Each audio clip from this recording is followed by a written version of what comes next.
This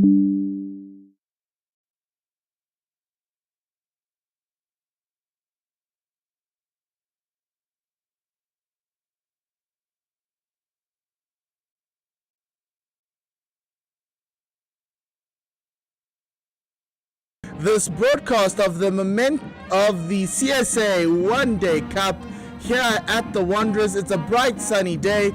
Both teams that are playing today, which is the DP World Lions and the Dafabet Warriors, I will be happy to see the sunshine coming out because they've had their past two games being washed out. The Dafabet Warriors had two of their first two games in this competition washed out, with the DP World Lions having their last game against the Dolphins here at home being washed out last week. So they'll be happy to see the sun out. We're looking to get a good game in, and we are thankful that we've got cricket back on that CSA YouTube channel. So please do subscribe to the channel, follow, and share as widely as possible.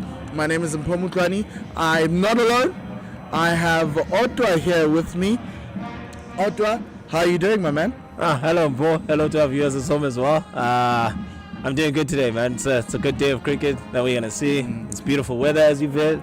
And looking at the teams right now, with the Warriors having actually had any chance to actually play so far, they're coming in and they're looking for that win.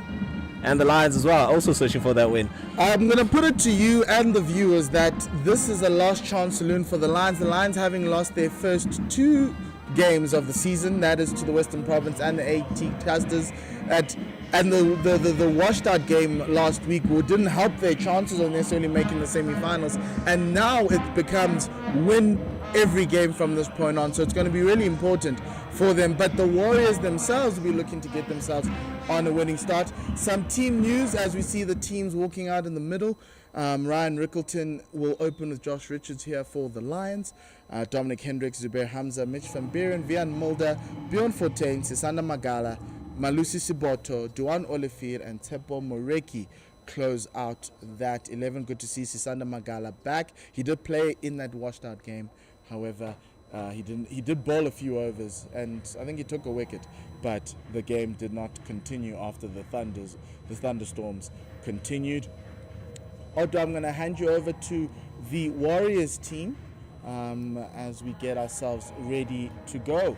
They're also looking like a good setup there. We have Jivesh Pillay, Jordan Hemmond, Sinetemi Kashile, Matthew Bretsky, Tristan Stubbs, Andile Marokwane, Patrick Kruger, Bear Swanepoel, Ronaldo Mayer, and Alfred Mator. So yeah, all of those guys are just looking to gear up right now. We're looking to take the first over from the golf course end. Standing umpire is Ryan Hendricks, and on the other side with him is Dennis Smith. Okay. The Lions won the toss and chose to bat first. They did that against Western Province. A lot of us thought that was not a great idea, but the pitch they played on that game was 2 to the left to what you're seeing right now. So let's see if this track will give them a little bit more joy. There is a short boundary on the leg side.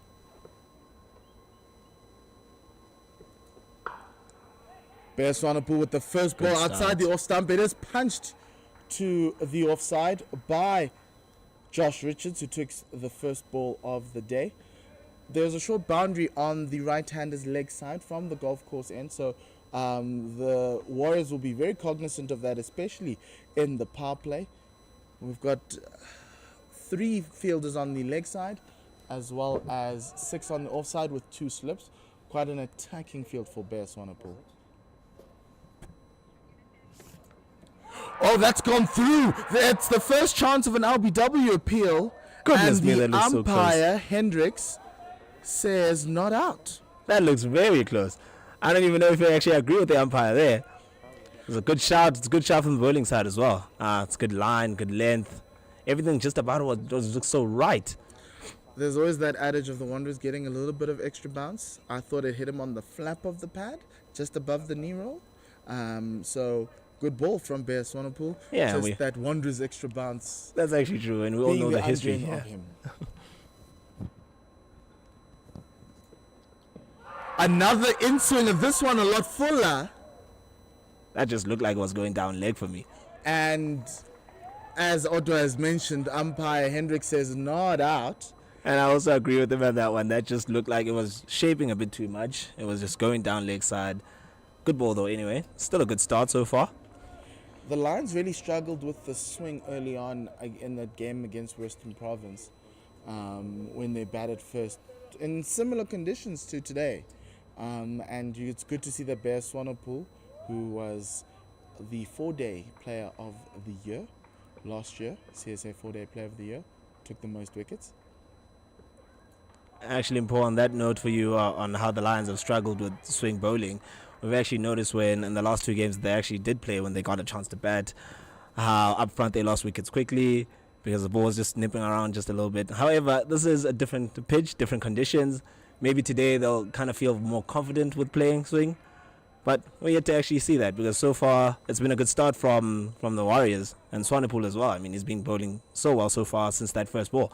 Yes, good thing for Captain Matthew Bretzke, his frontline bowler on the mark. Another one on the mark. On the mark again. Just on that top of off, he's now found his length. And it's good to see that to start off with here at the Wanderers, because the moment you miss your length here, you will go for runs, especially in this power play. The 2 fielders outside of the ring for Bear Swanepoel is the men in the deep, long on and fine leg. I'm actually looking at that Third field man right and now, fine yeah. leg, beg your He went with third man outside and then fine leg as well. Another one down the leg side. That could result in a boundary. It is a short boundary, but Alfred Motwa doing really well To chase that one down.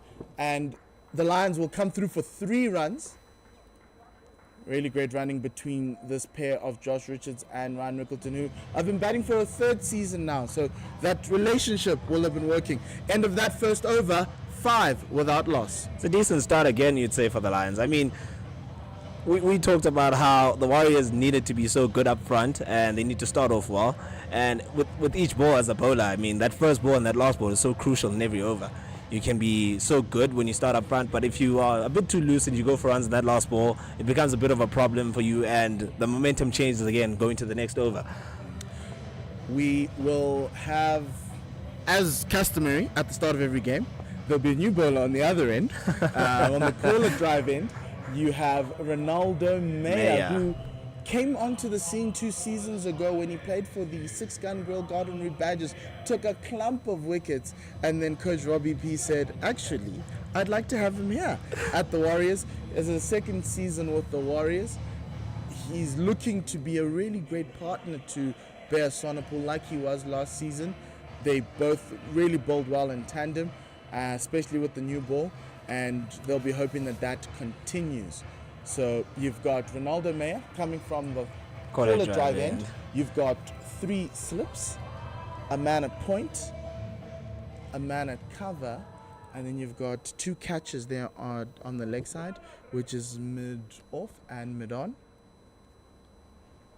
mid wicket. Ronaldo in again, pulled to the square leg boundary. Great shot there by Joshua And Richards. that should be the first boundary. And the first boundary of the day goes to Joshua Richards to a short ball. Uncharacteristic short ball, but you could say it's a warm-up ball. He's just feeling himself in. But we can actually say that, but it's not really a good start from him because he was going to look to be more tighter than that. And as we can see his field, we know that the captain Bretzke really has faith in him bowling. And with 3 slips, I was looking for that to be a bit more fuller, shaping away just a little bit from the batsman. But, starts off short, gets punished. He just needs to do better now with the next delivery. Good ball from Ronaldo Meyer.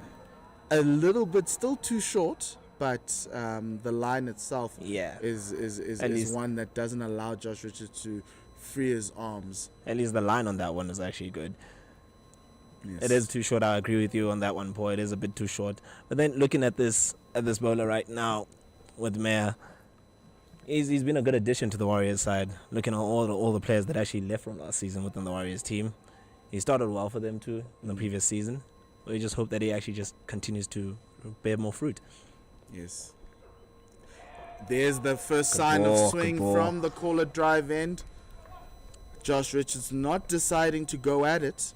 He was caught at second slip on both occasions against Western Province.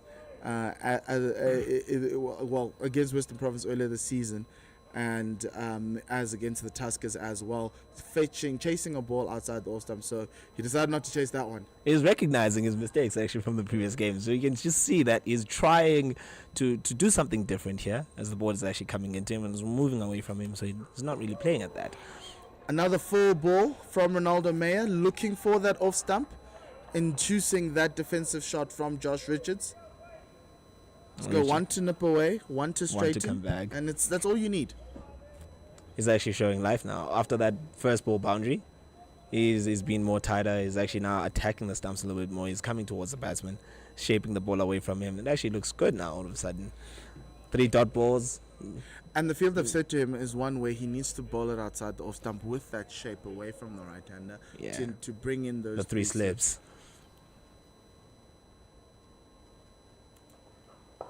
This one is straight down the leg side, and there's only one answer to that one. It's just resulting in 4 runs. Oh, he's 2 straight that time. We just talked about it now, that the field that he has is just allowing for him to bowl outside that off stump, and he's 2 straight on that occasion. And it's a great shot. It's a good shot for 4 down the leg side. 2 full, 2 leg side-ish, and Josh Richards says, thank you very much. The Lions dressing room will breathe a sigh of relief because they've gone to 13 runs without losing a wicket. And they've taken 3 boundaries there. That is the best thing that they will take right now.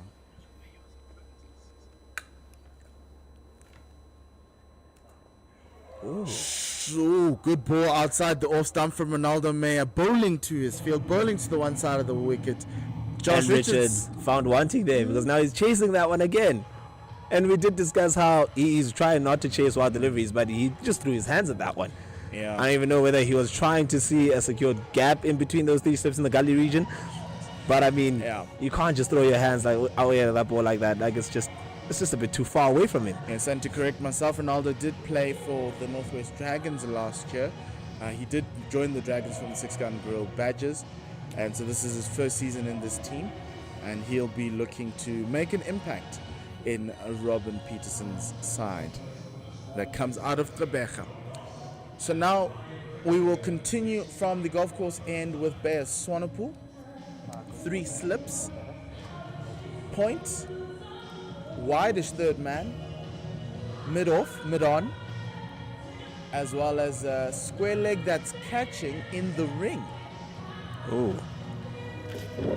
He's removed that mid-wicket now. He's putting him across to mid-on. I'm still trying to find the second fielder outside the ring. Seems like they're going with that one. That's a good ball from Bayer Swanepoel around the wicket into Ryan Rickleton. He decides to not play at that one and let it go through to the keeper. I see that Matthew's taking the attacking option here, putting in with the 3 slips. I mean, he started with 2 slips for Swanepoel in that first over. And now with the third man in there at slip again, he's only actually playing 1 guy outside. Yes, it's actually quite interesting because normally in the power play, it's always 2. And you'd want to take that shot. Oh, good shot. Straight ball through the leg side. It was leg side. It's great contact from Ryan Rickleton, but the outfield is a little slow today. It is a little bit slow. It is going to the largest boundary on the field, and the Lions come through for 3 runs. Score goes up to 16 without loss. The angle that Bears was coming in made it really easy for Ryan Rickleton to play down the leg side with the swing coming into him. And it's uncharacteristic of the outfield here to be actually that slow, because we always know when you're playing up here at the Wanderers, the ball always just goes everywhere, especially when you hit it out of the middle like that. Wow. Bayers want to pull to 2 slips this side to Joshua Richards, and that ball is in that beautiful channel that you want to see as a captain and a bowler, just outside the off stump. Make the batter decide whether they want to go for it or let it go. This time Josh Richards decides to let it go to Tristan Stubbs, who is the wicketkeeper for today. It's quite interesting that Tristan Stubbs now it really is interesting for the Proteas. Now he's keeping for the Warriors. Warriors. He's doing it for the Warriors with Kreshile in the outfield. And it's interesting because Kreshile is always there at number 1. That's a beautiful ball in from Bayer Swanepoel, straight and honing in on the stumps. But Josh Richards has his wits about him, defends it back to the bowler. Paul, Really are you looking at the tactical change here? They're looking at between Ryan Rickleton and Henderson on the other side. Like Richards gets more actually attacking options that are in front of his face to actually tempt him for that drive outside off stump, and it brings in those slips again. But they're more tighter to Rickleton so that to not really allow him to get off the mark easily. And that's another one in the block hole. First Yorker of the day. Good Yorker to see. Some stick now between Bayers and Josh Richardson. Really good ball there. It was a surprise ball. We've seen length balls all morning from all afternoon. Well, for the first 10 minutes of the game. But this time we just seen one straight in the block hole. But straight in that block hole. And he just keeps it out. That. Score's moving nicely over to over. But I must say, the Warriors have actually started well with the ball here. Cut through point, over point shot, down to the boundary for 4 runs. That's an incredible shot, and it's a nice stroke. Look at that. The ball is not that wide from him. He's not really chasing it. He's in a great position to play it there, and it goes all the way to the boundary for 4. Good shot from Richards. Yes, Josh Richards looks like he's got his iron. It's taken him 3 games, and he looks like he's now getting in. There was another argument that I put up for this Lions side, was that this Lions side in September and October are not great starters of a cricket season. For previous cricket seasons, it was a CSA T20, and they didn't do well in those. And then now, we start with the One Day Cup, which they are defending, and we're seeing them take a while to get into the full cricketing season. I think they'll be humming by November. The only problem is, they might have to let go of this chance of this tournament, largely because they started very slowly with those 2 losses. Yeah, they're losing games. They need a win today. We can't stress that enough for the Lions, that they really need a win today. But looking at the score, 24-0 after 3 overs, I think they'd be happy with the start because they haven't lost a wicket yet. Ronaldo Meyer down the leg side, easy tuck off the pads to the square leg boundary. There is a fielder there, Bear Swanepoel, doing the work from fine leg. 2 runs to the Lions, 22 without loss. A healthy run rate at 6.9. I think Mayers has this thing about starting 2 straight every over that he's bowling. He's not really sticking to his field with that first delivery. Like we saw in that first ball, in that first over that he bowled, he was a bit too straight there again. Still 2 straight again today on the second over. He just needs to just better that line, just shape it away from the batsman. This one coming in again off a length. Ryan Rickleton playing out to the leg side for no run. Essentially, that's the struggle that he will have, having the right and left hand combination. To always consistently be changing his line. It's easier to bowl to Josh Richards than he is bowling to Ryan. To Ryan, because he gets that swing into the left hander. And it made it easier with the it looks like it is his natural to swing to the away from the right hander. As you say, push it across, but it's not as easy to say push it across. But I can't stress how surprised I am by the decision to go with Stubbs keeping over Kashile, who's actually on the field. Next one through to keeper Stubbs, and that was a better ball. It was, and it essentially with your swing, you gotta have to allow the ball to go outside that off stump and come back in. So yes, and then that would obviously then make Ryan Rickleton realize that he has to play it. Decide whether he needs to play it or not. If it's coming towards him around that off stump. That was a good ball from. And that was the difference there. In that third ball, it started just outside of stump. It just started to shape inside him, and then it was actually at a good line. Now there's that ball we've been looking for. Now that's the delivery. That's exactly where he needs to be. 6 out of 6. If he's right there, he's going to get him out every time. There's that decision moment for Ryan Rickleton. He did not play that, but that ball was just too good for him. That was a good delivery. Oh, Mayers now looks good. He looks in form now. All of a sudden, he has his tail up just after that one. Yeah, Ronaldo Meyer at a new club, looking to impress his new employers. Couple of wickets here will do the job for him. It's really bowled well.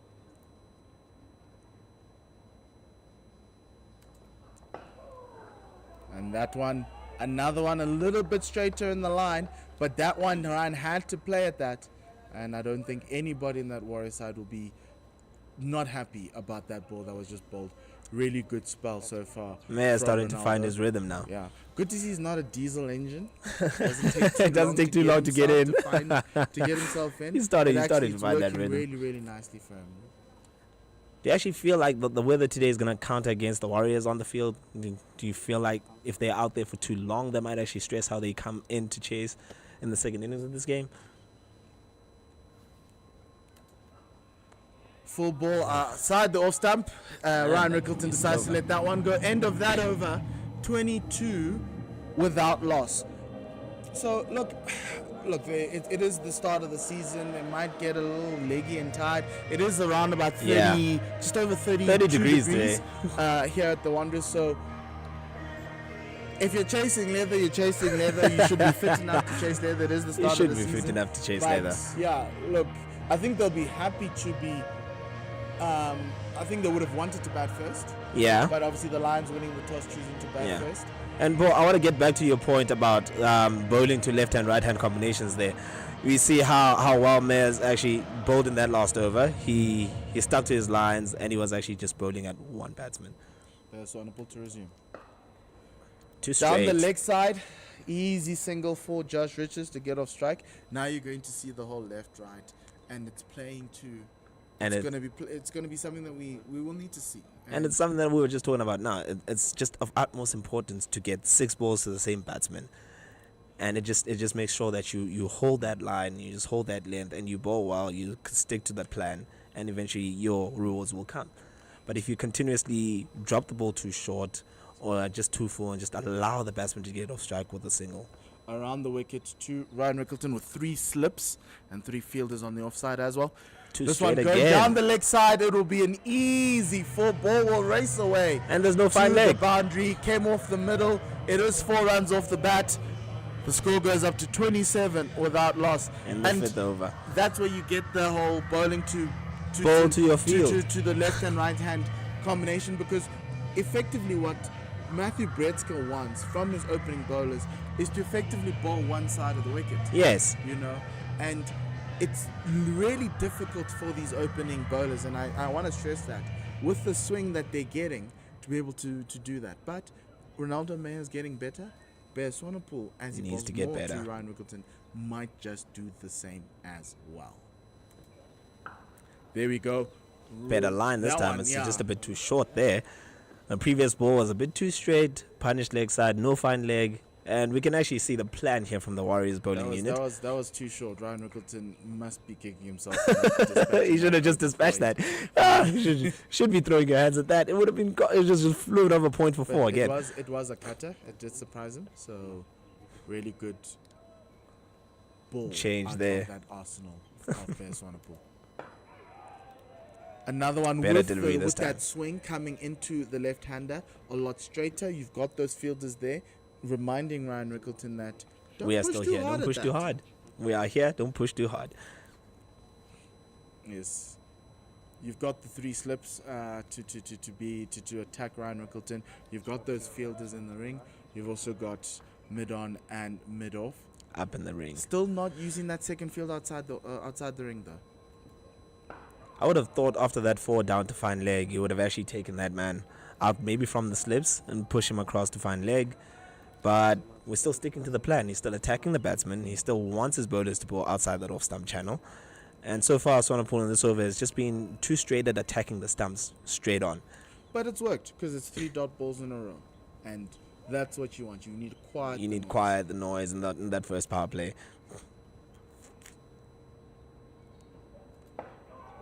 Straight to one, beautiful ball, 4 dot balls in a Another row to close ball. out that over. It's 27 without loss, a single solitary boundary off the bat of Rickleton. So 5 runs from that over, closing it out in the 5th with 27 now for naught to the Lions. And I must say, it's been a decent start from them with the bat. All their runs have been coming off the bat, so they're just looking good. They're feeling themselves out there, and they're getting into the zone real quick. We've got some crowds in the stands. It is free tickets today, so please do come down to the Wanderers. The bank is always the most beautiful place to enjoy the cricket. You might even get some balls in the bank from off the bat of of these young up and coming South African batters who will be showcasing their skills here at the bull ring. Ronaldo Meyer continuing from the corner. Good ball that is. Good ball that is. That was a good delivery. If Josh timed that a little bit too late, he would have found himself in trouble and at the mercy of the umpire. And we must say with Richards there on that one. Now Meyer's bowling to Richards, and that line is still good. So he didn't really change much from the last over, since he was bowling to Rickleton from that previous over. Now he's bowling to Richards again, but he's still sticking to the plan there. It's a nice good ball. It's tight. The importance of these two in the middle to give the Lions a platform. It's uncharacteristic to their first two games with all the collapses. Oh, shot and pulled away. Just the diving Alfred Mutwa on the square leg boundary. There's absolutely nothing Muto could do about that. I'm sorry, yeah, he was there in the vicinity for a while, but there's absolutely nothing he could do about that. That was well hit. Too short there again for Mayers. Too short. It's punished. That moves the score to 31 without loss. Josh Richards on 22 of 19. Ryan Rickleton 9 of 13. This partnership, this opening partnership that was the bane of many teams in last year's One Day Cup, is now starting to get rolling, to ease the anxiety in the dressing room that there's no collapse. It's good to see from a Lions perspective. Good ball again. Bears actually has a good follow-up from that boundary 4 right now. I mean, if you bowl too short and you get hit for 4 and your follow-up delivery is a dot ball, it's always just a good comeback there. It gives him a little bit of that more confidence again that he should be sticking to that line and trying to get those dot balls in to build up that pressure from both sides of the ends and then eventually have the forthcoming wicket. Just as a reminder, the Lions are sitting 7th on the log with 2 points. The Dafabet Warriors are sitting in 6th with 4 points. Both their games were washed out. The Lions only had 1 washout. And that is where their points come from.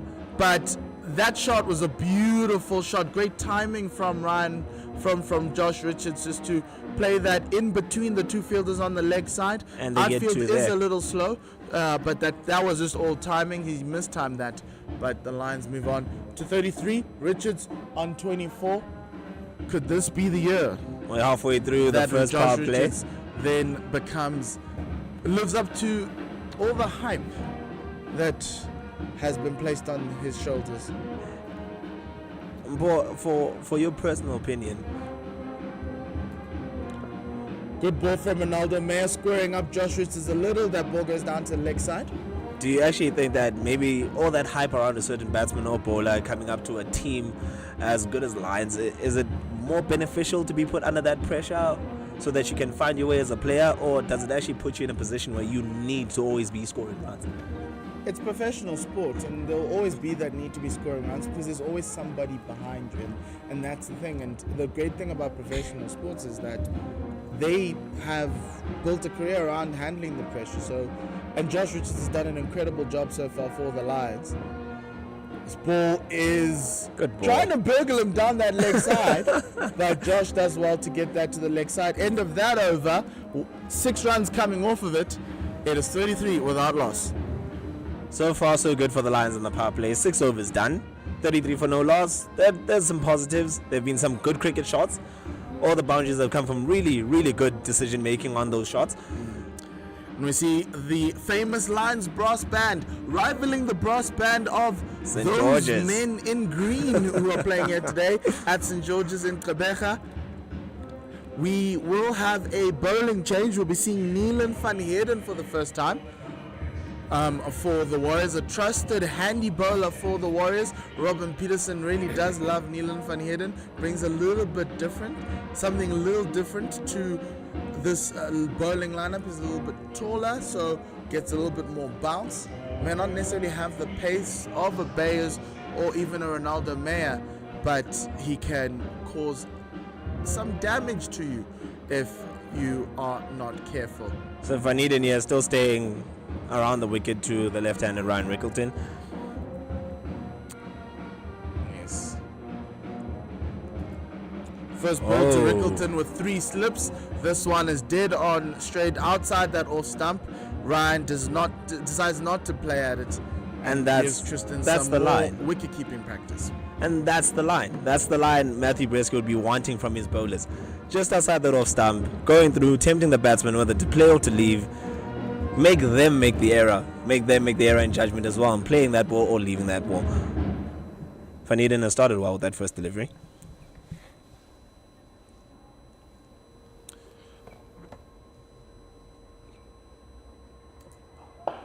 Straight driven down the ground to the long off boundary for 4.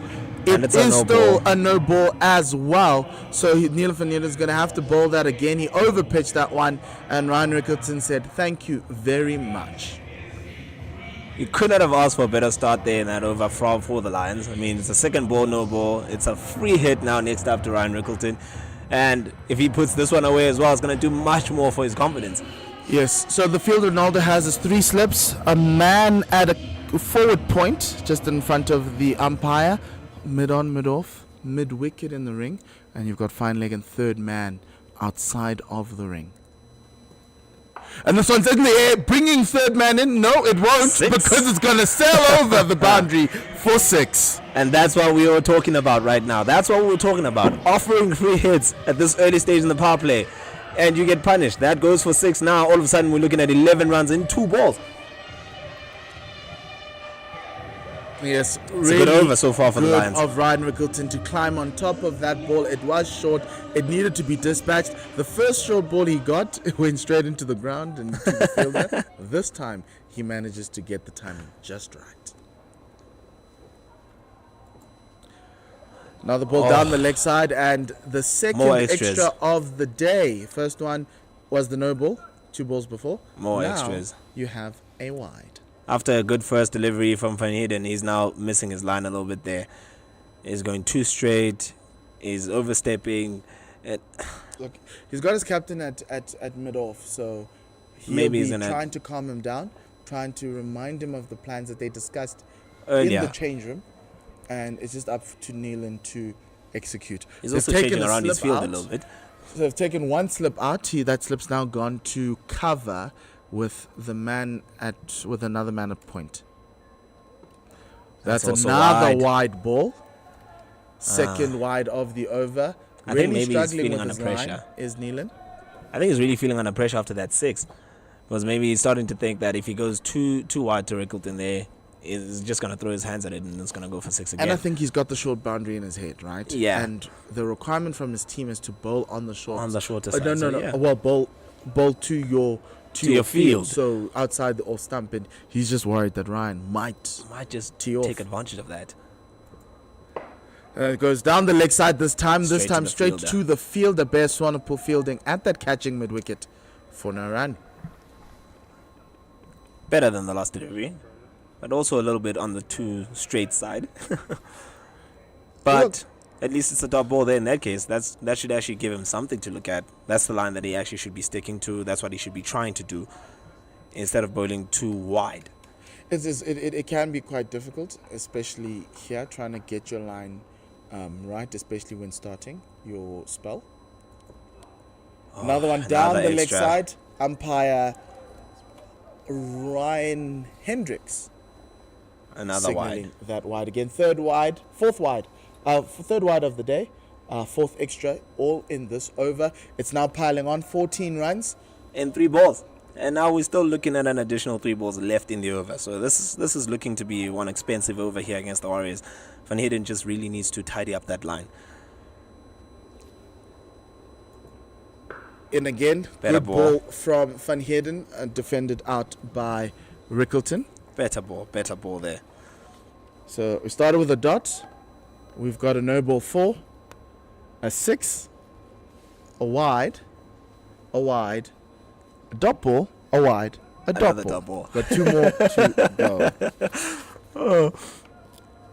He just needs to try to finish this off well here and make sure that he doesn't really go for another boundary. Second last ball of this over. Better ball again.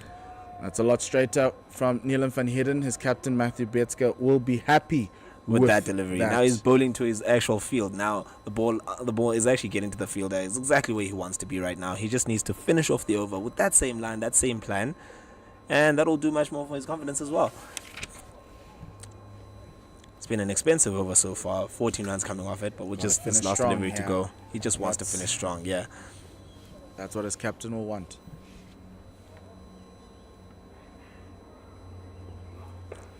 On lovely cut from Ryan Rickleton, just using his hands there to go to the other side of the pitch. And another run to the lines. End of that over. 16 runs from Ronaldo Meyer. It will add a little bit of juice to this Lions innings that was going at 5.5 before. Now it's going at 6.9. 48 without loss. That was a good over for the Lions. Oh, look at that. We have a crowd there in the grass area. We have little kids watching the game and also playing the game with themselves there. Bank cricket is the best cricket in the Look at that catch. Oh, it took it with ease. That's out all day, every day. And he's going to go reclaim his throne as the batter of the day.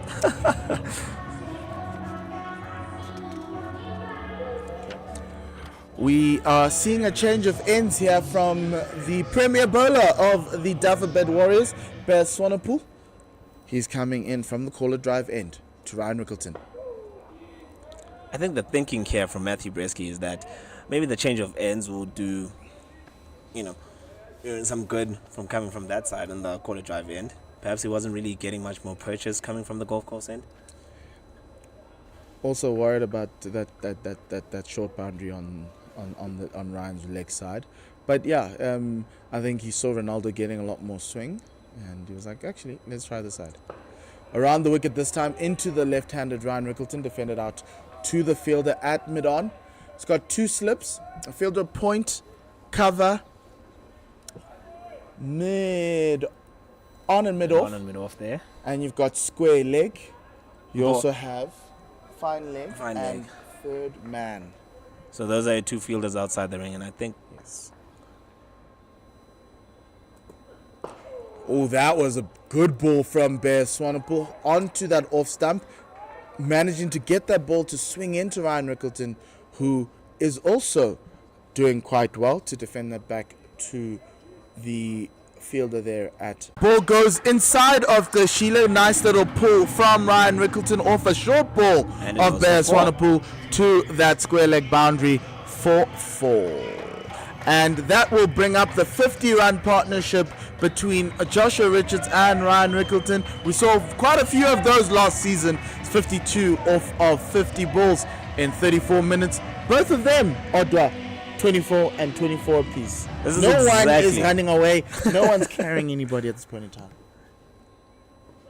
And this is exactly what the Lions would have ordered. And here we go. More runs there on the leg side. Bear's really struggling with that swing into the left-handed Ryan Rickleton. And all he is doing is taking runs in his favourite side of the pitch, which is the leg side. Kashile manages to stop it there, but he can't stop them from coming for the second. It's actually been a good start. This is exactly what the Lions would have ordered today. Come in, have a 50-run partnership at the top of the wicket, and then just bat through from there. Have that confidence flow through the rest of the lineup. Power pack lineup, batting lineup of journeymen and veterans in. Oh, that's a beautiful shot. That was all timing. Is it going to get to the boundary? Yes, it is. It does. I believe that's 4. Not. We've got shouts of 4 from the crowd. Boy, I also believe that's 4. What do you think? We will look to the umpire, Dennis Smith, and he will say it's 3 runs. Umpire signals 3. 3 runs. What do you think? You actually think he managed to keep that one in? It was so close. It was touch and go there for a second. Really good fielding effort there. But 3 runs from the from off the bat. Really great timing there from Ryan Rickleton. And the score just keeps ticking over. 56 without loss. It's been a good power play so far for the Lions. They started well. They just want to maintain that momentum now. They just want to actually go through the gears in this innings. But they just want to finish off this power play, tidy up a little bit, don't lose any wickets, and then kick on from there.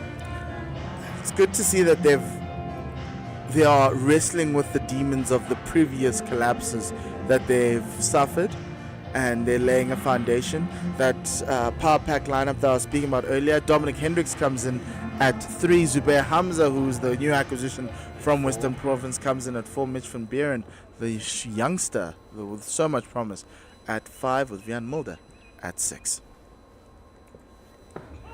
Neelan van Heerden resuming from the golf course end. Another ball going down the leg side made it easy for Joshua Richards to get to the other end. The umpire does say it's a leg bye. So another bye to the column. Not looking good for Neelan van Heerden. He just feels very scattergun right That was a stifled shout there for an LBW, but as we're looking at it, that ball was just too leg side a little bit. We saw that before he started the over. We saw his captain Bresky and we saw Mato there talking to him a little bit, just trying to make sure that we are finding the rhythm here and finding the correct line to bowl. Neelan around the wicket. Shot. There's no need for you to fetch Goodness that. me, what a No shot. need to fetch that. Great shot from Ryan Rickleton. He's now starting to put on a show here at the Boy, Wanderers. I like how he was just standing there as if he was taking a picture of that shot. He's just enjoying himself today. What a good shot. Look, if you're a cameraman today, Ryan Rickleton's going to give you some incredible moments.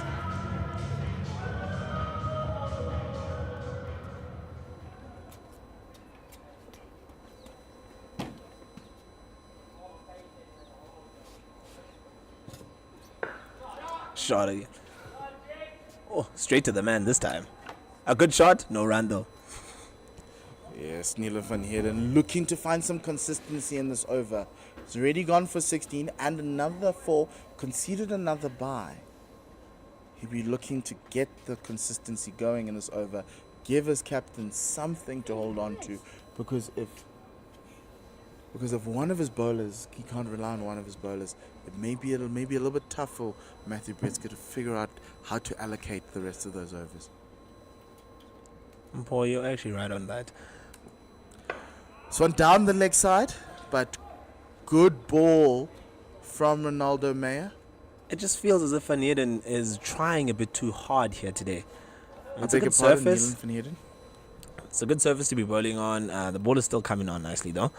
Rickleton is putting him under pressure with the boundaries.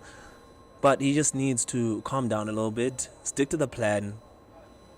He has his captain there at mid-off, Mato at mid-on. They're also still talking to him just to level his head a little bit so that he sticks to the plan and bowling that line outside of stump.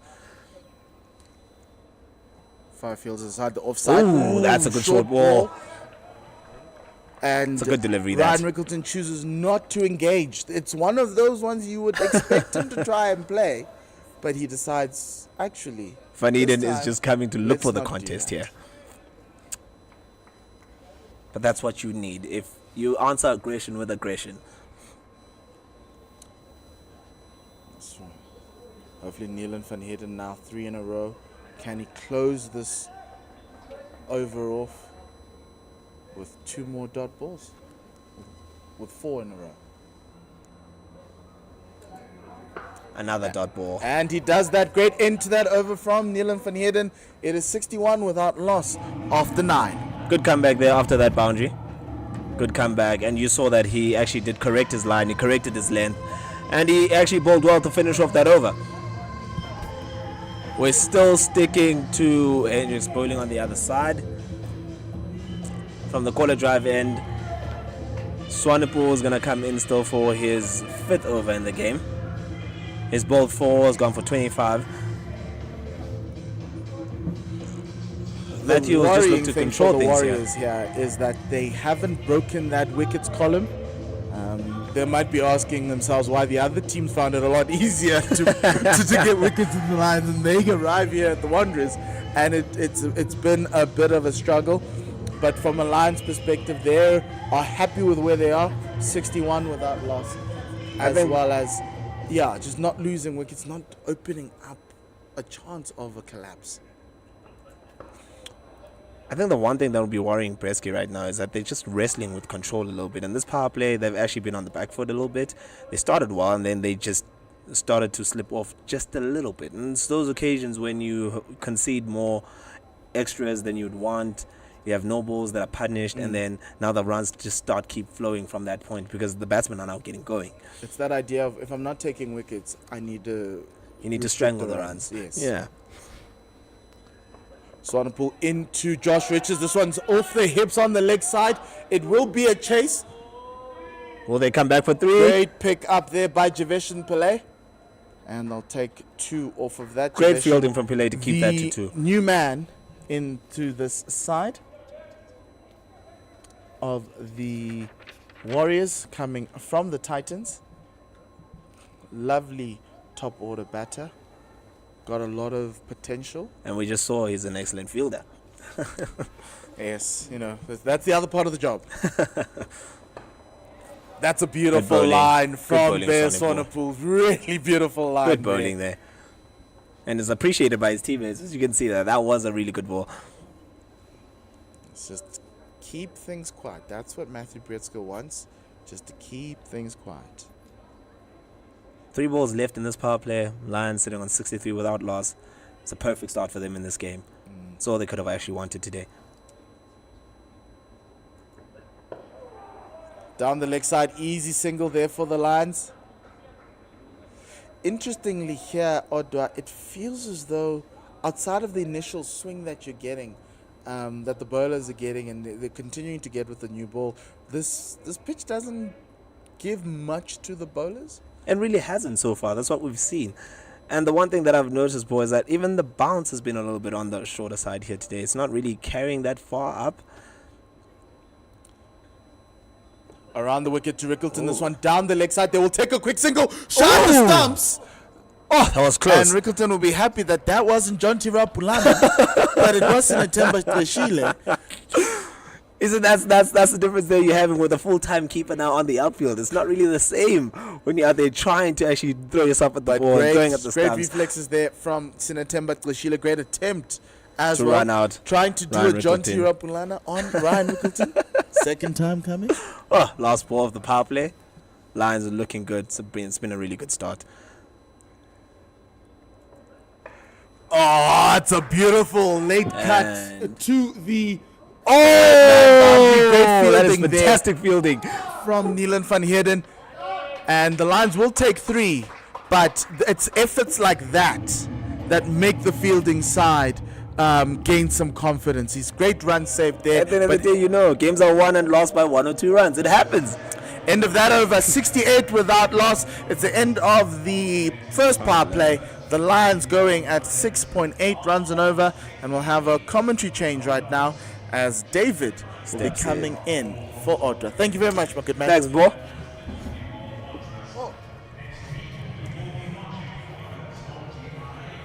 David, what a difference a day makes, or a week makes. This line side has been struggling with the batting. Whenever they went out to bat, they'd feel as though they were going to lose wickets in a clump. But today, sun's out, it's shining, they're batting first, and they're 68 without loss. Yeah, Mpo, it's an absolute privilege to once again be beside you as we bring you this DP World Lions game against the Dafabet Warriors. Van Heerden with one slip this time. The second slip's now been put into cover.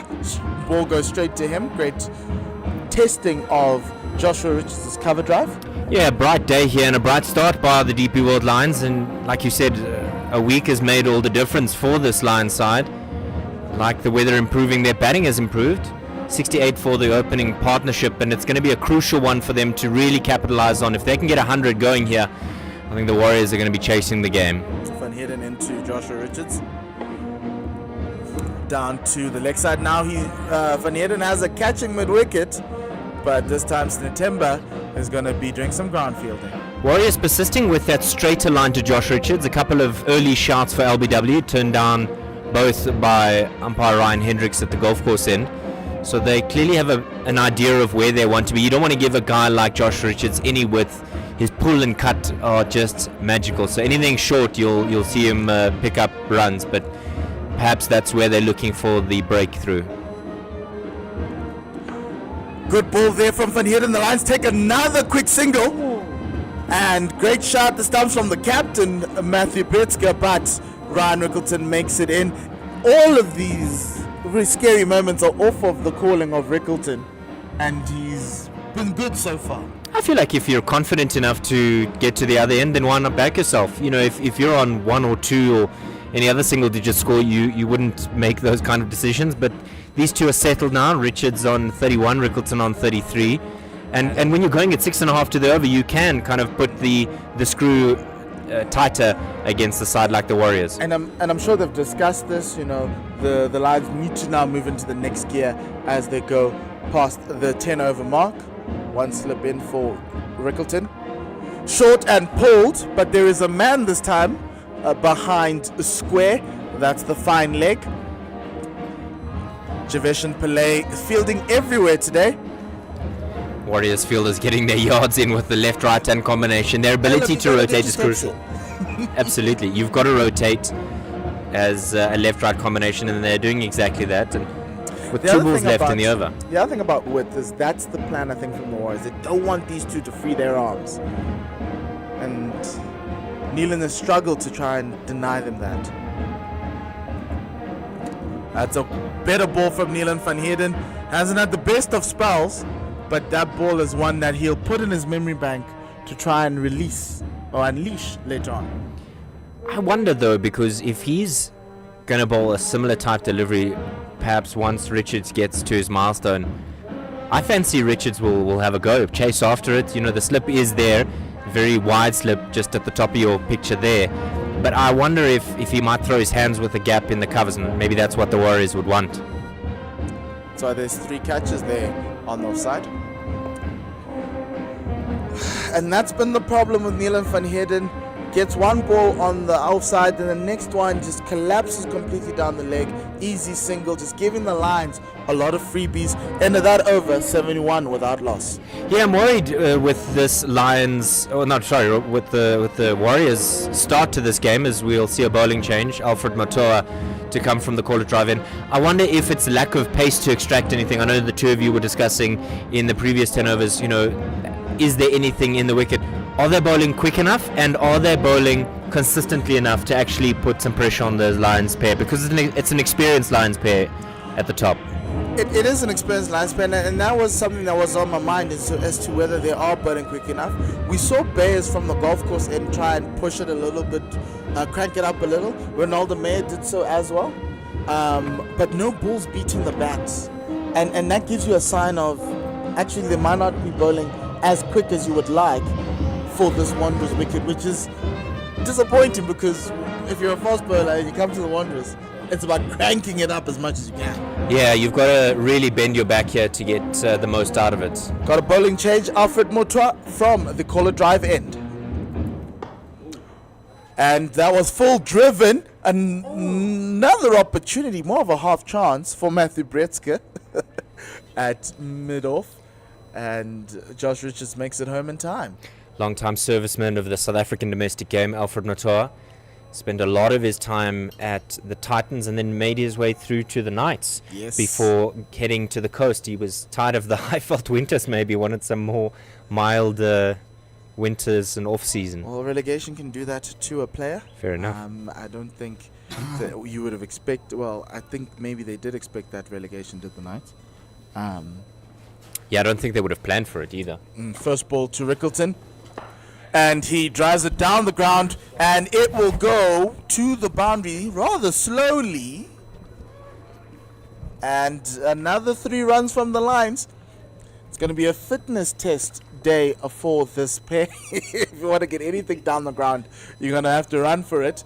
3 runs off of that, 75 without loss. Yeah, the skipper with a little bit of an error there, can't quite cut it off.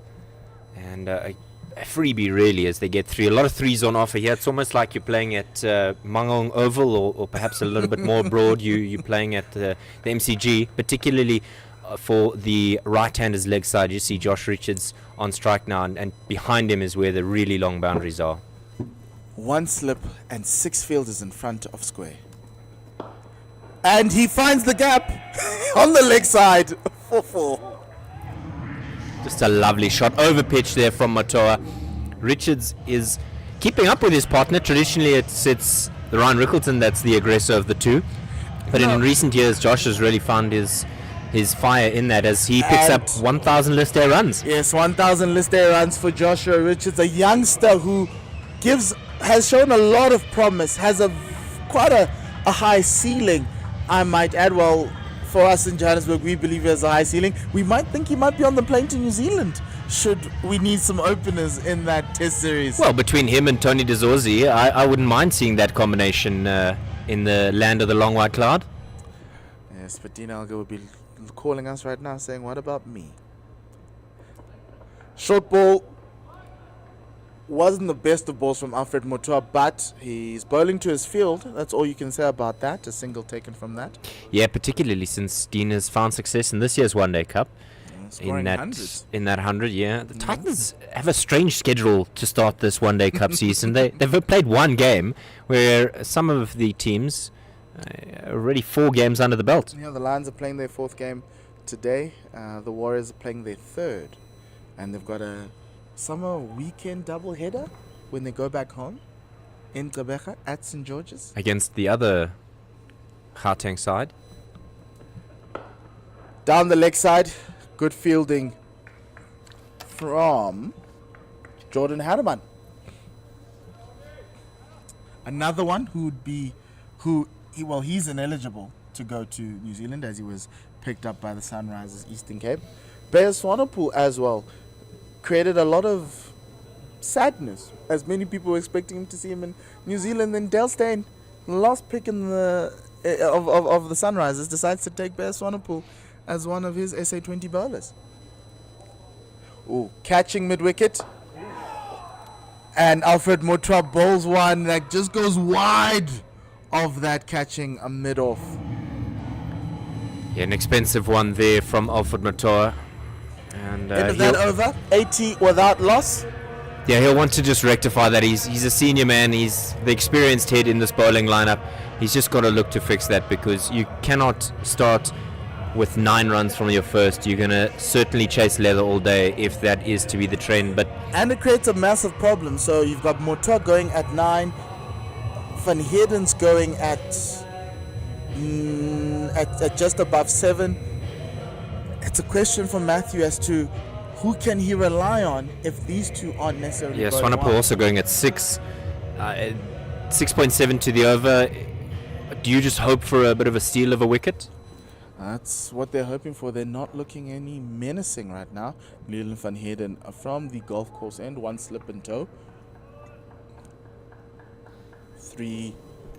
4 fielders on the offside. That's a good ball outside the off stump, bowling to his field, bowling one side of the wicket. And Tristan Stubbs getting some much needed wicket keeping practice. So much time left in this game, and I think if you are a Warriors fan, you'll be marginally concerned with where they are at the moment. I don't think you'll be panicked just yet. I think big performances from the batters will certainly set them up in chasing. Teams seem to do well chasing here over the last 10 List A games. Straighter ball, much better ball from Van Heerden, inducing the defensive stroke. Yeah, just looking at some of our stats, 13 of the last 15 have opted to chase in one-day cricket, but in List A, sides 7 out of 10, when they've decided to field first, have won the game. So perhaps influencing the decision, well, perhaps for the Lions to really get stuck in early and set a standard and change that trend. Down the leg side, a quick run, a quick single, and Motoa not managing to get near the stumps with that throw. Another dangerous single from the Lions to go to 81. Dave, I honestly think that this Lions side feel the need to bury the demons of the previous 2 collapses, wanting to bat first, because I would have loved to have chased on this wicket. I think it will flatten out as the day goes by. Might be better to bat on later on. But the other thing is they're back their bowlers. Magala's here. Duan Olafier's there.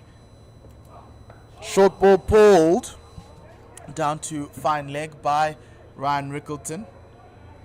Surprisingly, no Luto Sapamla yet in this year's One Day Cup. Hopefully he'll get an opportunity. Yes, I know still- he'll want to, execute and show his skills. Still coming back from injury.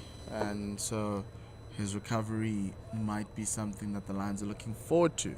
I think Just add another bowler to that arsenal. They've got Tsepo Moreki, they've got Malusi Siboto, Duan Olivier, Sisanda Magala. There's a lot of proteas, and if you add another protea to that, it just changes the game. I think that's good. It elevates the standard. It puts pressure on guys. They don't feel all that comfortable in their selection. Oh, short ball in the air, and that is another 6 up the bank to the crowd. Yeah, it's too easy for Josh Richards. We said that his pulling and cutting are his strengths, and Nielen van Heerden trying to bump the youngster out, but not finding the right pace for that one. Richards just getting under it and helping it on its way. Lovely hook stroke. It's as though he was waiting for it, and it speaks to Nielen van Heerden's inability to necessarily disguise that short ball, because it's the second short ball that's been either pulled or cut to that region. So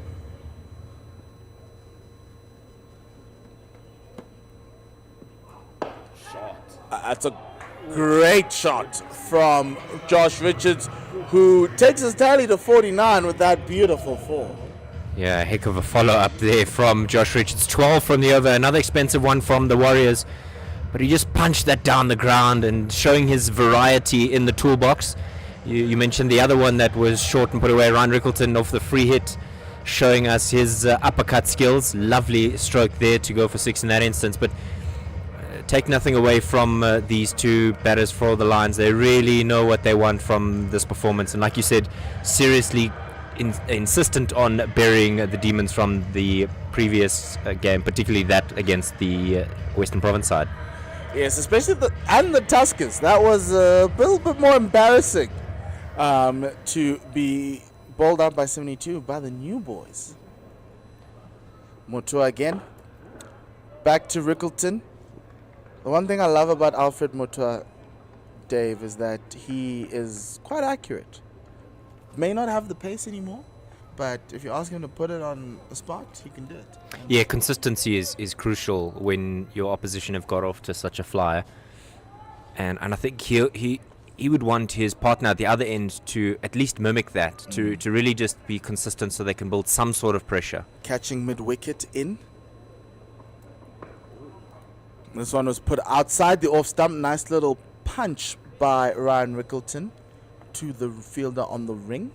Javesh Pillay again. Ball seems to be attracting him. Yeah, it's always the case that the youngster's going to be the ball magnet, but Rickleton just played that so well. He played it late, opened the blade, and that's why he was able to play it squarer than traditionally would be the case for a punch like that. Played it quite late as well, which is another tool that he has in his bag. He's got a fielding change. We've got a catching cover. And cut straight to the fielder at backward point. We've got backward point, that's Sinatemba Tleshile, and a catching cover, which is Jordan Harman. What do you make of Tleshile not being with the gloves? Is it a look to the national side? Maybe Robin Peterson having a conversation with the national team to say that, you know, he's done it for the Proteas and now they want him to sharpen his skills at domestic level? Motua in again. Good ball to Josh Richards, who defends it out to that catching cover no run.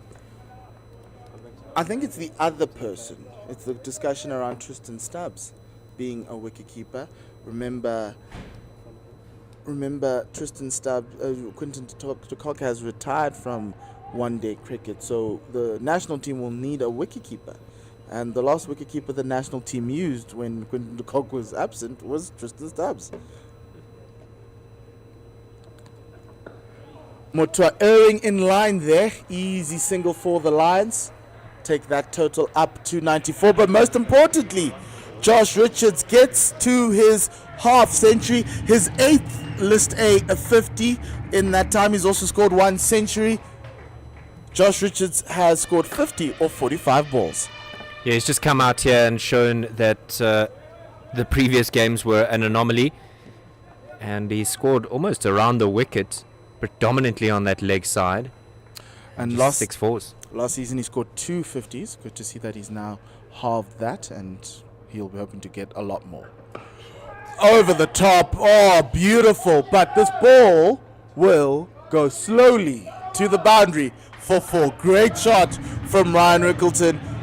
Slightly unorthodox. I think he just recognized that the men were in the ring on the offside, and just a mistimed chip over the in ring to get that boundary. Yeah, he had like 4 catches in front of his eye line, and great presence of mind to then say, if I can't go through them, I'll go up top. A lot of options with the gloves for the Warriors. So you've got Tristan Stubbs donning them today. Koshile, traditional wicketkeeper. Matthew Bretsky also able to don the gloves. So you wonder whether they'll rotate through the formats or through the season using wicketkeepers. I want to come back to your point about utilizing Tristan Stubbs as wicketkeeper, as we have a bowling change. Meyer to come this time from the golf course end. First time Ronaldo Meyer coming in from the golf course end. 1 slip to the right-hander Josh Richards. Lovely late cut by Josh Richards for a single. Is somebody like Ryan Rickleton still able to squeeze his way into that one-day side? Well, we see Tristan Stubbs giving himself an opportunity with the gloves, and we know his destructive ability with the bat. Right. Ryan Rickleton will be doing the same for the Lions in the second innings, keeping, and we're seeing what he can do with the bat. So there is an option for Ryan Rickleton. Ryan's also a left-hander, which also really helps to kind of do a like-for-like. Yeah, bats at the top swap, as well. You know, high ceiling. We've seen the array of shots he's given us today. Nice little easy single. Rickleton's looking for 2. And he gets it. Great rip running from Ryan Rickleton, and that brings up the 100 for the Lions. 101 without loss. The 100-run partnership between Richards and Rickleton. It's the toughest start Russell Domingo and Hashim Amla would have wanted in the earlier games, but they're only getting it in game number 4. 101 off 90 balls. You could argue that it's not how you start, but how you finish. I think we saw that in last year's 4-day competition where the Lions kind of tripped at the final hurdle. Well, they're going to need to collect a lot of wins from now on. Pulled down to the leg side by Rickleton. And to a certain extent, Ryan Rickleton's only played 1 game for the Proteas, which was that Netherlands game that got rained out or called off. Well, other than his test career. Yes. But we are talking 1 day. 1 day. Yeah, I'd love to see him get an opportunity at the top for South Africa. Like you said, he is a like-for-like swap. And what I know about this Lions franchise is they can produce wicketkeeper, left-handed batting wicketkeepers.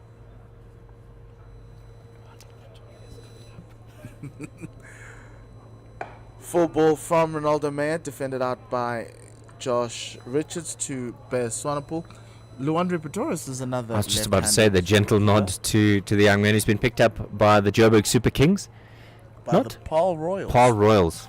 Oh, that was because I imagined that he would. I forgot that him and Quena were picked up together, but because they're from Gauteng. Opening wicketkeeper that the Lions picked in Ronan Hardeman.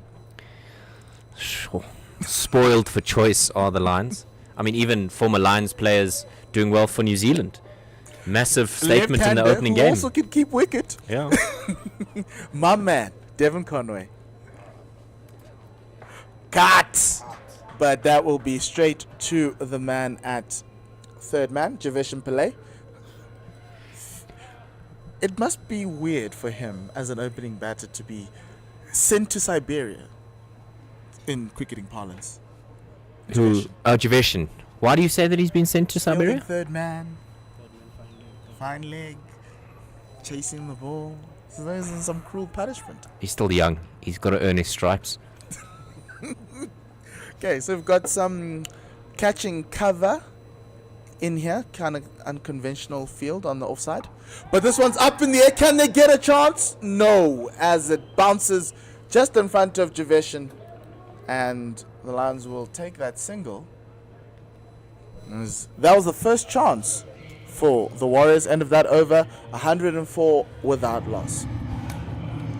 Young Javeshin containing all the experience of his time at under 19s, but he did well enough at the top for the Titans, but maybe looking for a new lease on life. I was surprised that the Titans let him go. I thought he was one batter that was going to stay in that, but you've got Dean Alger, you've got Neil Brandt.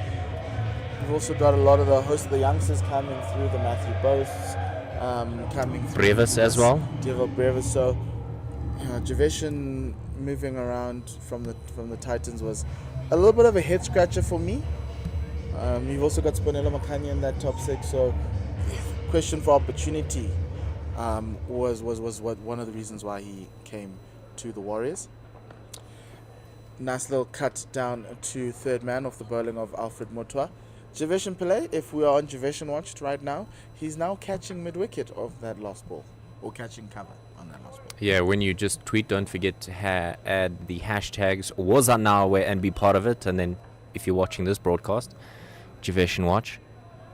So many youngsters in this South African landscape that could find themselves getting an opportunity to perform at this level. Motwa to Josh Richards. Short ball pulled straight to Neelan van Heerden at third man for a single. The Lions will be comfortable with singles. This is the part of the game where you set your stall out, you deck it with whatever foundations you'd like to deck it with, to make sure that you give yourself the best chance of attacking in those final 20 overs. Precisely what you were saying earlier with Matoa bowling to his field. The ball, just before that last ball was bowled, he moved him squarer, and exactly that's where it's gone. Straighter, but no run there. Matthew Bretzker coming in from mid-off to close that one out. Where do you think the Lions will be looking? 15 overs gone. Still, like I said, a long time to go, but what's the next milestone for them at perhaps, let's say, the 20th over? The next milestone is to get to 30 overs with at least 2 wickets lost and probably around about 190. Okay. Actually, probably even 210 where they're going. Matoa just came around the wicket there for that last one.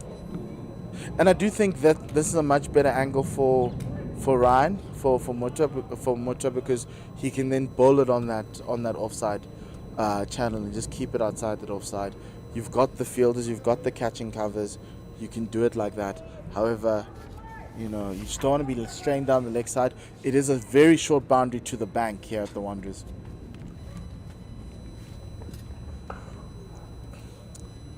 Nice little cut off the toes from Ryan Rickleton. Was expecting the ball to bounce a little bit more. There's a chance of a misfield, and they say don't run on a misfield, but Ryan doing really well to make sure that he gets to his 50 off of that misfield. Ryan Rickleton doing really well today. Started off a little bit slowly, but got the train going. It's his 15th list A 50. He's got 6 centuries to join to add to that. It has been business as usual, it seems, for Mr. Rickleton. Yeah, those 2 games sort of an anomaly because he was last year's leading run scorer with about over 700 runs to his name in last year's CSA One Day Cup. Around the wicket again to Ryan Rickleton. And to the point that we were making earlier, Ryan Rickleton, leading run scorer in multiple competitions for season on season. What does he have to do is we'll take drinks at the end of 16. 108 without loss after the Lions won the toss and decided they'll have a bat. Yes, and that's the question around Ryan Rickleton, especially last year with the whole ankle gate, or earlier this year with the whole ankle gate, and why Ryan wasn't necessarily playing for the Proteas. And with the change of coaching, it kind of feels like he's been put to the level just below this group of batters that we have. And don't get me wrong, the Proteas who are playing tomorrow against Sri Lanka, I think have the best top 6 in the world. Breaking into that side is going to be hard, but Quinton gives you an opportunity for a guy like Ryan Rickleton to get himself back into. Yeah, And maybe just running through those sides again, the change that came today in this game was that the Lana Potgieter not able to find himself a space in this side today. The other thing here, Dave, is the Warriors went in with no spinner today. Yeah. It's really uncharacteristic of a team with Robin Peterson as coach. But obviously Jordan Hammond can bowl some part-time spin. You might want to get a spinner in here. Look at how flat this deck is. Yeah, particularly since, somebody like a Bjorn Fortuyn's done so well after a long time, for the Lions here. But a bit of a head scratcher, that one, as to why they've not picked a spinner. Normally Tristan Stubbs could offer something, but you've got him with gloves. So maybe a change at the second drinks break. Sheila put the gloves on and Stubbs does all of the things, all of the skills. Bowl earlier this week with Heino Klaassen. Yeah, but we want to forget that. I think we want to forget that in a hurry. There was one particular ball that didn't go quite his way, but I suppose just the nature of warm-up games and not really making an impact on stats as well. That was a bit of a surprise to me that those warm-up games didn't really impact your statistics. There was a beautiful 100 that Rassie van der Dussen scored against Pakistan in a warm-up game to chase like 230. It was in a T20 World Cup the last time we had a World Cup. And it was just sad because like, wow, this was a great... we all enjoyed it. Fantastic innings. It does not does not mean anything. And to a certain extent, that's the thing. But going on to onto the spinner thing, the Lions obviously have 14. Ngabayomzi Peter is out. Yes. He played in the last time they played the Western Province, they had Ngabayomzi Peter and Bjorn Fortuyn. Yes. So you can kind of get a sense of where the Lions are going right now. With a much greener wicket as well. Yes, this is a lot drier. Yes. So why not play the second spinner today as opposed to the second spinner for the green wicket? Who are you dropping out of that four between Magala, Siboto, Olefir and Moreki? Moreki? I wouldn't be one to make that decision, Dave, but you've got enough bowlers though, because if you've got Vian Mulder who can bowl some overs for you. That's what I'm saying. You can count on him. But look, the Lions are 108 without loss. They won the toss, chose to bat first, which was surprising after the batting collapses, having batted first against the Tuskers and the Western Province. Yeah. Ryan Rickleton and Josh Richards have made light work of this Warriors bowling. Ryan Rickleton currently 50 or 48, Josh Richards 53 or 49, and this has resulted in a 108-run partnership. Some of their fans making their way into the DP World Wanderers Stadium. It's a day of glorious sunshine and the final day of the 4-term school's holidays, so some fans may be making their way in. Mom and Dad will finish up with work as well and come through. You can see some of the fans there. It's a glorious day and I would love to be in. And it's free.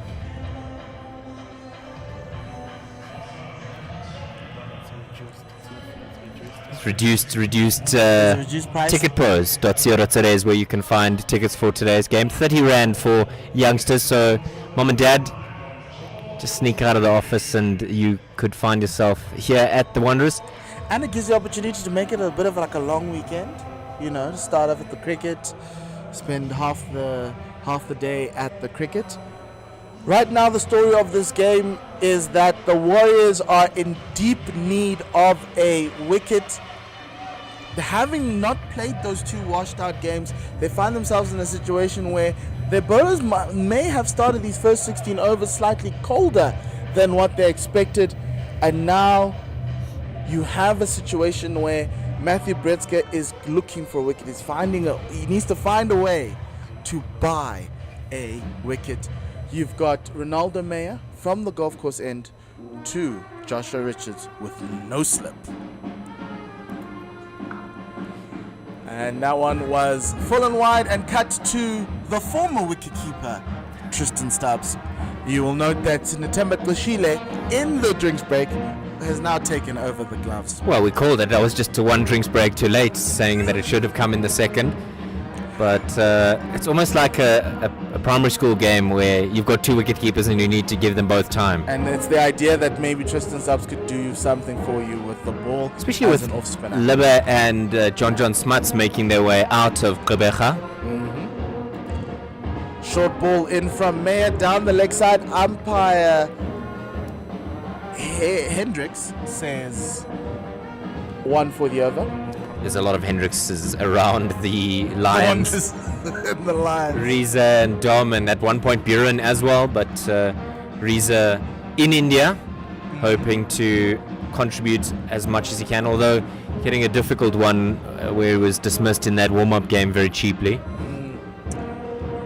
It's going to be interesting to see if the Proteas can get their first win tomorrow. That's a lovely line and length from Ronaldo Meyer.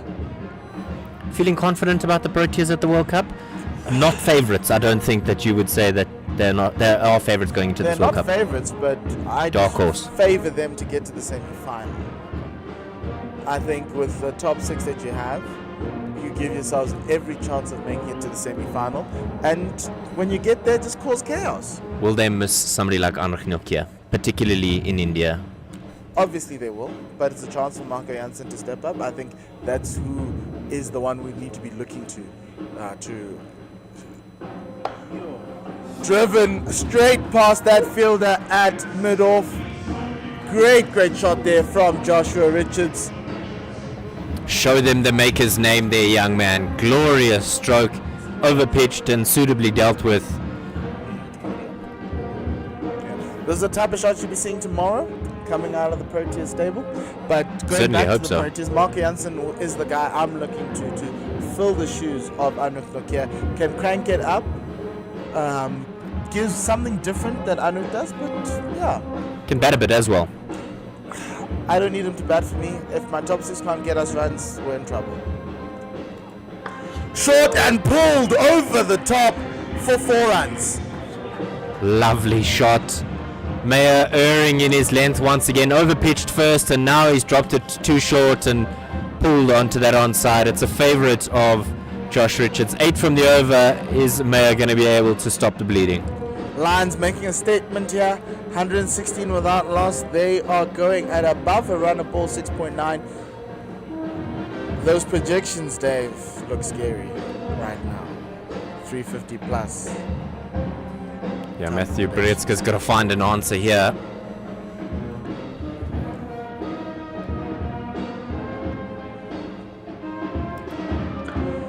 And a nice little drive.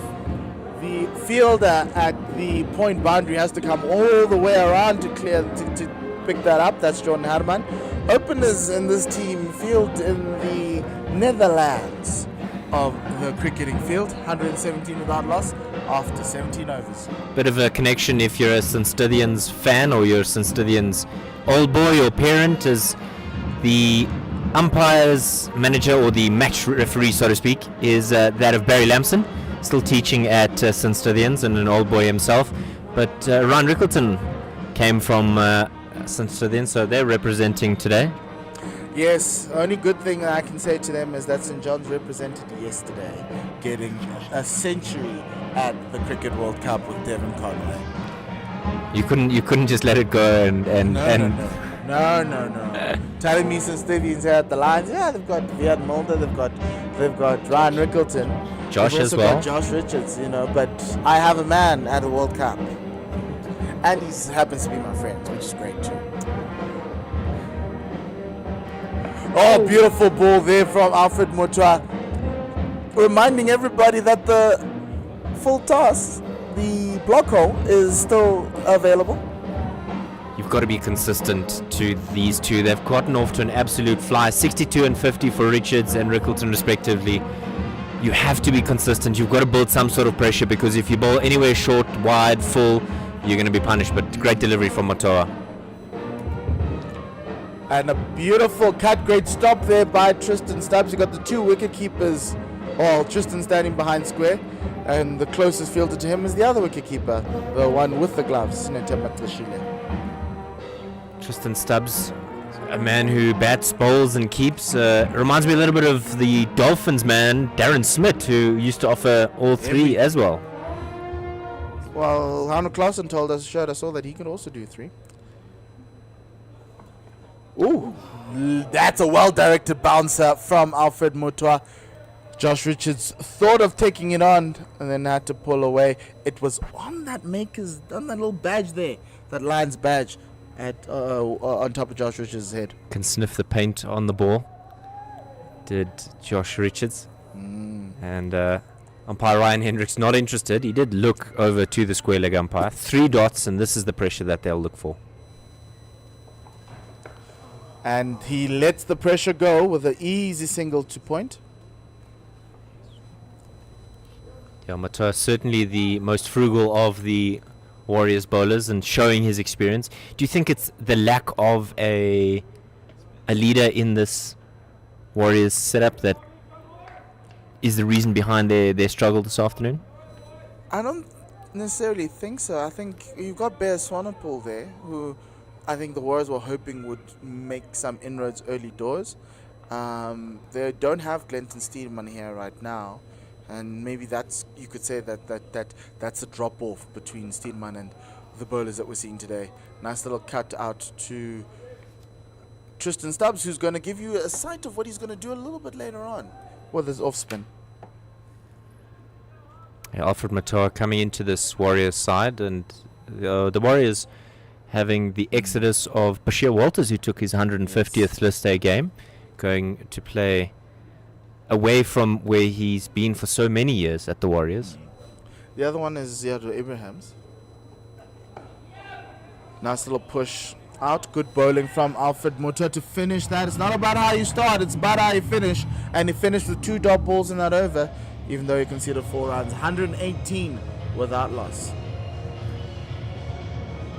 So, to a certain extent, I think both teams have some injuries. We spoke about Luto Sapamla, Steedman is out, Ziad Abrams is out. So, you find yourself in a situation with the Warriors not being able to make early roads with your star bowler, Bear Swanepoel, looking towards Ronaldo Meyer and Milan Van Heerden. Now we've got a new bowler coming in, Patrick Kruger, 30 wickets in his career. His best score is 4 for 25, and he's I wouldn't say medium pacer, but he gets through the wicket, and he's more of a Diblu Dobler, Temba Bavuma-esque type of a bowler, but a little bit quicker than Temba. I don't think that's fair to Temba.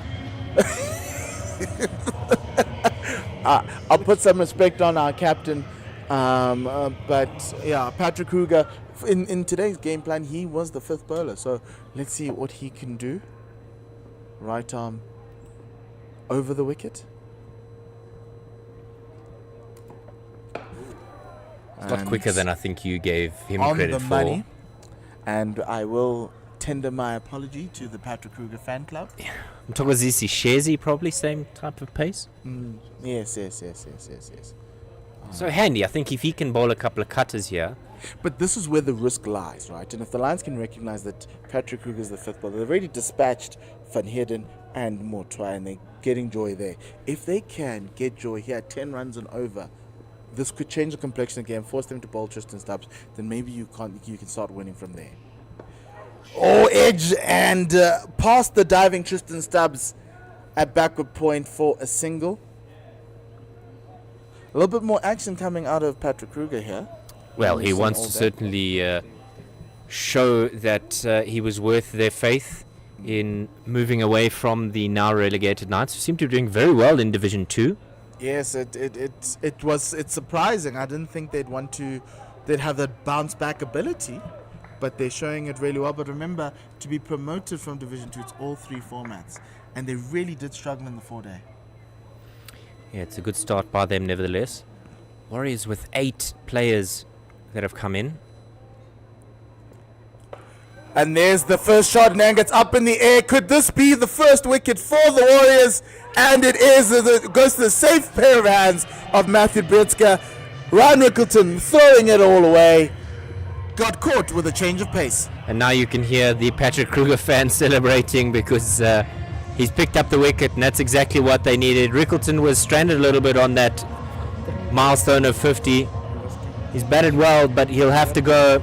He spent just under 90 minutes at the crease. He's gone for 50 from 51, 5 fours and a 6, and that'll bring the captain Dominic Hendricks to the wicket.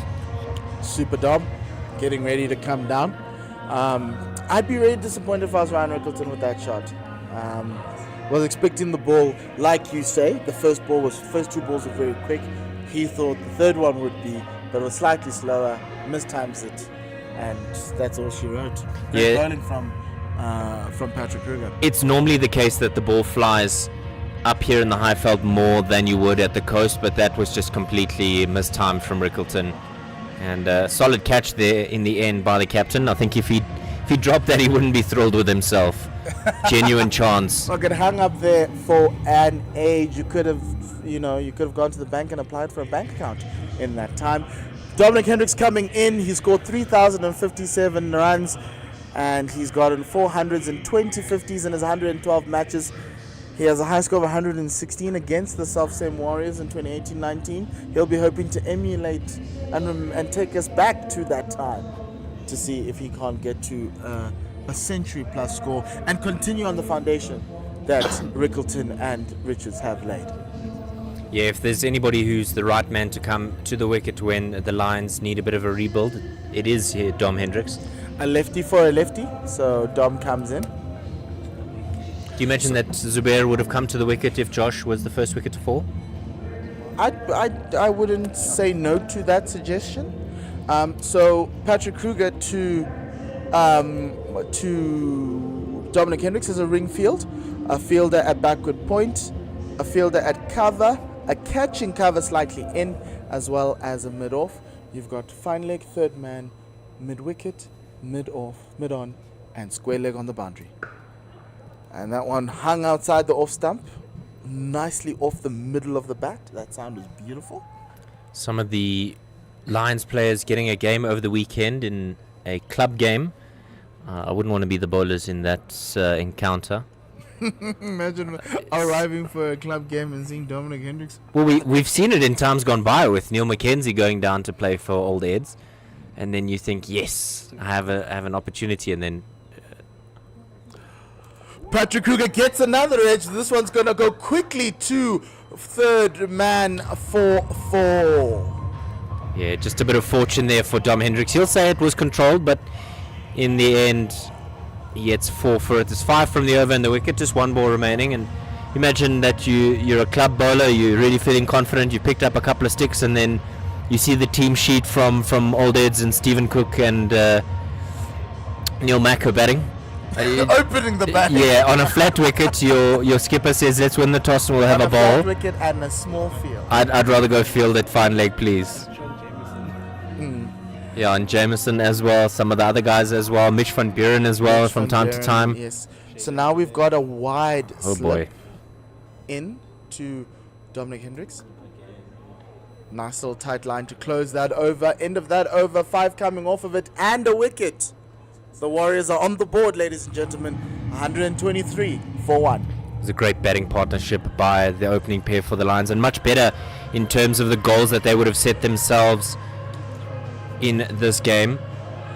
No real starts in the previous 2 games, only that 31 by Ryan Rickleton, something to perhaps look to as a positive one, but they'll bury it, and they've done well in this game to show that they're not dead and buried in this competition at all. No calmer heads, no 2 calmer heads in domestic cricket than Hashim Amla and Russell Domingo, arguably. Yes, it must be a... Do you think they shout? I couldn't say. Mutua into Josh Richards. Again on the money on that off stump. Josh Richards can only defend. Well, we did see on some of the Lions social media this week that Hashim Amla donned the pads and was showing them how it's done, and I'm not hoping for an injury, but boy oh boy, as a Lions fan, you wouldn't say no to Hashim Amla batting. Just for one game. Just for A one 4-day game, that'd be great. Oh, that's down the leg side. Will Neelan van Heerden get there? And he does. 2 runs to the total. I 125 for 1. I seem to remember Hashimamla struggling for the national side and then going to play a 4-day game for Western Province against the Knights, and Eddie Lee copped a bit of punishment in that game. 200, I believe, he scored. That's what happens when you drop Protea players. I remember Timur Bavuma doing the same.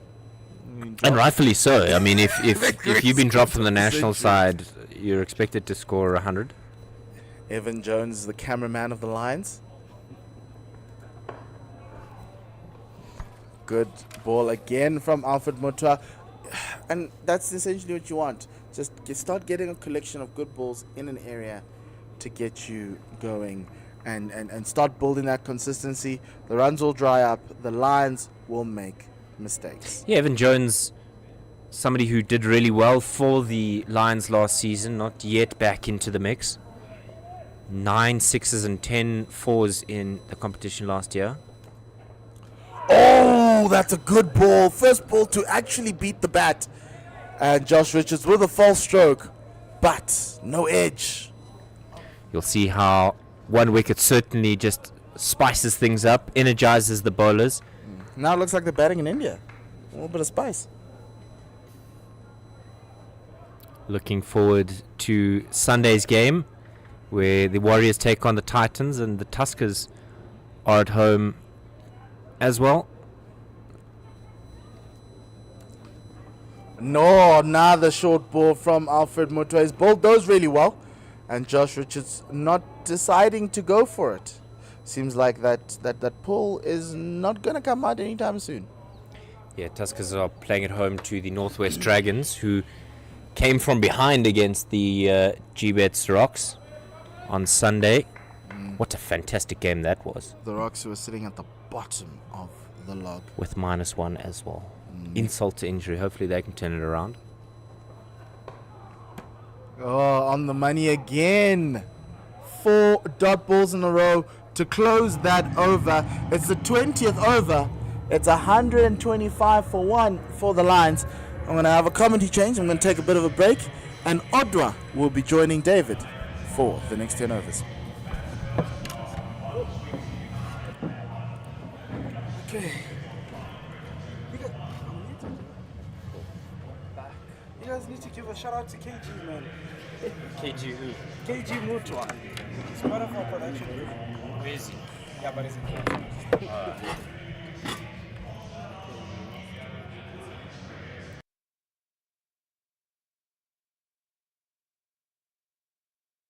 To continue from the golf course end.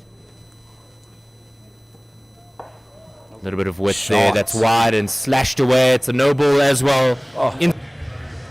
Kruger doesn't start well this time. It was a good successful over last time, getting the wicket of Ryan Rickleton there. But first ball, no ball, 4.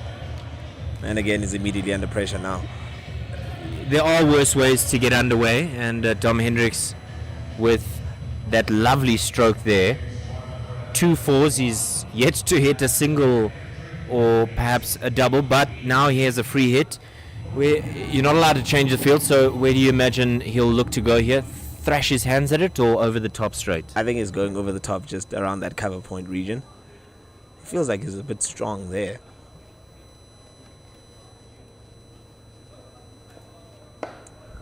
Leg Pulls side it onto is. the leg side. Lovely shot.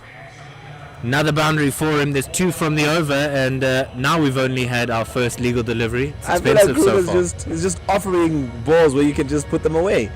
First ball he balled, that was a no ball, was a half volley. He just puts away into cover. That second one now is a bit too short, and it's pulled into the leg side. Yeah, being the 5th bowler for the day. Bit fortuitous with that wicket, but certainly one that is of great value to the Warriors. 2 balls in, and he's been expensive. So 9 runs so far. Now there's the second ball. My apologies. But, Dave, I'm still quite surprised by the fact that the Warriors went into this game without any spinner. I mean, yeah, they can always use Tristan Stubbs in there, but the situation of actually not going with an out-and-out spinner in a white ball cricket game is kind of baffling for me. Yes, we're playing here in the high field, but still, You have to have that slow ball, that variational change that's going to try and control the innings for you. I think the double surprise is one that the Warriors are coached by former Proteas spinner Robin Peterson. Or just a mistimed chip onto the onside. Didn't have anybody close in there to clean that one up, and they get through for one.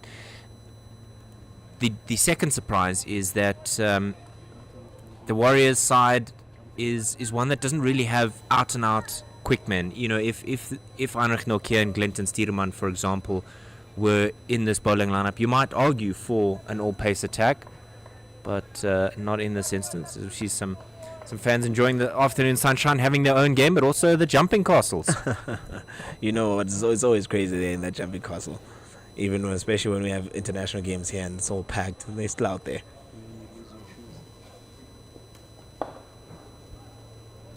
Mistimed that one. Try to hit it to the offside, but bat turning in the hand a little bit there for Josh Richards. He's on 66. And Paul mentioned earlier the 50 when it came up, the milestone for him. He was agonizingly short of 100 in last year's One Day Cup final. Deserved 100. He was 6 away in that instance. Possibility of another one here today. It's looking on the cards for him, actually. He's played nice shots throughout all day. So far it's been good. It's been 20 overs of really good cricket from him specifically. Magical shot. Good Great shot, that effort is. in the field as well. Stopped a definite 4 there. That was tremendous. Neil van Heerden throwing his body out. The moment it came off the bat, You thought it was 4. You immediately just think it was 4. Straight out of the middle, and Van Heerden pulls off a really good save there.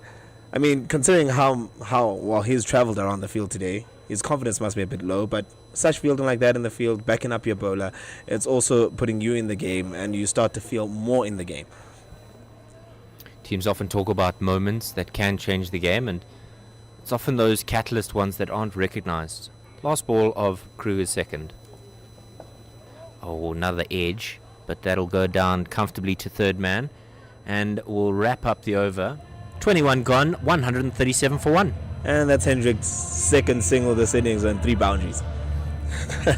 What a way to start. Bit of an anomaly though for Tom Hendricks, because he's the kind of guy that will get you a 100 or 300 balls, particularly in the 4-day stuff, but good for him to get off to a fly here. Do you think we'll see a Tristan Stubbs over here? Because that may exactly be that's what exactly we do. what's happening now, because we're seeing Koshile there getting his helmet, preparing to be up against the Stubbs. So we're going to see a bit more spin right now. It's going to be important. This phase of play now is going to be important for the Warriors as they try to kind of control this game, control the runs, and force some errors here to get wickets. The last bowling change for the Warriors produced a wicket. Do you think that this might be the time for it? I believe that's what Bretsky is hoping for right now as captain in this game. That change here from Tristan Stubbs with the slower stuff might just give them an opportunity here to just get a couple wickets or buy some at least, for whatever it's worth, because they really need to get more wickets to get themselves back into this game, because at 137 for 1 after 21 overs, I'm worried. Stubbs will bowl his right arm off spin. There is a man at deep mid wicket and deep backward square. 45 in the ring and deep point out. Pitched up there, and that's beaten the man. Got a little bit of a hand to it. Is it just me, Dave, or is the outfield looking like it's quickening up a little bit now as we're going further and further into the day? They get back comfortably in the end for 3. It's one that I think the groundsman has done a lot of great work in order to maintain the green tinge to it. Perhaps not as green as we saw at the JB Marks Oval on Sunday, but this field is looking in very good condition despite the absence of rain.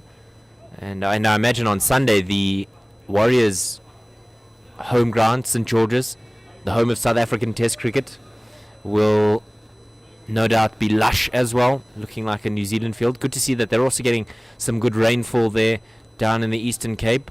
And it is one of their raining dams. this weekend. Yes. Hopefully it won't rain out the next games there. He comes over the wicket now. Solid defense there. He was coming around the wicket to the left-handed Dom Hendricks. So the Lions are persisting with that left-hand, right-hand combination as they're going through this innings. It gives the fielding side so much to actually think about in this sense, because now you need to vary your lines always for the bowler, the batsman that you're actually bowling to.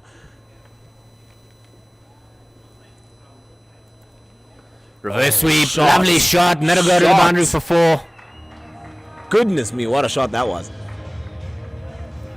Shot of confidence there from Josh Richards. He moves on to 71. Lions 144 for 1, and they're going at 6.6 to the over. Not really slowing down after the wicket of Ryan Rickleton. 7 from the over thus far. And we had thought that maybe after that wicket the Warriors will start climbing into this game, but they've still been battered out. No. That's a big shot there from Krishila and Stubbs. Were they convinced it was LB, or did they actually think they hit that? Krishila maybe thinking it also popped up off a glove and juggled it a little bit. If got there in anything, the end, that but appeal is outside, definitely off for stump. caught behind. There's nothing else it actually can be. Leg before? No. It was just outside the line of the wicket there. He did offer a shot, and that's why he's been given a reprieve. No single there. Quick shot. Ooh. Oh, nearly got him there. Actually, doesn't gather the ball. I think the ball actually hits Richards there. Was it Hendricks? Yeah, it's Hendricks that's been wrapped on the Yeah. on the hand there, so there'll be a bit of a delay here as we finish out the 22nd. 145 for 1. Dom Hendricks just removing his glove and wringing his hand. I think Bretsky would have been hoping that Stubbs starts off while they were controlling the run rate. Maybe not go for a boundary and a few extra runs there. 8 from that over. It's looking like they're still continuing on. The Lions are just marching through this innings currently. We did talk about them not losing wickets up front and not collapsing within the rest of the lineup, but maybe that could still happen. But right now, it doesn't look any likely. Yeah, like I said, there's going to be a bit of a delay here as the Lions physio, Z, as he's affectionately known, will come onto the park and offer some of the blue spray. And there'll be a bowling change from the golf course end. It's Neelan van Heerden, gone for 34 in his 4 overs. So not the most expensive of the Warriors batters, bowlers rather, but he'll no doubt sniff something. Patrick Kruger picked up a wicket, had a rough one, and then they immediately got rid of him. Too early, do you think? I'm not really sure, because I mean, he got them that breakthrough. I would have actually persisted with one more over just to see what they can actually offer there again. But maybe they're just trying to go back to their original bowlers now. Maybe try to go back to that set plan, seeing that there's a new batsman in right now. But Van Eden hasn't had a good day so far with the ball. Perhaps it will do him good to just try and get his confidence back up, get this over in, stick to a line, stick to the plan here, and try to get a wicket and push the Warriors back into the game. Yeah, Dom Hendricks not able to really stamp his authority in last year's one-day cup, or thus far rather. He's in his 3rd game, and these are actually his first runs of the competition. 145 for 1. He's on 17. The partnership, still a young sapling, 26 on the board, 6.6 to the overs. You'd probably think right decision to bat first. Definitely. I said that this morning when we actually stepped up here. I was like, win the toss, bat first. I know all the history here on this field currently shows that if you're batting second, you win. But I'd also, on that wicket, win the toss, bat first. Put up some runs on the board. And given the confidence behind the Lions batting, it wasn't really there. So now they're just trying to silence those demons and get a good score on the board. Wide. Too wide. Very wide. Maybe it just slipped out the hand. That almost went off the pitch for me. Yeah, no doubt there for umpire Ryan Hendricks. You'll see the red line on the edge of the strip there at the top of your screen. That's the indicator line for the umpires. It's not a hard and fast rule, but it's a good indication. Then again, not starting well. But what can we do now? He needs to just try to level his head a little bit and then stick to a certain line. Much better, but it's a no ball. No ball. Insult to injury. 3 runs from the over, and we've yet to have a ball, and the next one will be a free hit. So he's immediately under pressure now. He's immediately under pressure in this situation. And to bowl a free hit to a set batsman set right man, now, yeah. it's criminal, really. Again, I'm going to ask the question, where do you think he's going? There's a deep point out, deep backward square, and fine leg out, as well as third man. Down the wicket, corner, over the head. He's going leg side. Oh! Over, long off, and that'll race away to the boundary. A freebie. And not missing out there. Over pitch by Van Heerden. That brings up the 150 for the Lions. Coming off 140 deliveries. 18 fours and 2 sixes. Like we said, good start. Really, really strong start right now. 150 in the 23rd. It's looking really good. And as you said earlier today, as a Warriors supporter, I would be a bit worried right now looking at the scorecard. Because it's looking like they're going to chase a big one today. It's always a difficult one when you haven't bowled as much as you would like, particularly at the start of the season. And this one just squeezed out onto the offside. They're not going to get a run for it, but miles under the belt, miles on the clock at the start of the season for bowlers is crucial. Yeah, I think the major issue here for the Warriors is the fact that they had 2 games that were just abandoned due to rain. I mean, they haven't really had a time in the middle. They haven't really bowled. They haven't really met the challenge to actually be bowling to batsmen who know how to play. So it's difficult for them to just come in today and provide. It's a glorious shot. Good bit of fielding off of his own bowling there. That's a glorious shot. Glorious shot for no run there. What can you do with that? Fadida's hands are probably really hot right now. If not his chest, taking a bit of a bullet there. But good work there in that delivery. 2 dots since the waywardness of the first 3 deliveries.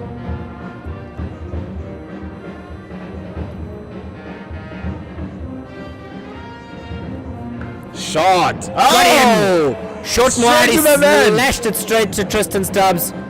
And a wicket against the run of play. Van Heerden has the Lions Richards was strong definitely man kicking with in the himself. pocket. He's definitely kicking himself with that one. That was really, really wide, and it was there to be put away. It just hit it straight to Tristan Stubbs, who's just standing at point. Yeah, Josh and he Richards swallows dragging his bat there because he knows that it's a soft dismissal. He's very disappointed with himself there. The opportunity for 100 goes a begging. 76 runs to his name, 10 fours and a 6, and the Lions 2 down for 151. Oh boy. Well, 2 new men at the wicket now for the Lions, as Zubair Hamza no doubt will walk out to partner his new captain. Richards played really well for that 76. A strike rate of 92 was actually a really good innings. It gave them the impetus up front. So right now the middle order just has to come in and continue with that momentum. But the Warriors right now in the position where they would actually like to be. Having 2 new batsmen in the crease, it gives you an opportunity to actually get yourself back in the game now. It's a concern, I think, for Josh Richards, the inability to convert. I'm not saying that it's necessarily a trend for him, but it's something that he will be cognizant of and disappointed with himself. There is an SAA series with a possible nod to the India series being an opportunity. So SAA taking on West Indies A at the Willamore Park Oval in Benoni, and then going down to Buffalo Park in East London, and then the Mangong Oval in Bloemfontein to wrap up the series. There was an indication, if you may have seen it at the top left of your screen, that the suggestion was for a bumper first ball from first slip, so we'll see if that one pays off. Bretzky brings in a slip bluff there. Yeah, he's bringing in a slip for the new batsman. Maybe there is a double bluff there. Hamza to face his first ball. And that wasn't what the slip ordered, and he gets off the mark. It's definitely not the plan there to be bowling that straight down leg side to the new batsman. You have an attacking field, the fielder's on the offside looking to be in catching positions, and you just drift down leg side, giving away an easy signal to get the batsman off the mark. Yeah, there's not many rounds of 4-day competition before that SAA side gets underway, so I believe it's only 1, and so the question is, do your performances at One Day Cup warrant a selection for that series? Perhaps an opportunity to try some new things for the SAA side. That so nearly could have gone onto his stumps there. It's a really good ball there. It's a good way to finish the over. But it's an interesting point that you're making there, Dave, about those selection protocols. And it is a conversation that they really have to look into, you know. But going back to what you were saying about Richard's conversion, And just seeing how he walked off today when he got out, the sheer disappointment in his body language, it just tells you that he is also worried about the situation, not converting to bigger runs every time he gets past 50. Yeah, it's important when you do get a start that you make the most of it, and he did very well, but to get out in such a soft fashion is one that he'll want to easily forget. Tristan Stubbs to continue from the call-it drive end. And he'll be bowling to Zubair Hamza. Deep point being happy? asked to go a little bit finer behind square by wicketkeeper Koshile. And long on is out as well as mid wicket and fine leg.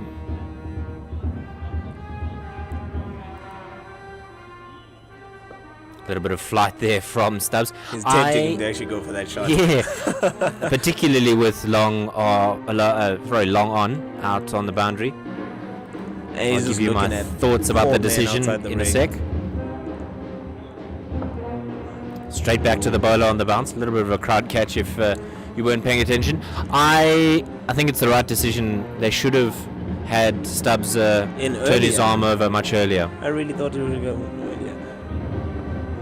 They really should have had him in earlier. I was thinking about that throughout. I think after that 12, 13 over mark, that's when they were starting to build momentum, getting into this innings. Hamza just tucking this away onto the onside. They look for the second, but they're not convinced that it's the right decision. And with pace barely having any dot balls in the second power play, that's when you really start to think and consider that, we have a spinner in our side, we might as well give him a run right now. And Stubbs so far started this over beautifully. 3 dots, 1 single. It's looking good. It just needs to close it out in that fashion as well, so that we can start building this pressure, and the Warriors starts building this pressure with the ball against the Lions right now. Yeah, just with the left-hander on strike now. They've put extra cover in the ring, and cover is out sweeping, very square. No real changes on the leg side. Good ball again. Yeah, that's that pressure that Alfred Matoa built. We can clearly see that Dom Hendricks is not even slightly interested in being tempted here. And I think the playing style and coaching style of Russell Domingos, we finished that the 24th over, 153 for 2. I think it matches Dom Hendricks, slightly more introverted as a pair, and maybe some of the other players taking some time to adjust, as we see some good running between the wickets there on the embankment. They look like they're just having a good time out there. And you're right, on that point, Dom Hendricks in at 3, with the style of player that he is, with the coaching staff, he is now that glue in and around that, top to middle order. And when we saw how Ryan was going about things, how Richards was going about things, it's always good to have that stability following you into the next phase of play. A little bit short and wide there on the embankment, but let's get back into the action as Van Heerden goes over the wicket. Oh, and it's wide again. Started the previous delivery, a previous over as well, but if he bowls wides, I don't suppose they'll be upset if he picks up wickets as well. That's true. But you can't always be starting an over with an extra. Last over, he started with the wide, followed that up with the no ball. Are we going to be seeing the same in this fashion now every time he's coming onto ball, that he will start off with an extra? 5th wide in the innings thus far. Wide slip in at about the 2nd position. And just guides us down to 3rd man, and he'll get 1 for it. We talked about building pressure with the ball from both ends. Stubbs had a brilliant over the other side. Van Heerden starts off this end, in the golf course end, and he gives away a wide. He gives away a single the next ball. Now all of a sudden, all that pressure building is just going away. Do you imagine that the Lions will feel that they're still slightly ahead, or will it be the Warriors' game at the moment? I think it's this phase that's going to decide for us where this game is actually heading. Coming around the wicket to the left-hander. We often talk so much about, the middle period in a 50-over game, where the momentum changes slightly when we go into the 2nd and the 3rd power plays in the game. And so far, the Lions might be in a strong position here at 155 for 2 in the 25th over. But the Warriors still have a chance to get themselves back into this game. Yeah, particularly with 2 new men at the crease and the opportunity for a wicket shifting the momentum of this game. Good length there from Van Heerden. And you see now Stubbs out at backward point. Exactly, and with that now they have the opportunity to build pressure. Just centerize yourself around the plan, create dot ball opportunities, stick to that plan. The more dot balls you have, the pressure will climb on the batting side, and then they will start to think they might have to do something different here. And there are your opportunities for taking wickets. There's a lot of chatter in the field. They are Trying to live G up again. their men. Yes. Oh, good short stuff there. And one from the over One from the signaled over. by umpire It's a good short ball. Well directed too. Dennis Smith at square leg, and then Dom Ryan Hendricks Hendricks. just looked like, I'm not playing that. no, he's not gonna. He's not that type of cricketer to chase something wayward. He very rarely has a senseless shot. Umpire Harris is actually at point, just because of the sun would have been beaming into his eyes. His eye line there. Shot. Wit and smashed Goodness through the me. covers, and that's exactly what you want and will get from Dominic Hendricks. Glorious shot, just leans into it. It's another no ball. Oh no, there's 2 balls there. And Paul stressed this earlier in the opening 10 overs, the importance of finishing an over well. And that's just really not how you do it. You can't just bowl a full length of the outside off stump that wide. You just give the opportunity to the batsman to just put you away. Yeah, another free And it hit. is a no ball. Yeah, I thought I saw the umpire calling a no ball there. it was a half volley essentially, and Half volley, punish to the boundary. It's 4 no balls there, and the next ball being a free hit.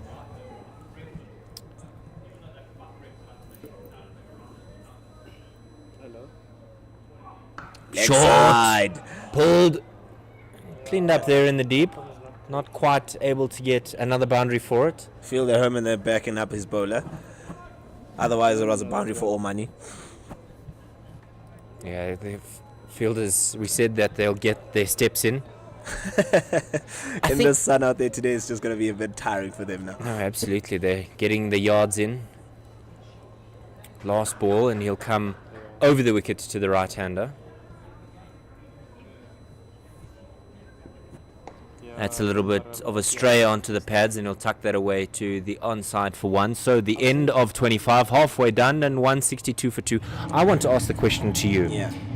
Warriors, as a union, have produced a number of fast bowlers in the years gone by, or have had players at their union playing for them, particularly fast bowlers, and then they get an opportunity to go, and then it's almost like the Warriors have to rebuild. I'm thinking, back in the day, Mackay and Tini coming from that side of the world, and maybe a little bit more recently, Marco Janssen and Lutus Pamela and Sasanda Magala also finding their feet at the Warriors. Do you think it's a good nursery as this is the start of Stubbs' third over? I think it really is, because always the Eastern Cape has often produced quality fast bowlers, but more and more times after having those bowlers actually find their feet, they often leave to pursue their careers at other teams. I'm not really sure if that's really a good thing for developmental reasons in the Warriors cricket. They just But squeeze it this is very out interesting. to the point region, and comfortably cleaned up in the end. A little bit of a fumble, but gets there. 163 for 2. Stubbs is actually tightening the screws a little bit here. He's building some pressure from his end, the color drive end, and he's doing a good job of it too. He hasn't really gone for many. He's into his third over into the spell. He just needs someone to actually also tighten up the golf course end as well. Coming around the wicket now to the left-hander. Good defensive shot there. No Another run. dot ball from Stubbs again. And that's the key, is to build that pressure with those dot balls. There's not much else you can do. When you're going 4-6 over, and They've brought it down from nearly 7. Down the wicket comes Hendricks, perhaps looking to beat the man at mid-on, but this one squeezed out at fine leg as the throw is very wayward. Just You can't another even see single. Koshile in the shot. in the shot there, it's way with, and I don't understand how he can be so wide. I mean, he's close enough. Just need to be hitting the target from there. We're looking at footballing terms there for a second. Coming back over the wicket. That should have been a dot ball. Bit of a free run there. Bit of poor fielding there from the captain. I mean, you should also not be looking into that. Those balls should not be going for singles. If you really want to continuously build pressure, you can't be giving away runs like that. Yeah, Stubbs is at a good spell so far. 12 runs in his 3 overs. yeah, with 26 gone, 165 for 2. And the weather, the early indications for Sunday's game is that it's going to be 20 degrees Celsius with only an 8% chance of rain. But I think the concern for Warriors fans of seeing a home game will still be present because of the rain over the weekend that may fall, and it might just be a bit of a plugged outfield as we see the bowling change from the golf course end. Bayer Swanepoel will start his 6th. He's gone for 32 in his 5. Very expensive from him. It has been a bit of a wayward start, but maybe there'll be some quality here. Nearly an opportunity for a return catch there. Good fielding there. Keeps that to a dot ball. Bayer Following up on Stubbs' over. That's how we actually start. Yeah, Bayer Swanepoel did really well for the Warriors against, I believe it was the Titans at Supersport Park last season. So he'll want to seek another performance of that level. A wicket would certainly help that. Short wide and cut away. There's a man down there in the deep, so he'll clean it up as we try to get some focus on that shot. There's a little bit of blur, maybe some heat haze. Good shot for a single. I wonder if the decision by the Lions to bat was also influenced by the weather. As the day goes on, it'll get a lot cooler, but it was 32 earlier today with a real feel of about 36, 37. Especially when we started the game. And a left-right hand combination. Swanepoel coming Pulled onto the onside. Lovely stroke there by Dominic Hendricks. Just got on top of it and smashed it away. Not violently, but certainly timed it excellently. 4 runs, 170 for 2. That's Hendricks' 4th or 5th boundary in this inning so far. He's on 27 now, 20 balls. 5th boundary, yeah. He's going well. Strong start, really showing good intent. And Swanepoel is also just straying a little bit from his mark there. You might think there's a couple of shadows. They're extending on the strip, but it is still 32 degrees out there in the middle, so there's no let up for these Warriors men. You can actually see how they're going in between overs here. There's just low energy. Maybe they can feel the heat starting to get to them. Swanepoel is at least trying to get through this over quickly, because over it might be a problem here with points in regard. Well, it's also a concern. You're talking about guys feeling a little bit flat, and with 5 pace bowlers being used, and you'll see Bayer Swanepoel jogging back to his mark, because the conversation from the umpires will be, gents, you're falling a little bit behind. And you know how costly falling behind that over it might be. Yeah, ask the Rocks. On the back foot and just guide it out into that offside for the single.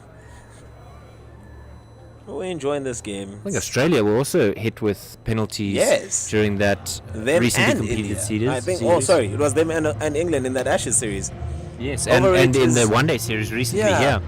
Over it is so much more a stressor now in international cricket, and as a result, even at this level of domestic cricket, we need to stress it so much more, so that the guys are aware out in the field that over rate is part of the game.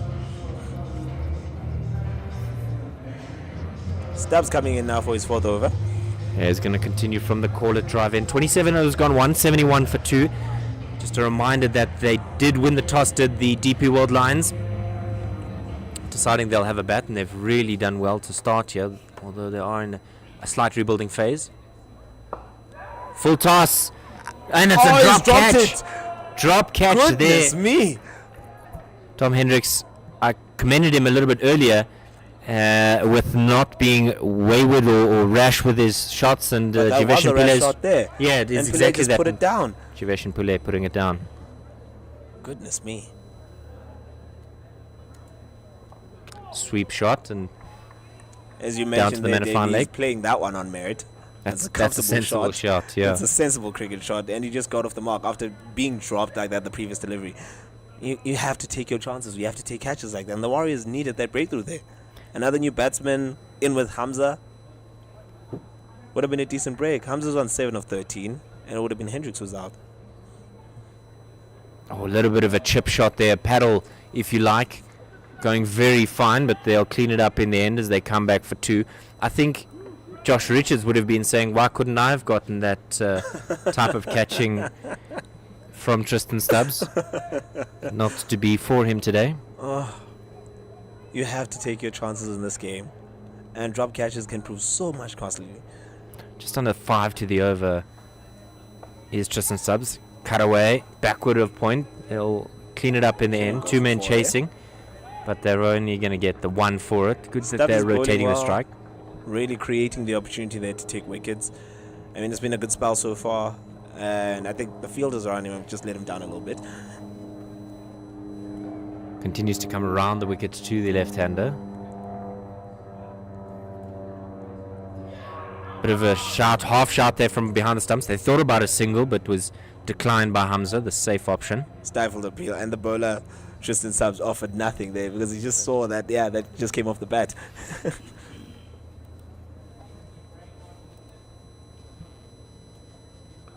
little bit of width there, and he just carves that out into the offside square of the wicket. I'll get another 1 for it. 28 gone, 176 for 2. Hamza on 10 and Hendricks on 30. Those two batting nicely. Dom Hendricks batting at just over a runnable, 111 strike rate. And if you're a Lions fan, Nelson? If you are Matthew Breski right now, what exactly is your idea to try and change the momentum of this game to fourth to your end? To try and generate a factor of getting wickets here?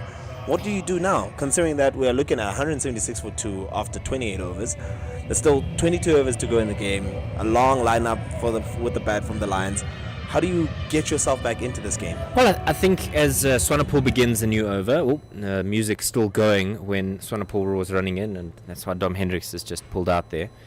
We thought we still had more time with the music going, but Swanepoel excited to get going. I think he'll feel confident that he has picked up wickets, and that there are 2 men at the crease that are fairly new to this game.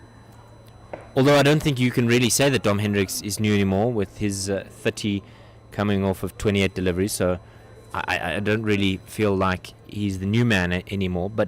And considering how they're bowling every time they get a new batsman out here, and twice now we've seen it against Hamza and against Dom, they're just giving them, loose deliveries to get themselves into the game.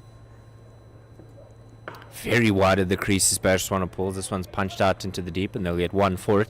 I think Matthew Bretzka has to rotate his bowlers. Short, sharp spells, 2 overs, 3 overs a pop, and then you don't allow the Lions batters to settle at all. I think key to that is bowling in a consistent area. Yeah, because right now what we're seeing is that there's little to no intent from the Warriors bowlers at this point. And that will just tickle the wide line there. Oh, that was a tempter. And Hamza didn't really want to miss out. Just a whiff of red paint as that one was very close to being called wide by Ryan Hendricks, but no dice. And a bit of a freebie there for Swanepoel. Again wide, full and laced away through the covers. It'll be cleared up in the deep. Just good bit of fielding there. Good bit of fielding there to put the batters under pressure, not allow them to be complacent. Just cleaning up. Good sound off the bat too. That was an excellent shot through the covers. 2 balls remaining in the service. Swanepoel with a much better over 2 from it. Catch Chipped it. over the head of the man at point. So close. Good idea there to try and get a slow bouncer in there. It was the change-up. It really was the change-up. Slower bouncer because he was expecting it to be a bit quicker, and onto him just really bench a bit fuller. Good bowling there from Swanepoel. Diving in vain there to try and get a hand to it. Not able to get any connection with it. Slashed away a bit of the bottom end of the bat there. There is protection out there, so they'll just get the 1. And the end of 29, 4 from it, and a much better return from Swanepoel. Yeah, much better in this second spell of his. I see Breski still continuing with Stubbs. 180 for 2, 29 overs. And it's becoming now a different phase of play in the game. Well, would you not continue with Tristan Stubbs? I mean, it's a much better day out for him than some of his colleagues. It's creating that pressure now. It's creating that level of uncertainty even against him. We're seeing these shots, and like you mentioned with Hendricks, he's such a level head with his shots and his shot making. But we're seeing that he's in between now there when he's playing Stubbs. And that's what you want your bowlers to do. You want them to create a level of uncertainty so that the batsmen make a mistake. Straighter from Stubbs, but no run there. No gap in the field. Into his 5th over here in the spell. No wicket, 17 runs. But he's holding it out. It was almost like the Lions were a different side in 2023 after the first couple of games, barring the washout against the Dolphins. And there were many questions to be asked. But I think they've answered a lot of them, as this one is not able to pierce the gap. As we're referring to their batting collapses in the past games that they've actually played this season. They've looked more like themselves in this game. They really have taken to the field. That seems like they're enjoying the conditions today. And very wide. well. Umpire Dennis Smith signalling wide. Koshilish saying, well, that's actually come off of His Zubair thigh. Hamza, so I'm not sure the reasoning behind that. Much better delivery there from Stubbs. He doesn't turn the ball prodigiously, but I think control is his asset. And Hendricks calls Hamza for that quick single. 2 balls left in the over, and we'll have a commentary change at the end of the over. Mpo will join Odwa as we head towards the final third of this game, or this innings rather. Around the wicket and just punches that away. Good fielding Good there fielding there, Bretsky. at mid-off. Captain getting a doing high captain five, things. and rightfully so. 1 ball remaining for Stubbs. He's bowled well. It's a And good shot. quick running here by the Lions. They want 2 looking and for they'll get 2. there in the end comfortably. Great bit of work there from the Lions to put pressure on the Warriors. And at the end of 30, it's 184 for 2. Well, Tristan Stubbs.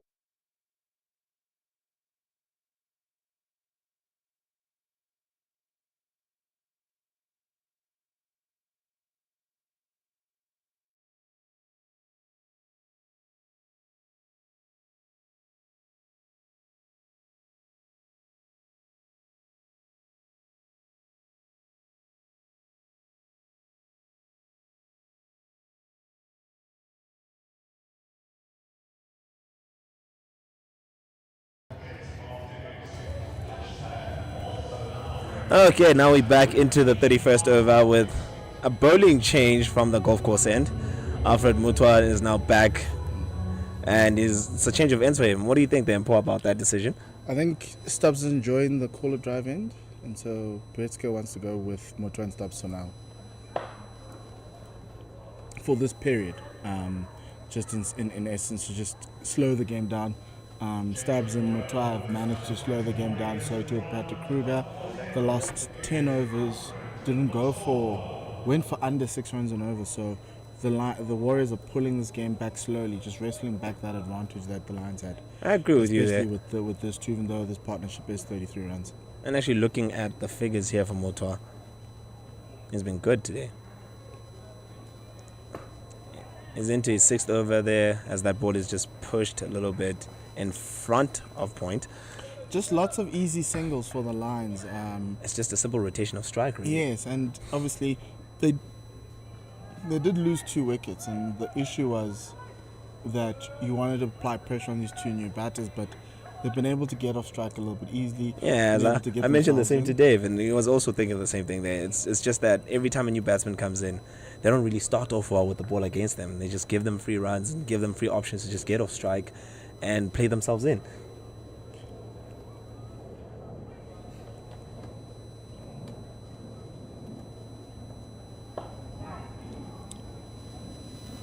Single there. If you look at Zubair Hamza, it's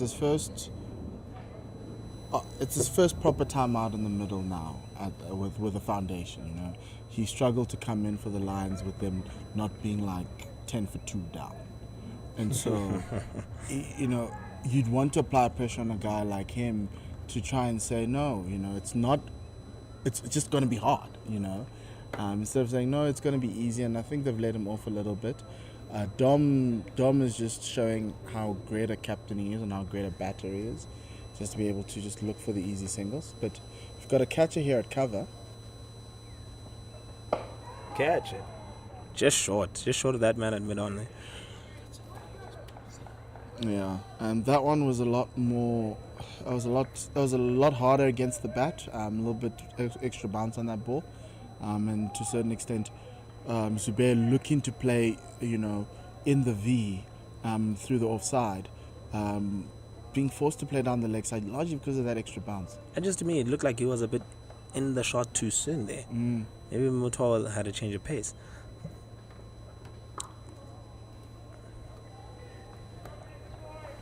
You essentially want this pressure to continue, and I think Matthew Britsky is understanding that it's Mutua and Stubbs who are going to probably give him the most control. They normally say you should be able to double your total here. After 30 overs. In ODIs, it's actually around about 32, but the line's on 186 for 2, so it's 187 for 2, so it's intriguing to see if they can't get to 360 with this foundation. Well, it would be very interesting. After all, they do have a very good batting lineup to come in here. So if they keep wickets in hand to get all the way to that final 10 overs, there really won't be any question as to why they can't double their runs from here. End of the 31st over there, Mutua keeping it tight, 187 for 2 after 31. If you're not going to take wickets, you got to keep it quiet, and they've managed to keep it quiet so far in this innings. And Stubbs is doing a good job of holding out the other end on the college drive. Yes, and you got to do a job for your captains. Already bowled 5 overs for 21 runs. The Lions would need to capitalize on a bowler like Stubbs in order for them to, get this total to those figures which we've been quoting. Great shot there. That's a good shot. The reverse sweep has become a very popular shot these days, more than the conventional sweep. I love it because, teams, you can't necessarily, place a field for a reverse sweep. You can't really do that. And even if you can try to do that, it'll still, depending on the timing there from the batsman. If it's anywhere in that space between them, it's gone to the boundary for 4.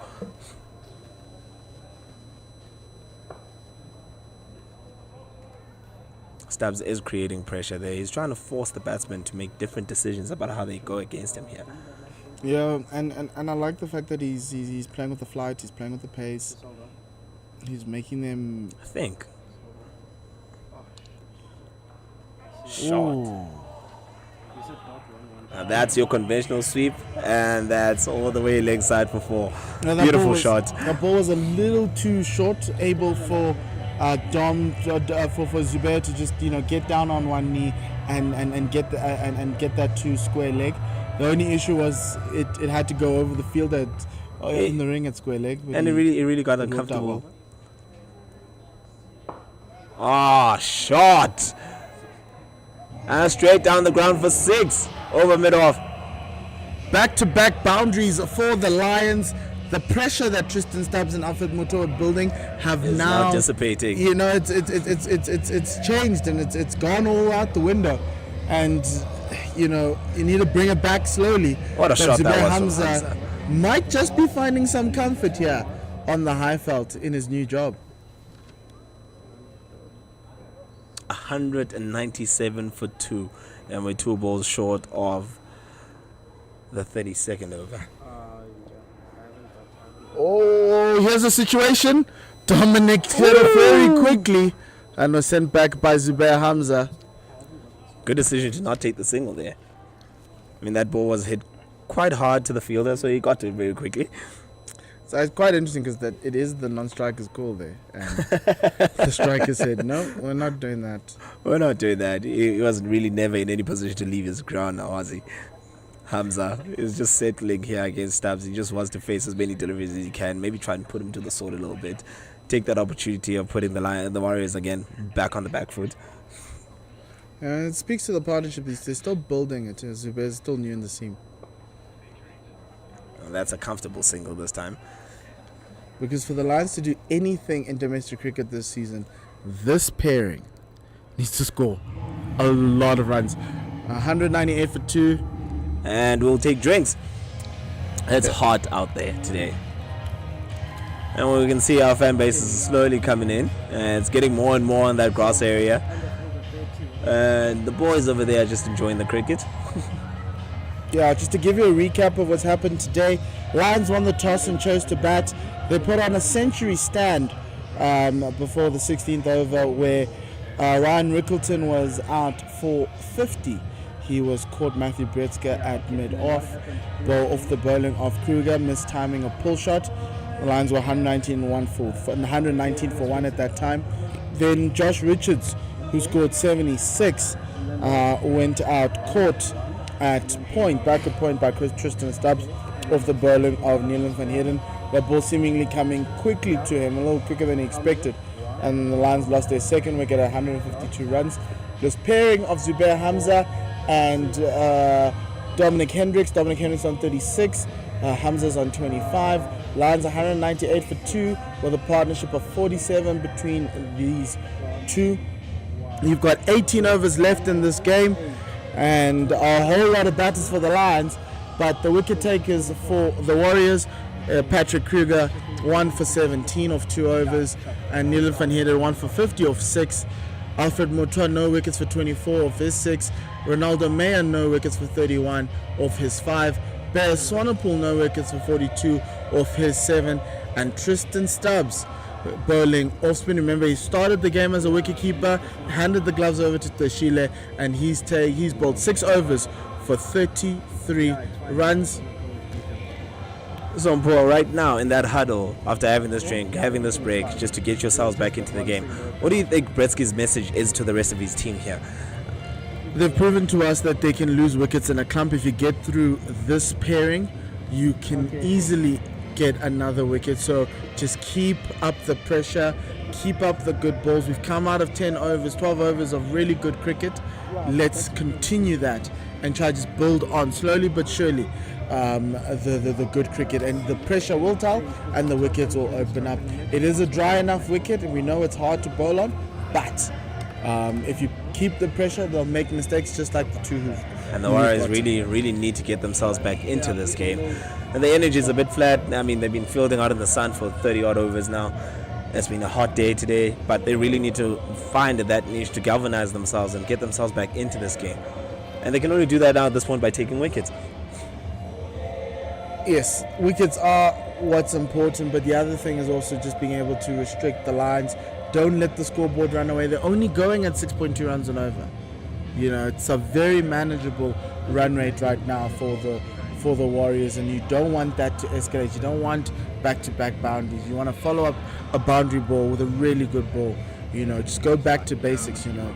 And essentially what he's received from Motua as well as Stubbs is essentially the type of cricket that he wants the rest of his team to adopt. Just consistency and applying pressure. So he's still sticking with Motua now after the drinks break, and he's coming over the wicket now here to Zubair Hamza.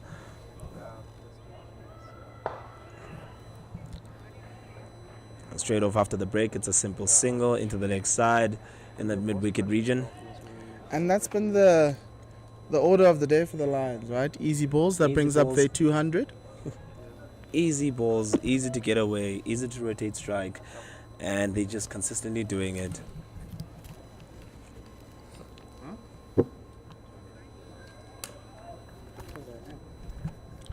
It's 200 up for the Lions for 2.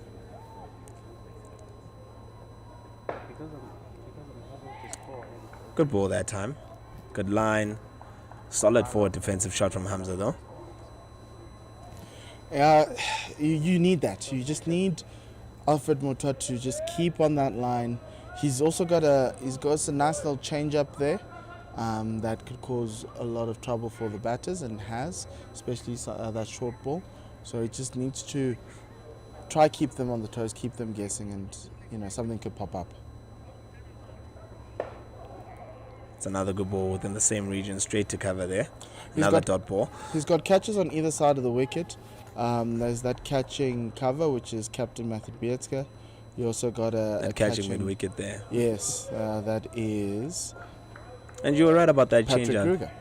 The change-up to that short delivery. It is a surprise ball so far, but we've seen it a couple times today, and the carry's been good.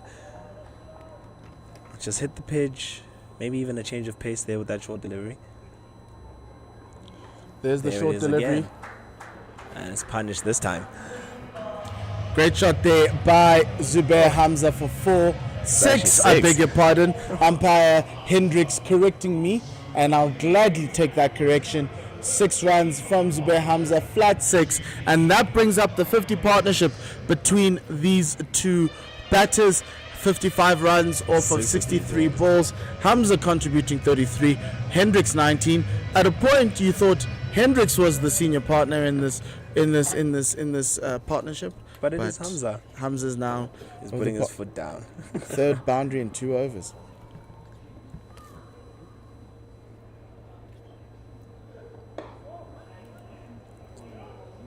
Basically, Mbo, all we're seeing now is that there's a boundary each and every over. You'd find that the Warriors can build pressure, they create dot balls, and then somewhere along the line, there would be a ball that misses its length, or it's just a bit too full, and it gets hit either for 6 or 4, and each and every over, there's a boundary. And the Lions are just going through this innings like they're just enjoying themselves right now. I think the Warriors have put enough a lot of pressure today, and that will be very disappointing from Robin Peterson.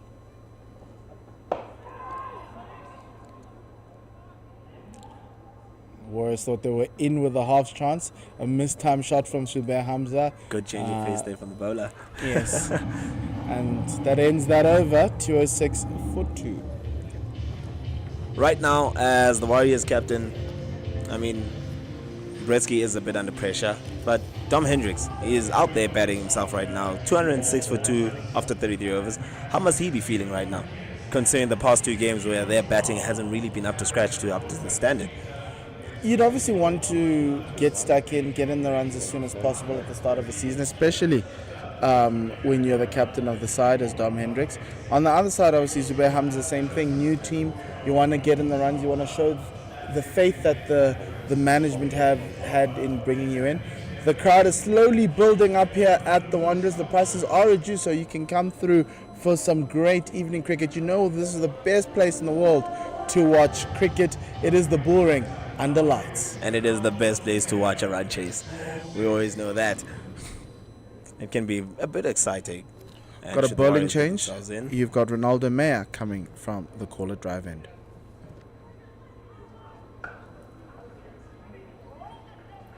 Starts off bowling it a bit too wide. And I think Dom feels like he missed out there. It was a ball that needed to be dispatched with a lot of disdain, but Dominic Hendricks getting used to the new bowler hasn't faced Ronaldo Meyer as Ronaldo starts his second spell of the game. So that decision now taking the stabs off the attack, I feel maybe he's even going to change up on this golf course end now with Mutua still bowling. He's probably going to switch him up as well. Maybe have a new pairing now, take us through the next 5 overs or so. He's in search of a wicket, is Ronaldo Meyer and Matthew Bretzko. That should be it. Yes, that's taken. We talked about that position at catching cover there. That's a good ball. It's actually just on the top edge of the bat and it's taken. Great wicket from Ronaldo Meyer. As I said, Matthew Bretzko is in search of a wicket, so he goes to one of his quicks, and Ronaldo Meyer answers the call and rewards his captain with a wicket. Zubair Hamza caught at cover, catching cover by Kruger for 33 of 39 balls. He'll be disappointed with that, but I think his coaches might be not as disappointed as him, because he's in the runs count. He's gotten it's up and running, and there were a lot of good signs in that innings from Zubair Hamza. So he shouldn't be too disappointed with that. But that brings in a Joburg boy, a Joburg lad. A Kes boy nonetheless, but he's managed to cement his place in the side. Mitchell van Buren. As much as Hamza could be disappointed with that ball, that was a really good ball from Meyer. I mean, we've talked about that position at catching cover all day, and Matthew Bretzko has had it in all day. And finally, there's a catch that pops up there, and it's taken. Gives you an indication of how slow this pitch is, or maybe the bowlers that Matthew Bretzko has not being able to, beat the bat enough. And so you got to look for different ways of taking wickets. And so the change-up is one way. The one that's working. And, that was a cutter, and it got dug into that pitch, and Zubair Hamza looking to go through that, came a little early, popped up to cover, and it was easily taken by Patrick Kruger. Now we've got Mitch van Buren, who's looking to start, he's looking to get runs just like all the others, to just get the season going. Obviously hasn't been great for the Lions, but he will be looking to get more runs under his belt, just like Rickleton and Richards, as well as his captain Hendricks is on the other end on 37. And right now we're back to that position we were talking about. The Warriors took a much needed wicket. Now first ball to the new batsman, they need to be tight here. They can't afford to now let him get off strike with ease. They can't afford to let him play himself into this innings and actually get himself into the game. So they need to be a lot more tighter to Van Buren. And they should make this as difficult as possible for him to start scoring runs. Yes, Mitchell van Buren also plays in the SA20 for the Paarl Royals. Great talent, middle order batter.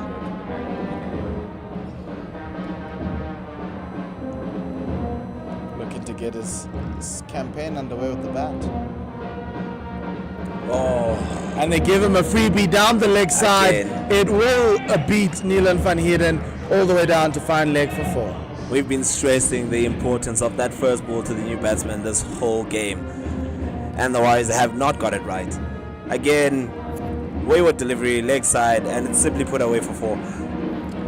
Gets Van Buren off the mark with a boundary. And that will do a lot for his confidence too. Now he's going to get himself into the game. He has an opportunity now to actually start from that boundary and push on. Yeah, it's that inconsistency again, you know. Wicket ball, the first ball after the wicket, when you need to be applying pressure, you give it away with a freebie down the leg side. Can he bounce back from this? Another one down the leg side. But a The better Lions will delivery take a this time. single. Given that length, that was a better delivery to the short batsman. Well, it's a shorter ball to the new batsman. He just plays it off his gloves and takes that single. But still, again, the rotational strike is coming with ease. Lions 2-1-2 for 3.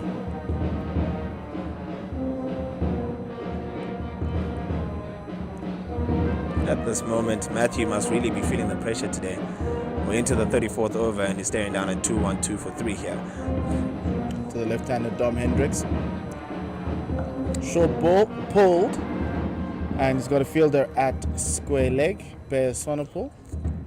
Gets a single, brings Van Buren back on strike again. And again, poor rotational strike through the over. It's been very easy, and in this format, you got to take the runs when they come. If you can rotate the strike in the middle overs, that's all your coaches want. And you just lay that platform, lay that foundation to be able to attack at the end, and the Lions are doing that really well. And they really are. The most important thing now for the Warriors is the fact that now they are, each ball that they're bowling to a different kind of batsman. They're bowling to a left-hander, they're bowling to a right-hander, and because of that rotational strike, because of that ease of getting singles, they are under pressure. This one's up in the air, and drops just on. Could have been run out. It's actually strange. Yes, there's a lot of things that are happening on that last ball. Lots of modes of dismissal to test our cricketing brains. But Mitch van Buren survives with a single. And that brings the 2-1, end. 4 for 3. Brass band in full flow. The runs are flowing. The brass band is doing its thing, getting the crowd going, and yeah, just giving this Lions team some life. 34 overs into the game. We've also got some dancing there as well. You can do the same if you're in the Joburg region. Come down to the Wanderers, 30 Rand a ticket, come through and enjoy this game. It should really be a good game. I feel like this one is going to be a really good game. The Warriors are going to look to fight back in that second innings as well. You know, when you've got Javesh Pillay, Jordan Hanneman, Matthew Bretzker as your top order, and you've got Tristan Stubbs in that middle order, you know, you would always think that no target is out of reach. Yes. But the Lions are in cruise control right now. And they also have a great bowling lineup. That is very true. Patrick Kruger to resume, to start his new spell from the golf course end. Looking for a wicket now is Matthew Bretzker, going to the guy who gave him his first wicket. Well, yeah, That's with Patrick that change Kruger. of bowling again there, because Matoa is now out of the attack. He's looking at Kruger, looking for something different because he knows he has that variable change of pace.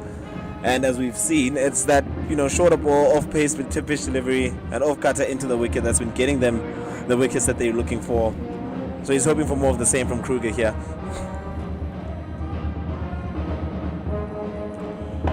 Straight drive, straight to Nielen van Heerden at mid-on. That's the type of bowling accuracy that Britsky is looking for from Kruger, and that experience is telling. He is a seasoned professional, having moved from the Knights. There are two other Knights players who've moved. Nielen van Heerden moved from the Knights. Patrick Kruger. And that's the plan. If you're not getting wickets, try and restrict and the runs. Alfred Motor.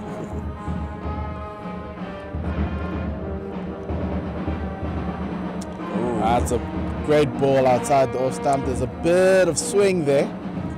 Good to see that this old ball is giving the bowlers something. Are you surprised by that, Paul, that deep into this game so much we're still having swing on the ball there?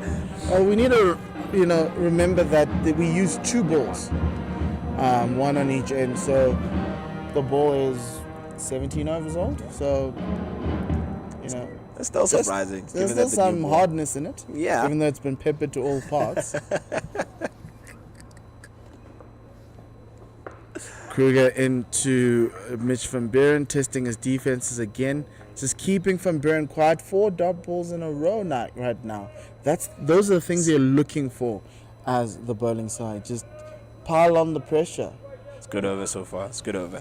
And Dave and I were actually talking about what you said earlier. It's really not about how you start, but rather how you finish in these overs. And right now, Kruger must be looking to finish strong here. Something's got to give now. Runs will be scored or a wicket will be taken, but 4 dot balls in a row normally brings some action.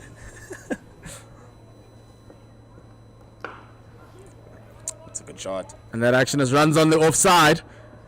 They will take 2 as it goes easily to the cover boundary. Jordan Harman fielding in the sunshine, the lovely sunshine of Johannesburg. The score goes to 216 for 3. Van Buren will not really be happy about that too. I mean, I think he mistimed that a little bit. He was looking for 4 there through that cover region. Look, I think with bowlers like this, it will take a while for you to adjust to their pace. And that's what Patrick Kruger got his first wicket, right? It was indifferent pace, and if you can vary the pace, it makes it even harder for the batters. Now that was one that Van Buren was hoping to get. He mistimed that one for 2 mid-off for a single. End of that over, 217 for 3. And as you said, variable pace from the bowler. It seems there's variable pace in the wicket to begin with, because it's getting a bit slower now.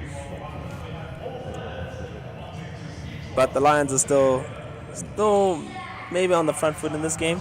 They have wickets in hand. They have about 15 overs to go. They can look to get to that 300 mark here.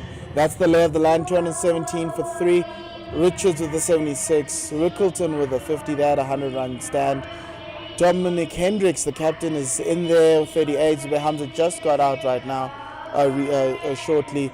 He was out for 33. Mitch van Buren is currently not out on 9. The pick of the bowlers for the Warriors, Nielen van Heerden 1 for 50. Ronaldo Meyer 1 for 39. And Patrick Kruger 1 for 20 in his 3 overs. Ronaldo Meyer to resume from the call it drive end.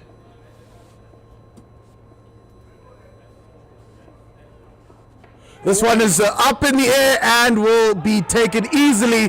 It is not a wicket. Not a wicket. I'm surprised by that. Umpire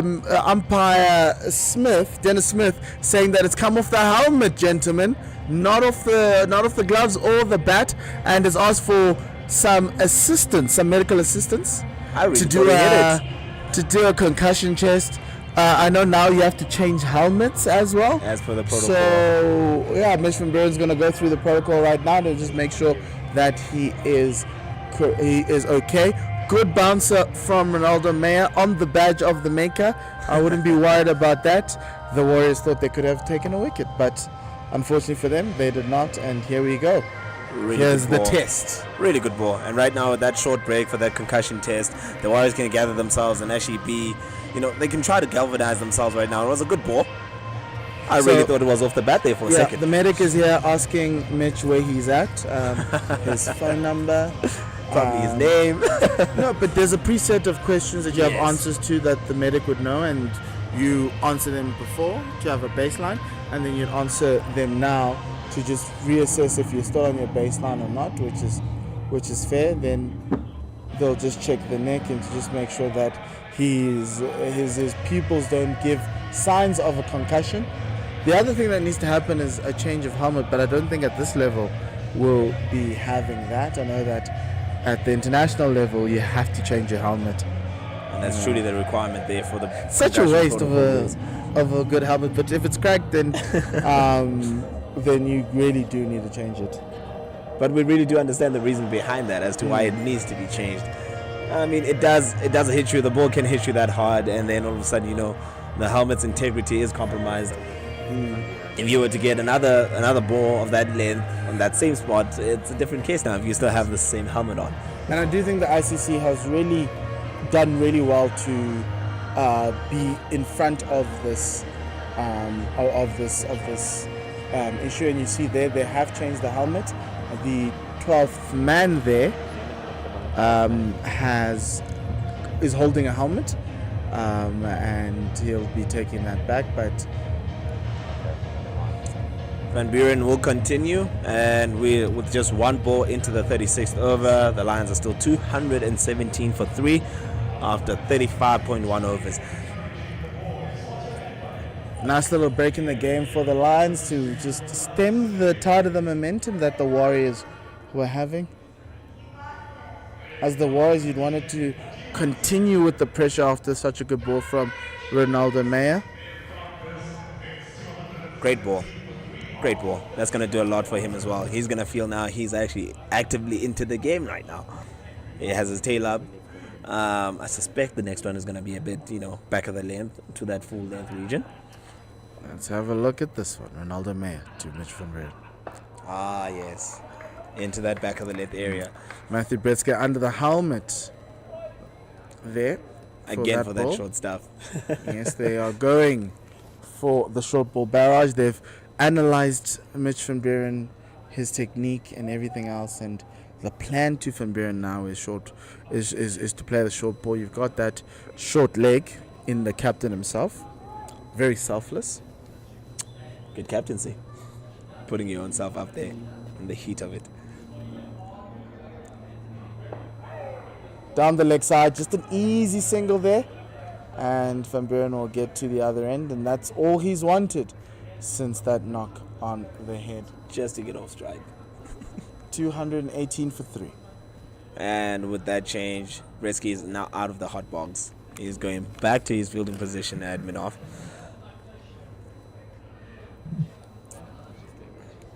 Left-hand right combination still continuing for the Lions, causing a lot of problems for the Warriors.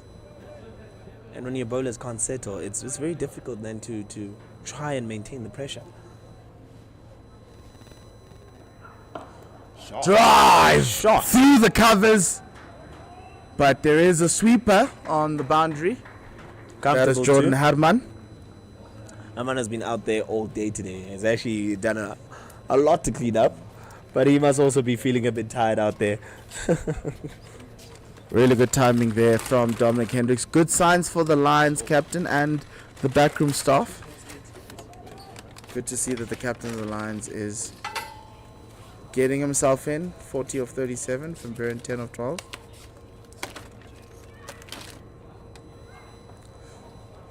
Soft hands to third man. And you see a lot of that in international cricket these days. It's like a scoring option all of a sudden. It's a way to just get off the mark whenever you need to. You just touch it softly all the way to third man. You take your single with ease. You just get it to the other side. You just got to make every ball productive, and that's the modern way of playing cricket. Not every ball needs to go for 4 and 6. You don't even no longer have to wait for the bad ball for 4 and 6. While you're waiting, find ways to score, find ways to turn the scoreboard around, and keep it ticking. And that's what makes the great 50 over sides in the world. That's true.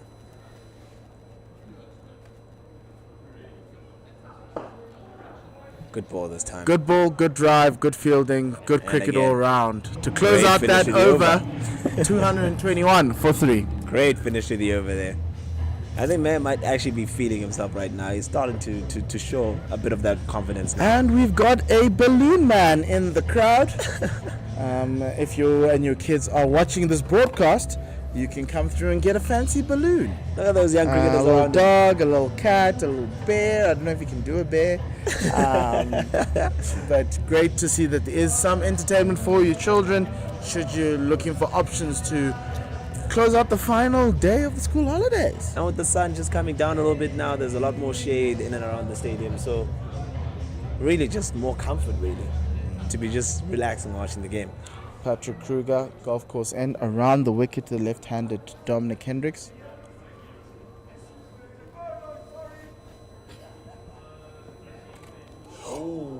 That just beats the bat again. Oh, that's a good ball from Patrick Kruger. It's cutting him in half. Not a lot of room for Dom to try and punch it through the covers. And we really haven't seen a lot of that today. Yeah, no, there's not a lot of balls that are beating the bat today. And that's probably an indictment on the Warriors more than anything else. That really was a good ball there to beat the edge there because of a set batsman at that.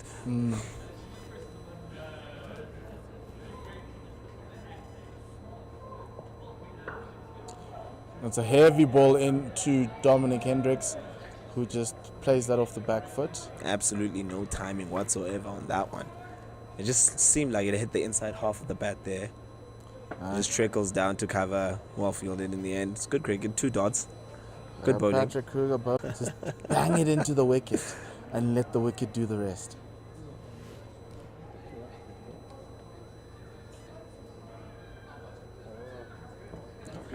Another bouncer, but this one is called wide by umpire Hendricks. Overhead we go, and that's the last one for the over. Extra number 12 of the Warriors, 1 leg by, 4 no balls and 7 wides. 7 wides. There's been a lot of wides actually in this game today. And given how things have went and those extras, with every no ball that the Warriors have actually bowled, it's gone to the fence.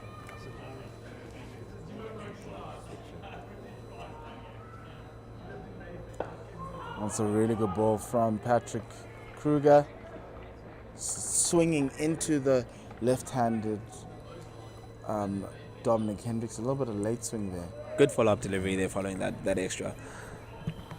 You see, like that's how much you kind of wrestle control from the batting side. Whenever you have an extra delivery that's required, you just bowl a tighter line and you garner a dot ball there. It's good stuff. We've got a double Nelson on the cards for all those line supporters. Please put your feet in the air. If you are a supporter, firmly on the ground. Nice ball from Patrick Kruger. Can't get it off the square, can Dominic Hendricks right now. It's been a good over so far. Tight lines, right at the batsman, attacking the stumps. And as a result, we can see there's only been that blemish of that 1 wide this whole over, followed by 4 dot balls.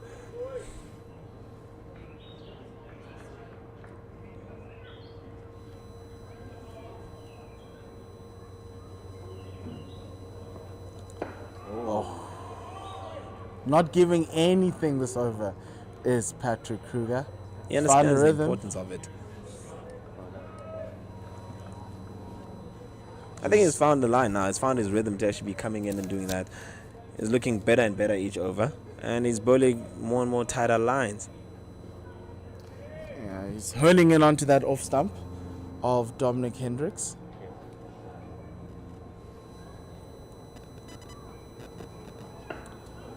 Dom off the back foot, can't get off the square. Great over. Oh! And you've got overthrows. It is so unnecessary from the Warriors fielding. I think it was Tristan Stubbs there with that throw. The excitement of the good over. 1 extra was conceded, and then they go on and concede a run. Correction, it was Pillay fielding that. Off the bat of Dominic Hendricks, and now you've got the Lions at the end of the 37th over, 223 for 3. What an over that. It was a good build-up, good solid bowling, and then followed up by fielding like that in the end, right at the last delivery. So that's disappointing for the Warriors. The bank cricket has turned. They were bowling up the hill. Now they've decided to institute a Lord's policy of bowling down the hill. They should just consider after every over they bowl at either end.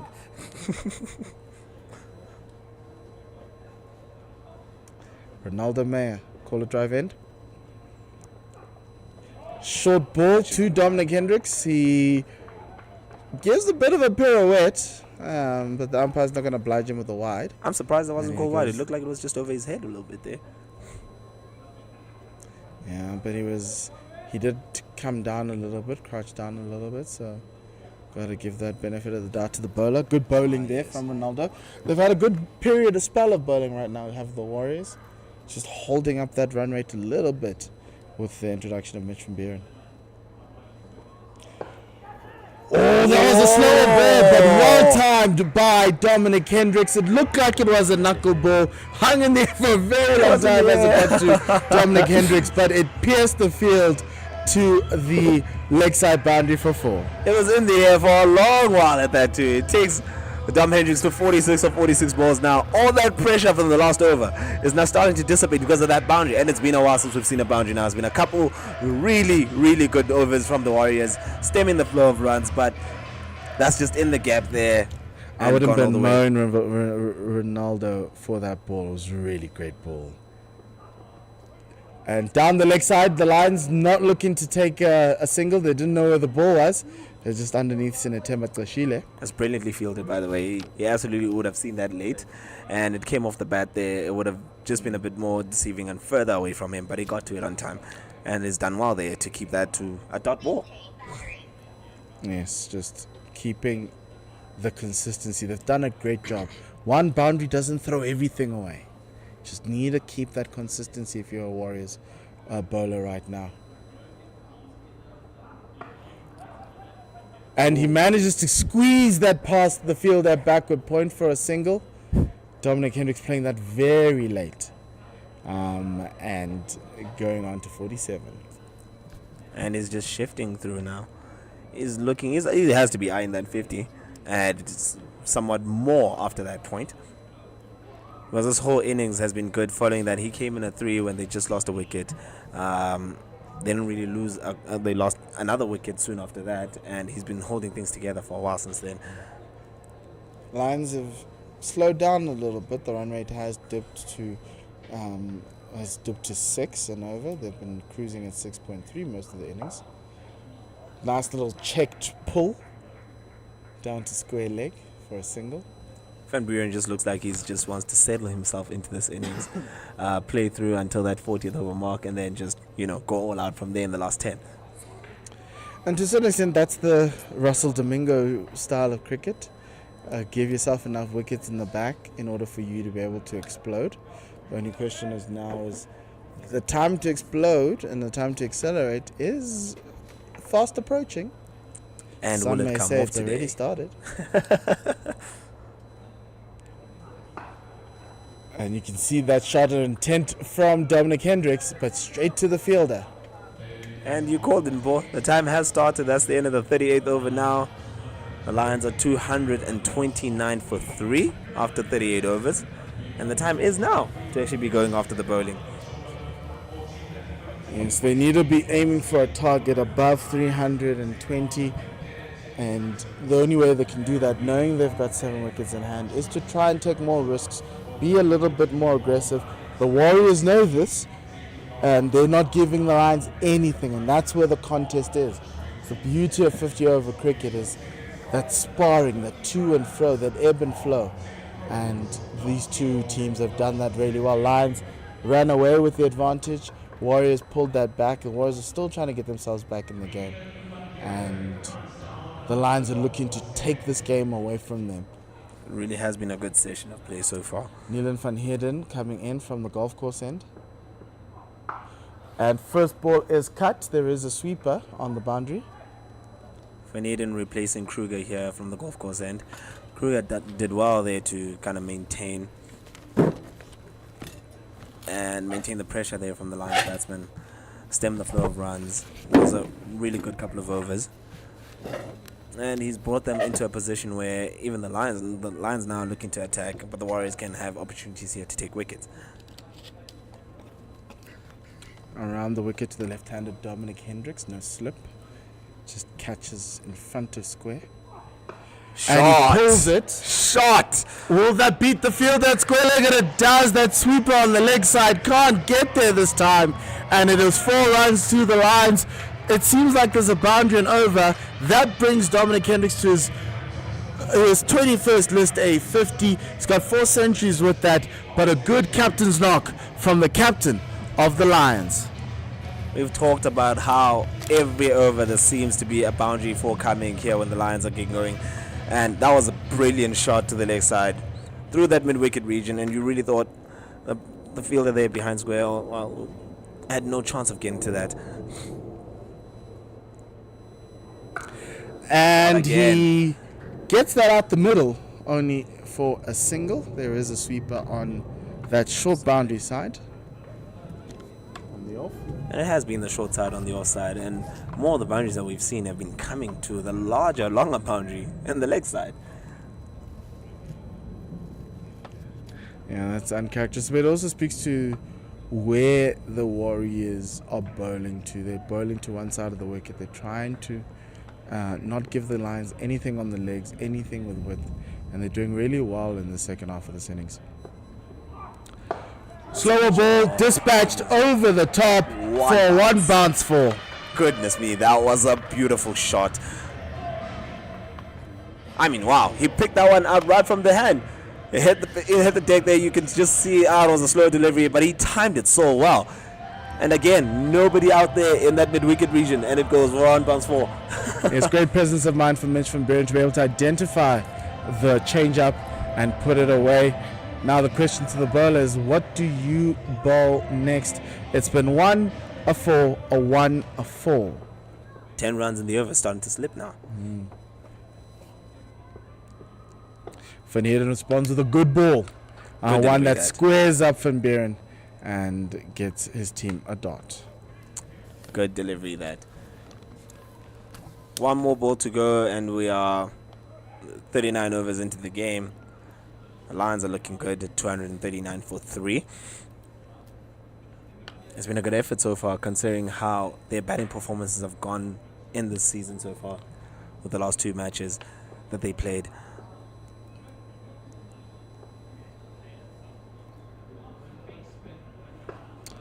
Straight down the leg side. It's going to give some work to the fine leg, but does well to come around and prevent the second run. An expensive over, 11 from it. Yes, and you're in that point in time where you're now starting to do a little bit of mathematics as a captain. Van Heerden has 3 overs, Moto has 3 overs, Mayer's got 2, Swanepoel's got 3, Kruger, who's been the pick of your bowlers, has 6 left. Wouldn't it just be more comfortable to just kept Patrick Kruger? But we are about 1 over away from the third and final power play in the match, where I think it's 4 players outside the ring that are allowed. And so I think Matthew Britsky's trying to figure out who he's going to give these final 11 overs to. And that's exactly the problem now for him as a captain. What does he do? What plan does he have? He's putting Mutwa now on the collect drive and is coming back for his 8th over. Yes, replacing replacing Ronaldo Meyer that's out of the caller drive end. Thanks for that, Paul.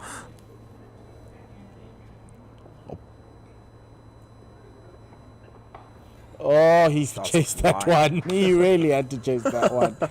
I think he would have left that and still gotten a wide and another ball, but he decided to get bat on ball and it's a single. I think if he left that, even Kreshile was not getting near that one.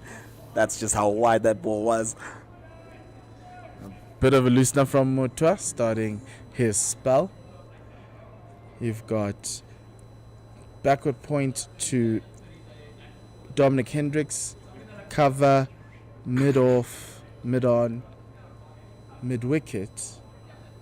And you've got a square leg on the boundary who is moving a lot finer. And third man, fine leg, as well as a sweeper on the point boundary. Mutwa squaring up Dominic Hendricks, but the spread field allows the Lions an easy single. I'm considering that Mutwa now is in his 8th over. I mean, He's bowled well. Hasn't really taken wickets. No wickets today, but 34 runs in the 8th over. It's been a good day for him. And he's done the job for his captain. He held off one end every time he was bowling. He has built the pressure. Just hasn't been lucky in the wickets column. Yes. And you're going to have those days as a bowler.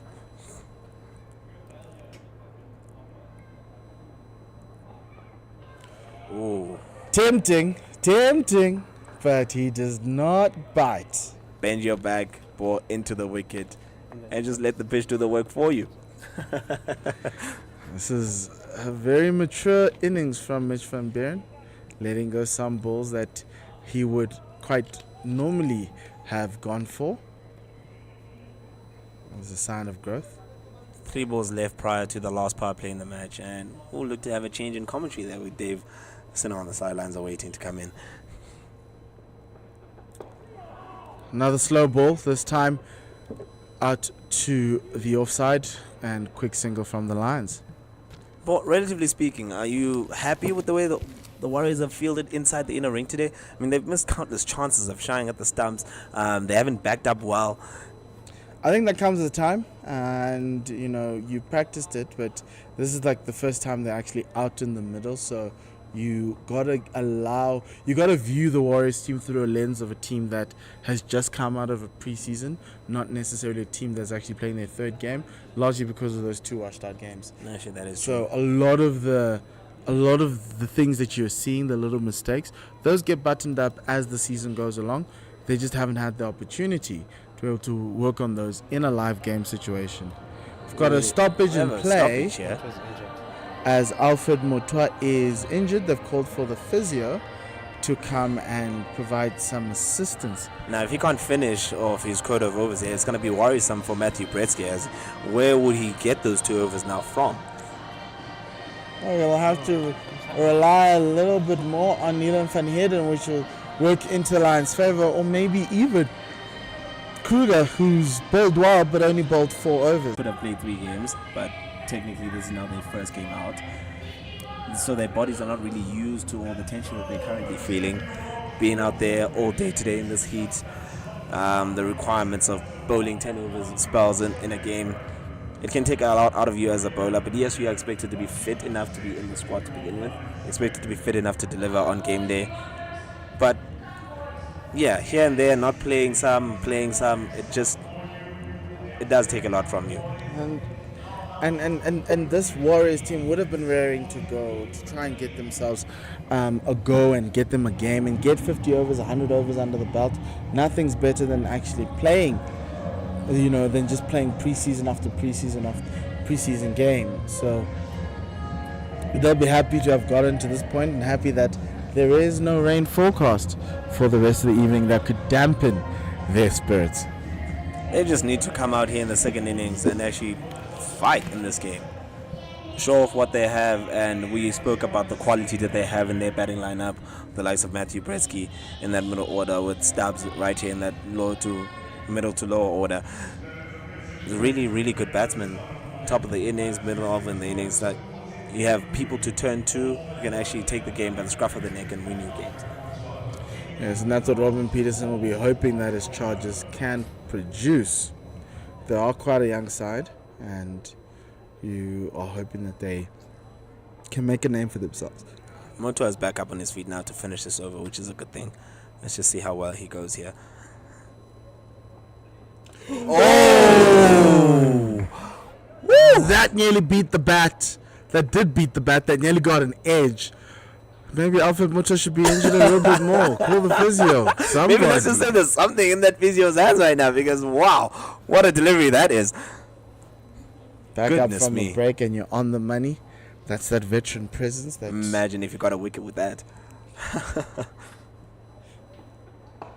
That's a lot fuller and wider, and driven out to the sweeper on the point boundary. 244 for 3 after 40 overs. We've got 10 to go in this one-day cup match between the Lions and the Warriors. We're going to have a commentary change. Thank you very much, Odwa, as we welcome back Mr. Midgley. Those that know him call him Coach Dave.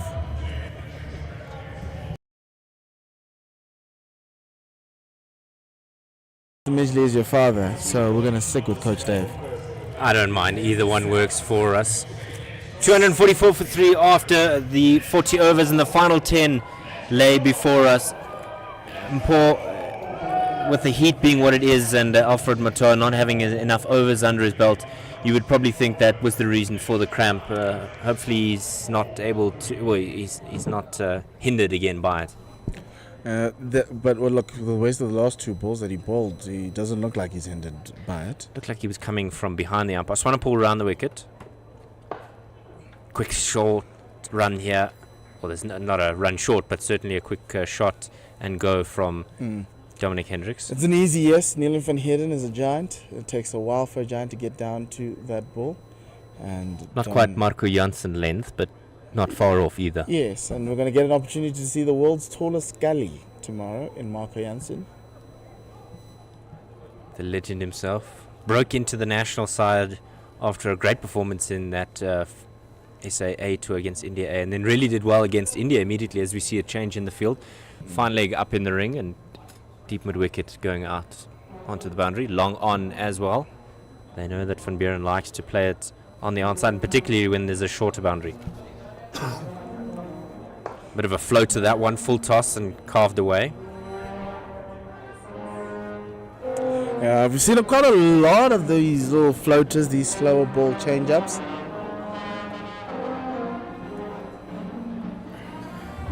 Good change of pace there. Yeah, but great reaction from Mitch van Buren to just guide it out to the offside. No drama needed. Squeezes that one straight to backward point, not able to get anything for it. Do you think that the Lions would be happy? I mean, the average first innings total in one-day cricket is 249. Do you think the Lions would be happy with about 270? No. 300? No. 300's not far enough? No, 320 is what they need to aim for. We've got 10 overs left. If you can go an 8 and over, between 8 and 10 and over, you are knocking on 350. So... short cut up and over the top on the bounce to third man. Matoa doing the work, and fantastic effort there to cut that one off. Those hamstrings seem to be working fine. Yeah, well stretched as Stubbs goes over to give him a bit of high five there. Well done. Acrobatic. Who says he's the senior man?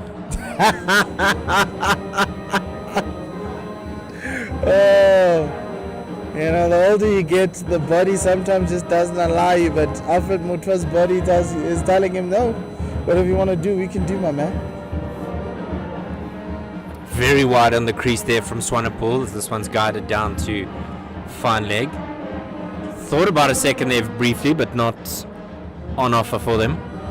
One ball in the 8th, Swanepoel over, 249 for 3. Yeah, it's very calm for the Lions. There's no panic. They're just finding their runs, getting their singles, getting their twos. Getting the job done. Final ball of the 41st. Oh my word, that was an attempted Yorker, and it's gone very wide, and that'll bring up the 250 for the Lions coming in the 41st over. Guess that ball wasn't final. No, he wasn't to be outdone. Maybe an opportunity to try and steal a wicket here on the extra delivery, but yeah, that slipped out. Trying to keep the man on the end. Nearly a second wide. I think if Van Buren had left it, he would have gotten it, but great bit of fielding there in the covers to cut that one off. And that'll complete finally the 41st over, 251 for 3. That last ball looked like it was a slower one. Mitch van Buren had gone through the shot and got the toe end of the bat. Giving you an indication of... Is it an indication of this pitch, or do we have to wait to see what this Lions bowling attack can do on this? You know the old adage, you got to watch both sides bat before you can make the distinguishing Because right now the Warriors are making it seem as assessment. though this Wanderers pitch landed in the middle of Delhi. Well, you never know. And it looks like Stubbs will start the 42nd from the corner drive in. 6 overs. No wickets yet, but 33 runs to his name. Bowled really well today. Why wait so long, though? Long for what? To bring him on. He was keeping. Mistake asking him to keep in the first place? all part of the plan all sometimes you get along. directives from above, you know.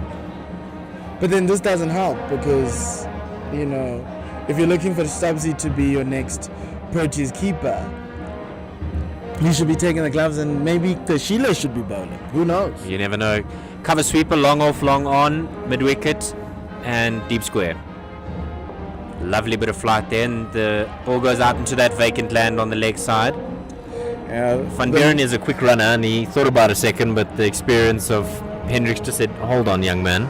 The messaging here from the Warriors is, we'll give you anything but a boundary.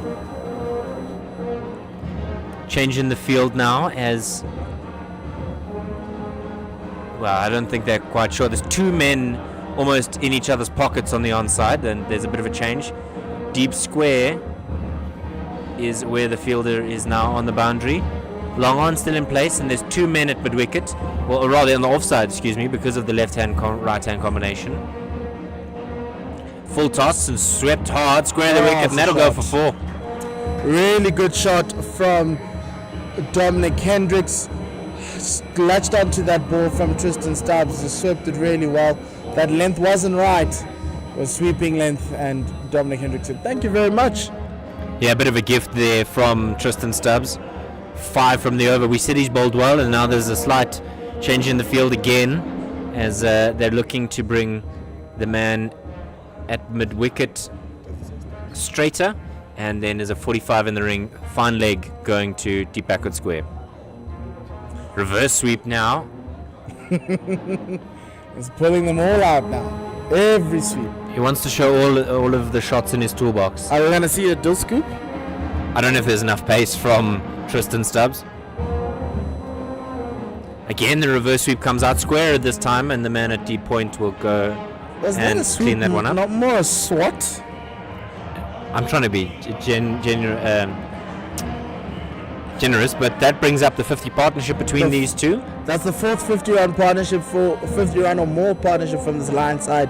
They're doing really well from a batting perspective, especially after the horrible performances in the start of the season. Chipped up high, and it's gone up over the man at short 45. He's going to have to do some work to cut it off, and does.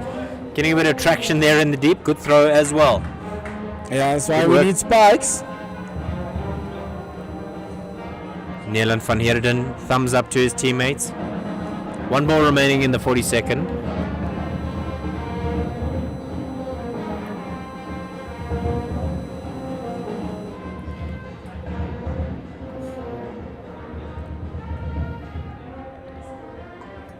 Another single there to wrap up the over. 9 from it, 260 for 3.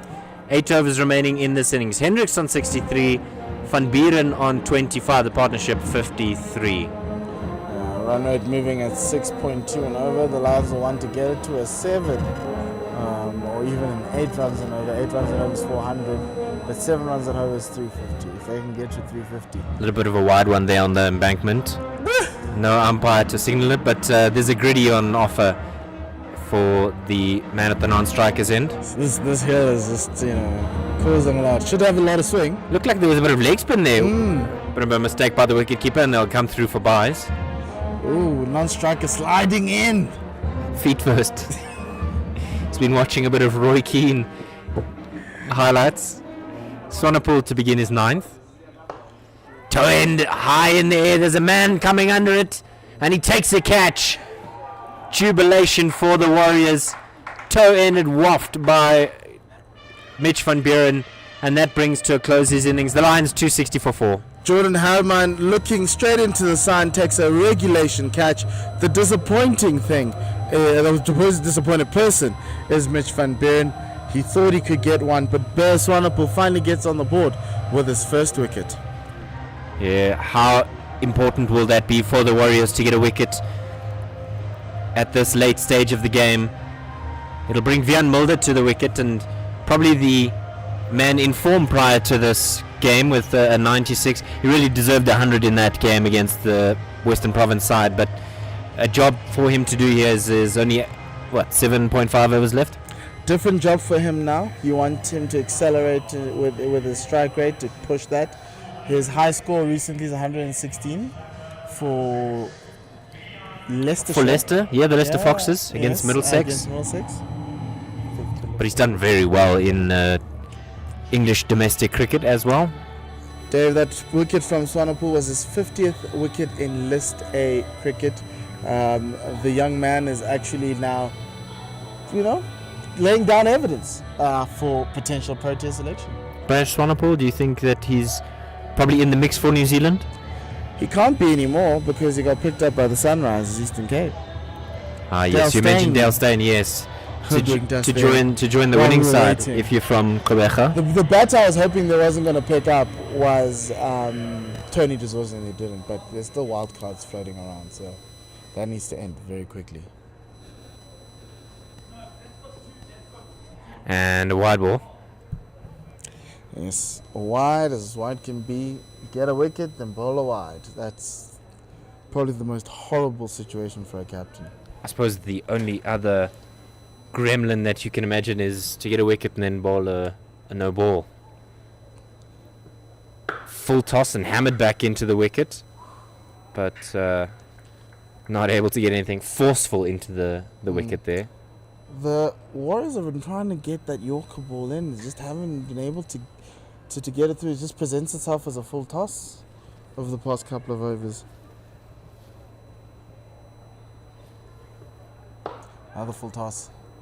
And just going exactly to that man there. The young Liam Alder, I thought he might get a go today, leaving the Lions to go to the Warriors, and what time better than to play your old teammates? Like we managed to interview him on our podcast, and he wasn't expecting a lot of game time, but he just wanted to be in a place where he could learn and get that squeezed out onto the offside, and they screamed through for a single. I think because right now as a youngster, it's about taking as much information as possible, even as a spinner. And I do think he is a little unlucky not to make the side. Remember, this side's got some really good spinners. Sean Whitehead was one of the top bowlers in Division 2 last year, taking bucket load of wickets. So they've got two really good spinners in Alder and Whitehead. Again, wide of the crease comes Swanepoel, but frustrating these two. Listen, Liam Alder, for those who don't know, played in the ASA Under-19 side, the one that recently went to the World Cup. He's also a Kes boy, which is another problem in the world.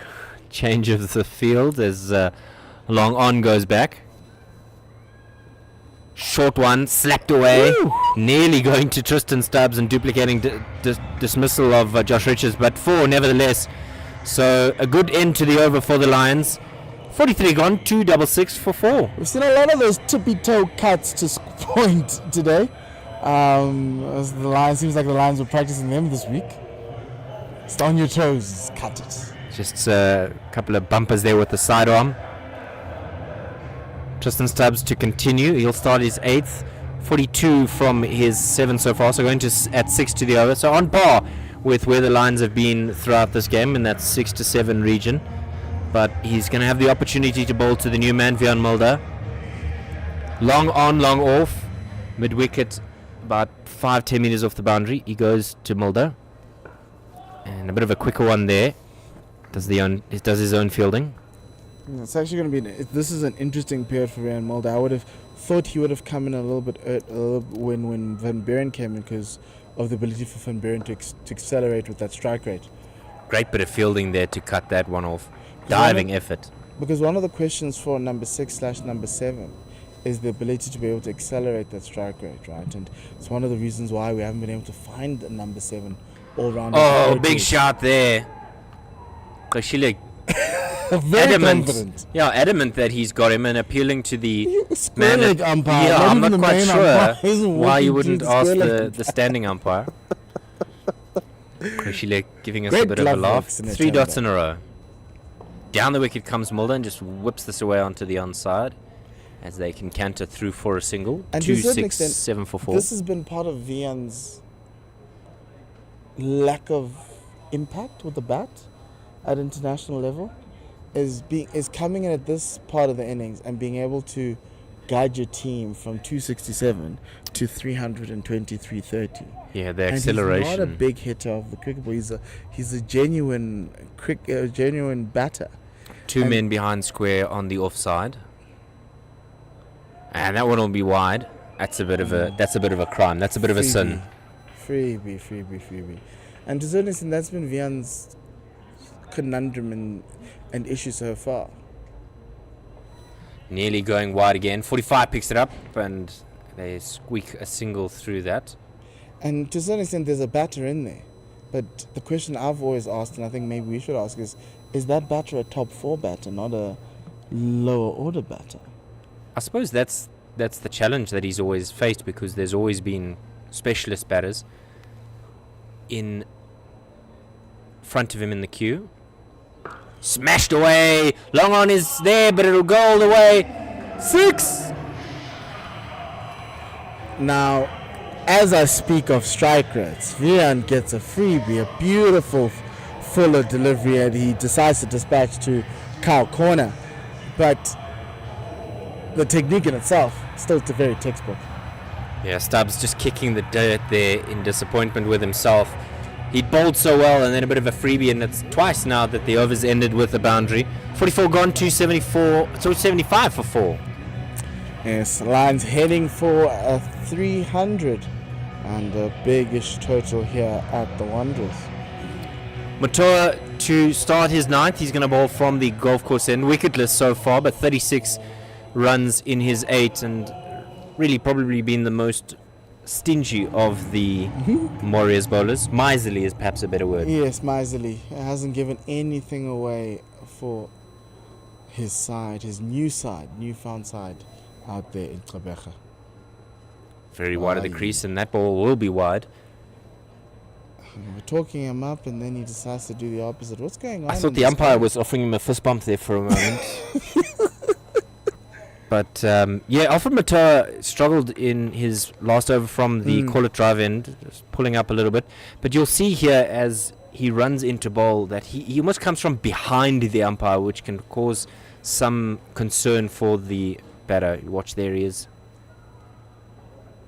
Full toss and hauled away onto the onside, cut off by Van Heerden, and they'll get 1 for it. Yes, I think if Dom got a little bit more of that, he would have hit it straight down the throat of Neelan Van Heerden, but that mistime is a fortuitous mistime. Yeah, Dom Hendricks practicing his golf swing there, as he would have many times spent on the course here, just adjacent to the Wanderers Stadium, the Beautiful DP course. World Wanderers, yeah. There's a 10th hole where you can drive the ball into the stadium if you're just an amateur.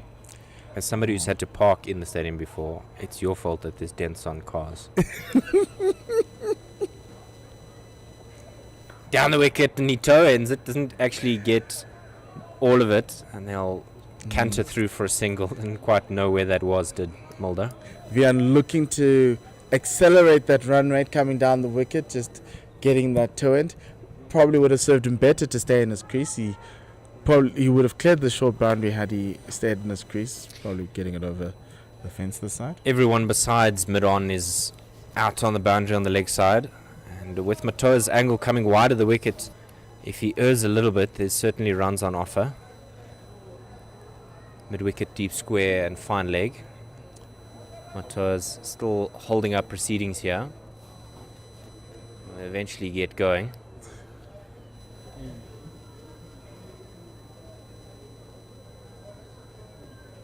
Short and exactly where he wanted it to go.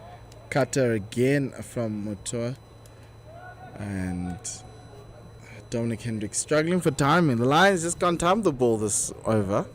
I don't think they'll be too upset. 3 singles and the wide mean that they're consistently staying within that 6 runs to the over, runnable stuff.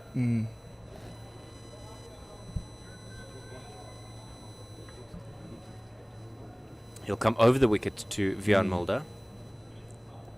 A little bit overpitched, and a bit of fortune he has as a shot at the nine. That's the strikers in. Dom Hendricks had to be on his bicycle, and then nearly found himself short, but gets home safely in the end. This is a time to take those risks. Test the fielder's arms. If they get it, well done. If they don't, it's a run to you. Yeah, it'll be a mid-pitch conversation or not. 4 singles in the over thus far and the wide, and so a healthy one for the Lions. Not engorging themselves just yet. We're in the final stages of this innings. And that wants to come off the pads. That'll run down to the fine leg boundary. There's a man there who will sweep, and they'll get back for 2. Good running by the Lions pair. Yes, 2 leg buys, two runs there off the bat. Umpire Ryan Hendricks not giving it his leg bars. Yeah, I was I genuinely expecting thought that it had come off the pad, but Got that soft sound. perhaps coming off a glove. They give it and they take away. So Yeah. just take. 2 from that last one. Good running by that pair. To conclude Matoa's 9th. Again, coming from behind the umpire. Almost like a Kieran Pollard type That run is up. one of the best balls you'll see them bowl. A very controlled bouncer. Cutter with a change of pace. Well, surprisingly that the umpire's not given it wide down the leg side. Perhaps just in the the range body of line? yeah. You know? Really good ball from Alfred Mutwa. Good to see him do that. And it's 282 for 4 after 45. And you spoke about him, and here he comes. Liam Alders on the field to replace Alfred Matoa, who's going to make his way off the park. Perhaps believing that his job is done for the day. He's bowled 9 overs. Tristan Stubbs will start his 9th. He's gone for a half century. By no means a performance that he'll be unhappy with. It was just that last ball of the previous over that really kind of undid any work that he did. But there'll be a change of bowling from the call it drive-in, Ronaldo Meyer. Wickets at this time of the innings for the Warriors. It's boundaries for the Lions. Try and get this 280 to 230 to 320. Pulled onto the onside. It's just between those two men there. 1 bounce for. Immaculate timing. Yes, and the 2 men in the deep didn't even need a move. It was well placed, like a surgeon. Vian Mulder enjoying the extra pace off of the bat of Ronaldo Meyer. Yeah, it's good work there by Mulder. Just piercing the gap between the 2 men there. There's a man at square leg or just behind, and then a very wide fine leg. So clearly targeting that area are the Warriors, but that was not the right ball for the start of the over.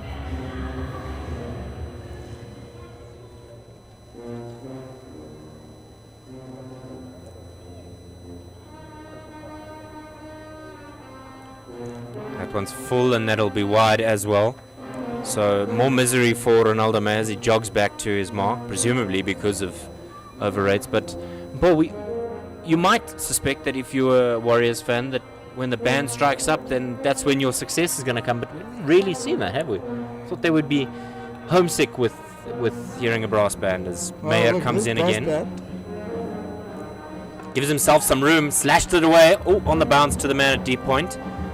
Just 1. It's a great take from Bayers on a ball. That ball went like a rocket and he didn't have much room behind him. But managed to put on those ABSs.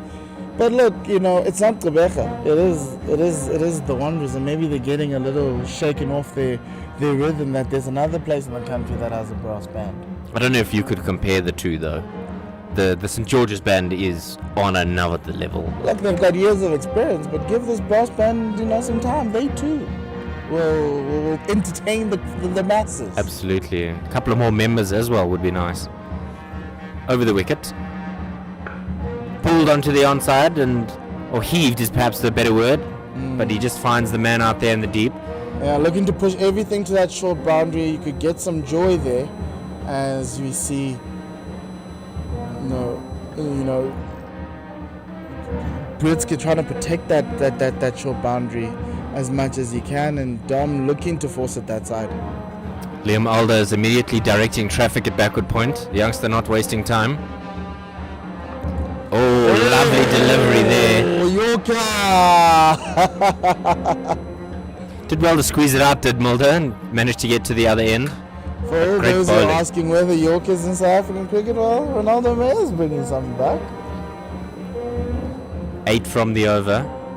2 to come, and there's an opportunity here for Dom Hendricks if he gets one in the slot, with the shorter boundary being on his leg side, and particularly you'll note that left-handers enjoy that left or the onside for aggressive shots, and that's exactly what we get, but not quite timed as it goes on the bounce to the man at mid-wicket, and they get another single. Another slow ball from Ronaldo Mayer, just changing that pace up a lot, keeping the Lions guessing.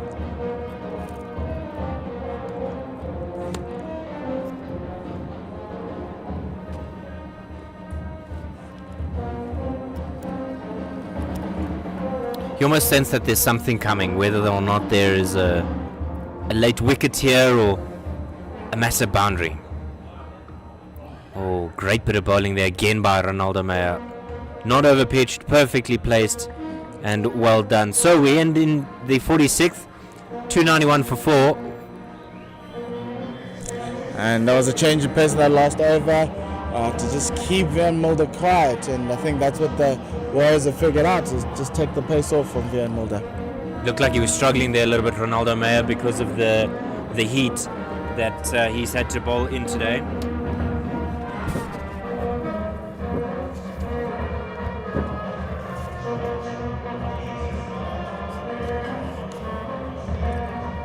Quick changes. Paul is struggling with a bit of heat himself. Maybe needs some treatment for cramp. I've got Odwa back with me to take us to the last 4 overs. Short and pulled onto the onside. There's a man coming in, but it'll be collected on the bounce. There's a bit of a conversation. He tried 2 for 2 there. Oh! He was trying for 2 there. The umpire wasn't even looking. Did you see that? I wasn't even looking. I was still worried about the men in the deep. Good bit of awareness there by Kweshile. And he hit the stumps as well. Magic right from in him. the middle. This is the type of magic that the Warriors have been needing all day without actually hitting the stumps, especially in that first 10 when the Lions were looking to take quick singles all the time. Dominic Hendricks, a captain's inning this afternoon. He's been holding it together. Run a ball stuff, which is perhaps not the norm for it. Truly a splendid inning. 75 of 71. Matoa has also been good for the Warriors today, going at just under 50 here, well within his 10th over. Full toss, that's gone high in there. There's a man coming in from long on. Is he going to get it? Yes! Takes the catch. Great catch. Good bit of work there by Patrick Kruger. He comes off the boundary and parches it. And I've, just said how well they were doing. And the Lions lose their 5th. That's the end of Mulder. He's gone for 16. He had to go for it there. And the Lions 292 for 5. We've been talking about how much they wanted to attack the last 10 overs. And he had to go for it there. It's a bit of a full toss, low, just doesn't time it well, just goes straight in the air and is taken. Admin, long off. It was long on. You're just coming in off the boundary. Catch, though.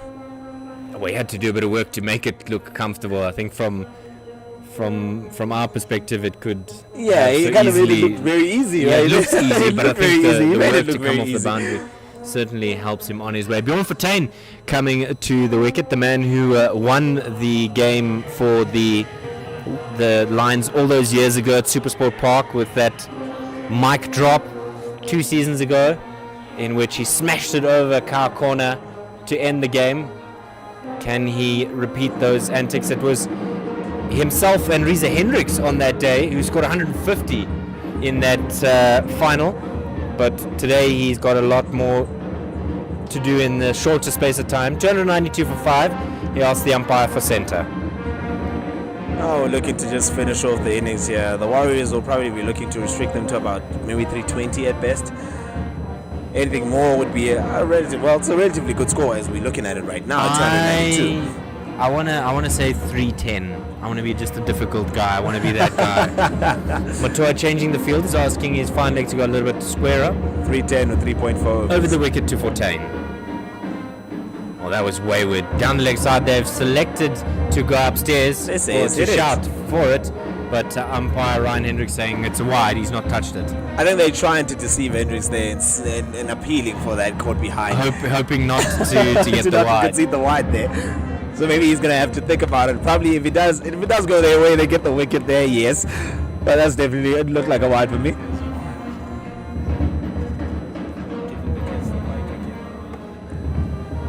Muto is looking to finish off this over, coming back from that extra delivery there. Short and carved away down to deep point. They'll scream away for 2, but they won't get it. Good bit of fielding there. Clean up job in the deep by Jordan Herman. Jordan Herman has been out there all day today. He's done a good job. He's saved a few runs for his team. He's done an excellent job out there at deep point. Yeah, Javish and Pile is the other one. It looks like they just send the youngsters out into the ether. Go stand in the sun, young man. Hendricks on strike now, and Muto is coming over the stumps to the left-handed batsman. That's a bit of a slow ball bumper as that one's pulled onto the onside. Mohakane is the other one who's having to do the hard work there, as he's The youngster, spoken of and appears. he has to go field out there. Just get his feet a little wet, enjoy what it's like to be in the outfield, stopping the boundaries. You've got to think that Dominic Hendricks has to be the aggressor here. He's got to farm the strike a little bit more, perhaps. Not that Bjorn Fortuin isn't handy with the bat, but you've got to think that with plenty of runs under his belt, he's got to be the one to take the ball by the horns. And that one will be wide again. And again, the same line to Fortuin down the leg side. And yeah, you're right about that. He needs to take that firm assertiveness now as the captain and also as the in-batsman to put himself in a position to be facing most of these deliveries in the last 3 overs to come here so that they can get maximum runs out of that. Fortuin really looking for his slot shot, particularly with the leg side being the shorter boundary to him. Motoa has been a little bit wayward today with the extras. Much better line and length from the senior man. 14 wides today. It's really been expensive in the extras department from the Warriors. And I suppose when you're in the heat like they have been today, it plays a role. You kind of expect it to happen towards the end of the innings there. And Mutoa has been good. He's been rather excellent all day. And right now, within this over, he's bowled a couple wides. And we're looking at it and thinking, it has to do with that requirement of having to bowl 10 overs out in the sun today. 10, 33 degree heat. Feels like it's 37, 38. Oh, well bowled. Lovely from Well Motoa. bowled. Yorker length. It just shows you how important that sort of delivery is in the white ball game. That is an incredible Yorker. Yeah, that's the end of Alfred Motoa's journey in this game with the ball. 10 overs, 1 for 48. And just the 1, 6 and 2 fours to his name. 3 wides. You mentioned he was good, and it's just those 2 in the last over that were a little bit wayward. Currently 31 degrees, ladies and gentlemen. It is nearly 5 o'clock local time. Still feeling the sun. 20 to 5, and they're still feeling the heat. You'll note that when the Lions come out to field, they'll feel a lot more rested and a lot more comfortable. They should be feeling a lot more comfortable into that second innings. So Ronaldo Meyers now coming in for his 10th and final over of the game. Lions looking good at 296 for 5 after 47. We're down to the last 18 balls here. Let's just see what happens here. Full toss pulled onto the onside, and it'll be on the bounce to the man at deep mid-wicket. Hendricks is so disappointed himself there. He feels he missed out on that full toss. Maybe it caught him unawares. Just off guard. Yeah, we're just having a look at the field change as Fortuin will face his first ball to Meyer. He's got The Warriors have 6 fine men leg outside the ring. Yeah, they're just having that conversation. One more. They need to correct that, otherwise it will be a no ball. At this And level, we'll surely that pause. shouldn't be the mistake. So mid-wicket will come into the ring. They should hurry this along. They're already behind on that over rate.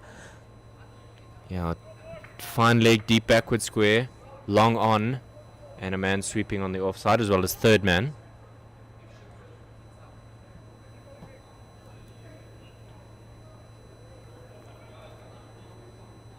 Short and straight to Bretska. They settle for a quick run. There's a shot at the non-striker's end, and if he'd hit, there would be some trouble. Direct hits are always problematic, and especially to fielders in the ring. But I must say, it's a bit of a Lim Alder, rather. It's a bit of a strange situation here, looking at so many fielders outside the ring for Fortuin, who's essentially the new batsman here. He's only faced 4 deliveries. Yeah, you don't really expect him to go so hard so early. With Dom Hendricks on the other end, I understand having a field that is so widely open in looking to stop the boundaries here.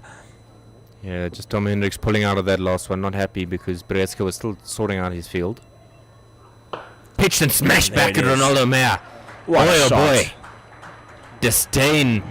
And that'll be the 300 up for the Lions coming in the 48th over. What a shot. It's down the ground on the onside, and it's a beautiful shot for 4.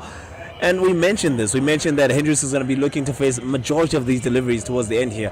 And having that open field against 14 gives them the opportunity to steal the singles. Nearly took his head off there. That was an absolute rocket. It sounded so good off the bat too.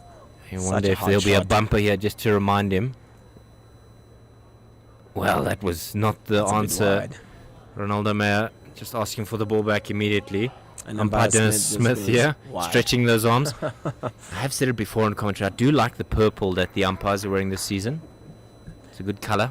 It is a good guy, and they really do stand out there. They are the men in charge. Hauled away onto the onside. They'll get one for it as they amble through. 304 for 5. 2 balls remaining in the 48th. And Fortain's waving to the dugout for something. He just got in. He just I'm not says sure what he could shoulders. possibly be One. needing. No, maybe. He's asking. He's asking the umpire who's now at point, who's traditionally at square leg, just because of the sun in his eyes. Has there been a short ball for the over? It's pitched up. Fortain sets off immediately, so he gets home very comfortably in the end. It goes to show 14 was really expecting that challenge of receiving short balls towards the end here. But like I said in that about 2 balls ago, the widespread field to 14 allows for him to simply also just take the singles and put Hendricks back on strike. Yeah. And that would count against the Warriors now at this point, so late in the game. Smash back now, nearly killing the umpire at the striker's end. Not hit as well, but there was a bit of a fumble there, and they'll come back for extras. Yeah, particularly at this time of the day, guys would have been struggling with the heat. I also feel it's been mandatory throughout the day today. The Warriors have really not been up there with their fielding, and really has been a sloppy display. End of the 10 overs for Ronaldo Meyer today. 1 for 69, 2 wides, 9 fours. And he'll not be too disappointed, but it's difficult when at the other end you've not really been supported. And I suppose that's the same for Alfred Matoa, as the new man That's true. will be Bear Swanepoel from the golf course end. It looks like there's a man making his way off the park. And that is Ronaldo Meyer, just going to go have a drink and maybe some time in the shade. Really put in the hard yards. So Swanepoel to bowl the penultimate over. And into his 10th and final over in the innings as well. Wide of the crease, and that's just gone under the bat. Good That's bit a of good work there. Well delivery. bowled. That's a good delivery. I like how Swanepoel is rushing through his overs just to quickly get back to his mark so that he can just quickly go on and pull the next one. I think it's also because of that over rate. They don't want to Yeah. be docked points. It's You tough really- losing, and then you get docked points You on top really of need it. to just show urgency within 50 over cricket to try and get you over the mark. That one's just squeezed on the bounce to the man out there in the cover boundary region. I think it's also because they've gone with the 5 seamers and the one spinner, not able to get So much more rotation there. not able to get through the overs as quick as they'd like. And it's longer run-ups, and you can always see that. And when the ball is essentially dispatched to the boundary, you also lose time in fetching the deliveries. Yeah, a couple of changes in the field. Third man going out and long off into the ring. Coming into the ring. Comes very wide, comes down the wicket, That does should be Dom 4. Hendricks. It beats the man. Lovely Should be shot 4. onto the onside. It's gonna beat the man fielding in the deep there. Should have been cut off perhaps, but fortuitous for the Lions. 312 now for 5. The moment that ball beat the man inside the ring at short mid on there, it was going to the fence for 4. Just racing away. The deep fielder all the way there to cow corner had absolutely no chance of actually stopping that. I thought Andile Mokokane would have thrown a dive in there. No, he was a bit too late there to actually get moving because they actually thought he would have been cut off in the ring. Long on now going back as they bring fine leg into the ring. Square. Oh, Swanepoel 5 so far in this over. Pitched up and that will be wide. wayward again. They Swanepoel not leak happy these with- extras. It's been too many extras. Yeah, today for umpire the Ryan Warriors. Hendricks signalling wide. Both him and Kreshila again trying to buy a wicket there. 21 extras, Toiling away in the sun. 16 wides. I mean, that's a lot of extras. Popped up. There's a man there. Should but be stopped. Oh, no, he won't. should be stopping 4 that. runs. Should be stopping those going to the fence for 4. That boundary now takes the Lions to 317 for 5 in 48.4 overs. Now, Dave, we've been talking about those extras. We're minus 21 runs from that score, and we're looking at a score of under 300 now all of a sudden. Yeah, I think it's one that the Warriors will be mindful of. And it's margins Shot. that make the game. Hold on to the onside. There's a man there and he's taken it. Good catch from Mokgokane. Gets a reprieve there. After not Difficult stopping catch that with the boundary. sun in your eyes. And the Lions lose their 6th. That's the end of the captain's stay at the wicket. 317 for 6. It's been a good stay. Getting out in the 90s is never a great feeling because he would have been eyeing that century now being on 92. But what a catch from Mokgokane. The young lad just doing his job there. And you're right, Dave. The sun is directly in your eyes in that angle. And he takes it with absolute ease. It just looked comfortable. Yeah, well batted by the captain.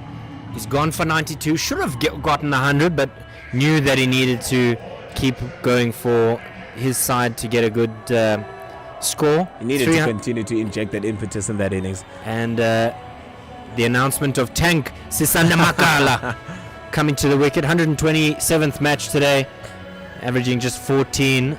His highest score coming against Boland at St. George's in Kruger many seasons ago, 10 seasons ago. But his strike rate is crucial there. 84.6 is what he'll need. And a couple of swings of the willow will certainly be helpful for his side to extend that lead. And we know how capable he is. He's shown it even in the international level that he can certainly hit them out the ground. But it's a bit of a slowish wicket now, and with the bowling changes that have happened, with the smartness of the Swanepoel as well, having changes with the variation of his pace. Bit it's of not a really gonna freebie there, and Koshila is down on the ground. That's really a concern for the Warriors. Looked like it really hurt him there. End of the 10th from Bear Swanepoel, 2 for 65, but Koshila's really hurt. Maybe just hit him awkwardly. Last over left in the innings. Swanepoel, the spell comes to an end there, and he closes off. Well, I think between them they've got sufficient amount of wicket keepers to fill the gap if need be. Yes, if Koshila can't really finish now in that position, I think Stubbs will take over the gloves, and most probably a reserve man from the bench will come into field in his position for this final 6 balls. Tristan Stubbs doesn't seem too worried as he is standing at a short third man for the new over, but So Koshila maybe just jamming his fingers in the ground there. Yeah, it will be Van Heerden here to finish. And essentially, he hasn't really had a good day outside with the ball today. 7 overs, 1 for 61 as it stands. He's going to bowl his 8th over, which will close off this innings. And hopefully he'll just be trying to do his job of restricting the Lions here and not giving away runs in this final over. Yeah, good to see Koshila back on his feet. He's wincing in a bit of pain as you see him on your screen now, running past Fortuin, and maybe a bit of a chirp there from Fortuin. Maybe say catch with your palms and not your fingers, but it's never fun when you jam your fingers as a wicketkeeper. Often wicketkeepers, you'll see their fingers look like knick-knack chips because they've been broken and damaged so many and you times. see when they come into the field, they're always so taped, because they try so hard to not, to defend those fingers so that they don't break. He's still wincing. He's still not looks really like up he's not on happy. his feet there, trying to be ready for the next delivery to be bowled in this final over. Yeah, we're But just he going to have looks to wait ready and now. see if he gets it right. With the field change.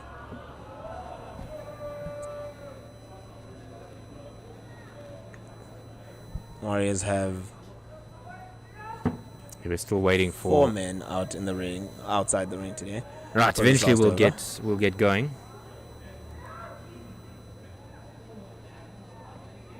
Good Yorker, start. and it's a no ball. ball. No man. It's another no ball from Maiden. It's another no ball for first ball in his over. That's the 5th one today. And It's the 5th no ball. I think it's about 22nd 4 from extra. him though today. Now, if you account for those extras, yes, there's 22 extras, but Yeah, that is his 4th no ball of the day. Pulled onto the onside. The free hit will go for 4. Lovely bit of work Lovely there shot. by Fontaine, and suitably punished. As I was saying there, Dave, if you account for the fact that there's 5 no balls today, yes, that's 5 runs outside those deliveries, but all of those free hits have gone to the boundary. Yeah, making the most of every opportunity that has come their way. The no balls have truly cost the Warriors today. It's just been free hit, fence. Every time there's a free hit, balls at the fence. And it's just been a continuation of that for all of those balls. Short again, top edge. Out. Got him. That should be out. Yeah, good response there by Good Van Heerden. response. That's a wicket. Kushila still wringing his hands there, as that'll be the end of Fontaine. The Lions 7 down now for 322. Kashila really looks uncomfortable now. I'm not even sure if he can finish the last 4 balls here. It looks very uncomfortable. Was a decently safe catch, but he really doesn't look 100. And the only worry now for the Warriors would he be able to come out and bat? Yeah. Fontaine is gone for 8 from just 10 deliveries. Koshila really looking unhappy with himself there. Maybe Swanepoel is going to offer his assistance behind the stumps, perhaps not. And there's a conversation as well, just at the top right-hand corner of your screen, between Brietska and umpire Dennis Smith. Maybe about, is there enough time to change wicket keepers? I think he has to stay here for the last 3 balls. Minister of Finance, Malusi Siboto, more prodigious with the ball in hand, but he's been a long-time servant of Lions cricket. But he hasn't always been at the Lions. Considering the Lions' batting performance this season, they'll be happy with this. It's a good position to find themselves in after having scored less than 100 runs and 128 runs in the 2 matches where they did actually bat, within the 3rd game being rained out for their innings. Looking at 322 for 7 in the last over, they've batted out the full quota of the 50 overs today, and they are really in a good position here. It's a serious turnaround. We're still waiting for whether or not this game will continue. Paul said it early, Dave. It's a wonder what a week can do for you. Yeah, just saying that there's too many men out again, as the new man to the ring is Tristan Stubbs. He'll come up into that 3rd man position in the ring. So Siboto will face his first ball from Van Heerden. Hoiks this away to the onside, and he'll get a single for it. We did mention this. The number of fielders outside the ring should not be a concern for teams at this level. You should know exactly what you're looking to do, what your plans are, what your fielding position should be. And between the captain and the bowler, you should know exactly which fielder is in which position and who's out of the ring. I think so that you never have this problem. I think minds are melted at this point. They've spent the day in the field, a full 50 overs. They've been chasing leather for a long time, and it's still not letting up with the heat. They've gone with 3 now. They're having a 4th man leave the ring again, so they have fine leg there. They have deep square. Dug in, and this one's hoiked onto the onside. There's a chance, but it'll go past the man at fine leg, and it'll be a 4 runs. Sisanda Magala. It's a good shot to get off the mark, would you say?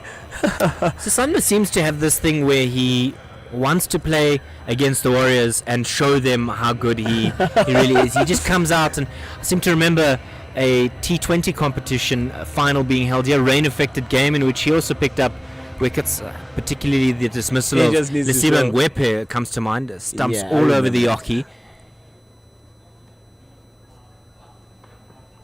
And down the leg side, and it'll be leg buys. Koshila again, not happy. Really feeling it right now. And given the relationship there between Lesiba Ngwepe and Sisanda Magala, that was an interesting matchup. And for Sisanda to get him there, it was a sight to behold. There were stumps everywhere.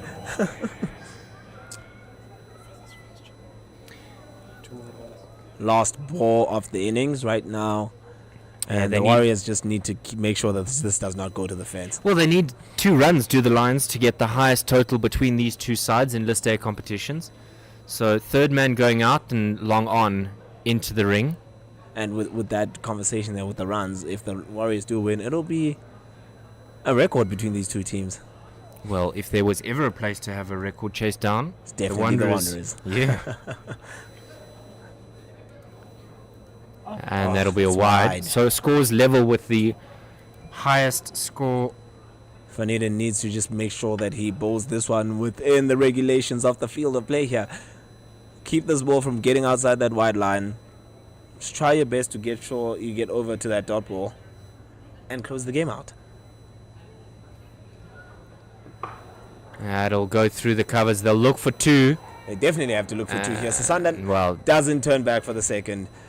so 330 is where this innings finishes. It is the highest score between these two sides in a one-day cup game. Absolutely incredible from the Lions. They batted well and made sure that they showed anybody who was doubting them that this is still not a dead and buried competition for them. Lions winning the toss and deciding they'll have a bat. Josh Richards and Ryan Rickleton getting off to a wonderful start as Richards put on 76 from 79 before he was dismissed. Caught Stubbs, bowled Van Heerden. Rickleton was the first man to go. He was out 50 from 51 as he was caught by Bretska, bowled Kruger with the first wicket of the day. Tom Hendricks really done well to get to 92. He was dismissed late in the innings as he was caught by Mokhokane out in the deep off the bowling of Swanepoel. Zubair Hamza still not yet finding his feet in in cricket at the Lions. 33 from 39. Mitch van Buren, a handy knock of 25 from 27, and Vian Mulder 16 from 15. Fortuin was the last man dismissed. He was 8 from 10. Magala not out 4 from 3, and Siboto 1 from 1. So the Dafabet Warriors will have 331 to chase in their 50 overs, and we look forward to being with you in the second innings. Any thoughts before we go from you, Odwa? I'm looking at that scorecard right now, and I can just clearly see the top order batsmen today really came out with a set mind, with an objective of what they needed to acquire today, and they did it. They scored so well. Look at that. Van Eden at the top today. He actually, for bowling for the Warriors, he was probably the most expensive bowler today. But you look at the batting there today. Richard 76, Rickleton 50, Hendricks 92, Hamza 33, and Van Buren 25. Somewhere along the line it did slip up, but the top 4 there, we really stuck claim to the game, and they pushed their team to 330 right now. And it's a lot, considering the fact that the Warriors have been out on the field in the baking sun the whole day. They need to come out and find a way to score 331 runs to win this game.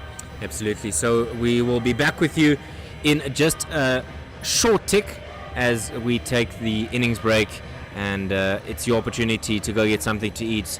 We'll be back after the innings.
Welcome back to the DP World Wanderers Stadium in Johannesburg in South Africa's Gauteng province.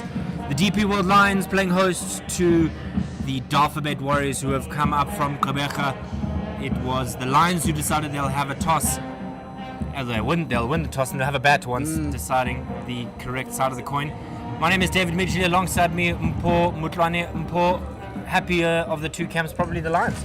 Yes, to put on 330 after laying eggs in the previous games is sure a sign for comfort for this Lions side. It just shows you what they can do when they get it rolling. They weren't in full flight, but they still managed to get to 330. So it's really good target for the Warriors to chase. It's quite a competitive target. I think it's a few. It is just above par, and for us to be able to have a sense of what this young Warriors batting lineup with future Proteas in it can do. Yes, Asana Magala will open the bowling for the Lions from the golf course end, and he'll want to reminisce on times gone by when he also dismantled the Warriors, and Jivesh Pile and Jordan Herman opening the batting for the Warriors. Yes, Asanda is on 97 List A wickets, 3 away. That's a target we will be looking for to see if he can't get to 100, which is a beautiful stat nonetheless, and few men have managed to get 100 List A wickets. Yes, Asana Magala, colloquially known as the Tank. Really prodigious, well, in his time with the Warriors, but also since coming up north. And a youngster who's made his way the opposite direction. Jivesh Pile is at the non-strikers end. First ball, here we go. And it's a wide ball. I don't know if you maybe heard our producer there. Unhappy with Susana Magala's first egg. I'm like him as well. It's a weird first ball, but you got to allow a man to get himself into rhythm. Susanda has been notorious for starting very slowly, but he can pick up that pace. Yeah, he struggled a little bit in his South African debut, most notably, but been in and out of the squad with some issues around his injuries and fitness. 2 slips in place. Much better from him, and this is punched out into the offside. The chase on here, but he won't get there, and it'll be the first runs off the bat. 4 runs. It's Jordan Herman just making full toll of the over-pitched ball from Sisanda, and that boundary is quite short on that western side of the Wanderers. Yeah, the lights are on here at the DP World Wanderers. Crowd is slowly coming in, a few more people walking in. Yeah, I'm sure after the workday is wrapped up, they'll be wanting to come and see the Lions pick up some wickets. Yeah, better line and length there from Magala. He's, like you said, he sometimes is a little bit slow off the mark with his starts, but much backward point, cover, mid-off, mid-on, square leg in the ring, as well as the 2 fields outside the ring, which is fine leg and third man.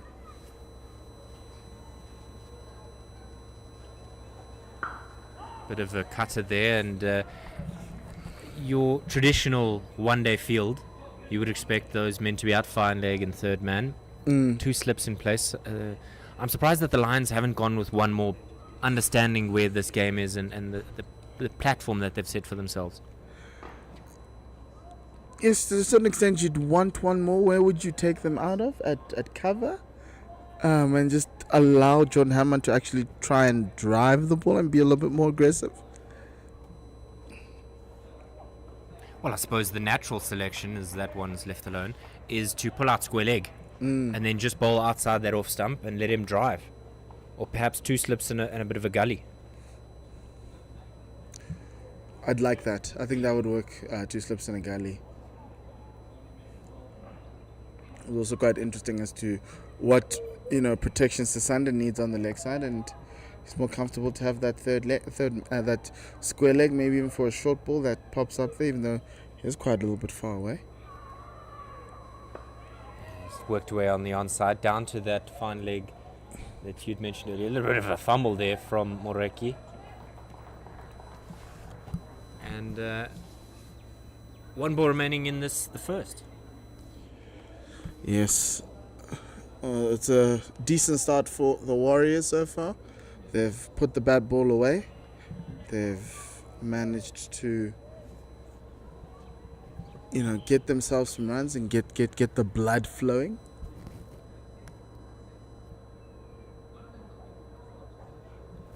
Bit of shape there from Sisanda Makala, and that ends the first over. 7 without loss. They require 6.6 to the over, and they're going ahead of that at 7, obviously. So a solid start, but all Jordan Herman, as you can see the beautiful lights here starting to flicker on. It's like a private concert, Dave. You coming in and being entertained by these two great teams in South African cricket. Yeah, it certainly is a lot cooler now that the sun has gone down. It was 33 before we got underway this afternoon, and really the Warriors toiled in the heat, as Dwan Ulafir will come from the call it drive end, somebody who's been in and out of the South African side, but really an important fixture in this Lions bowling attack. Not afraid to pitch that one up as Pillay just defends on the front foot.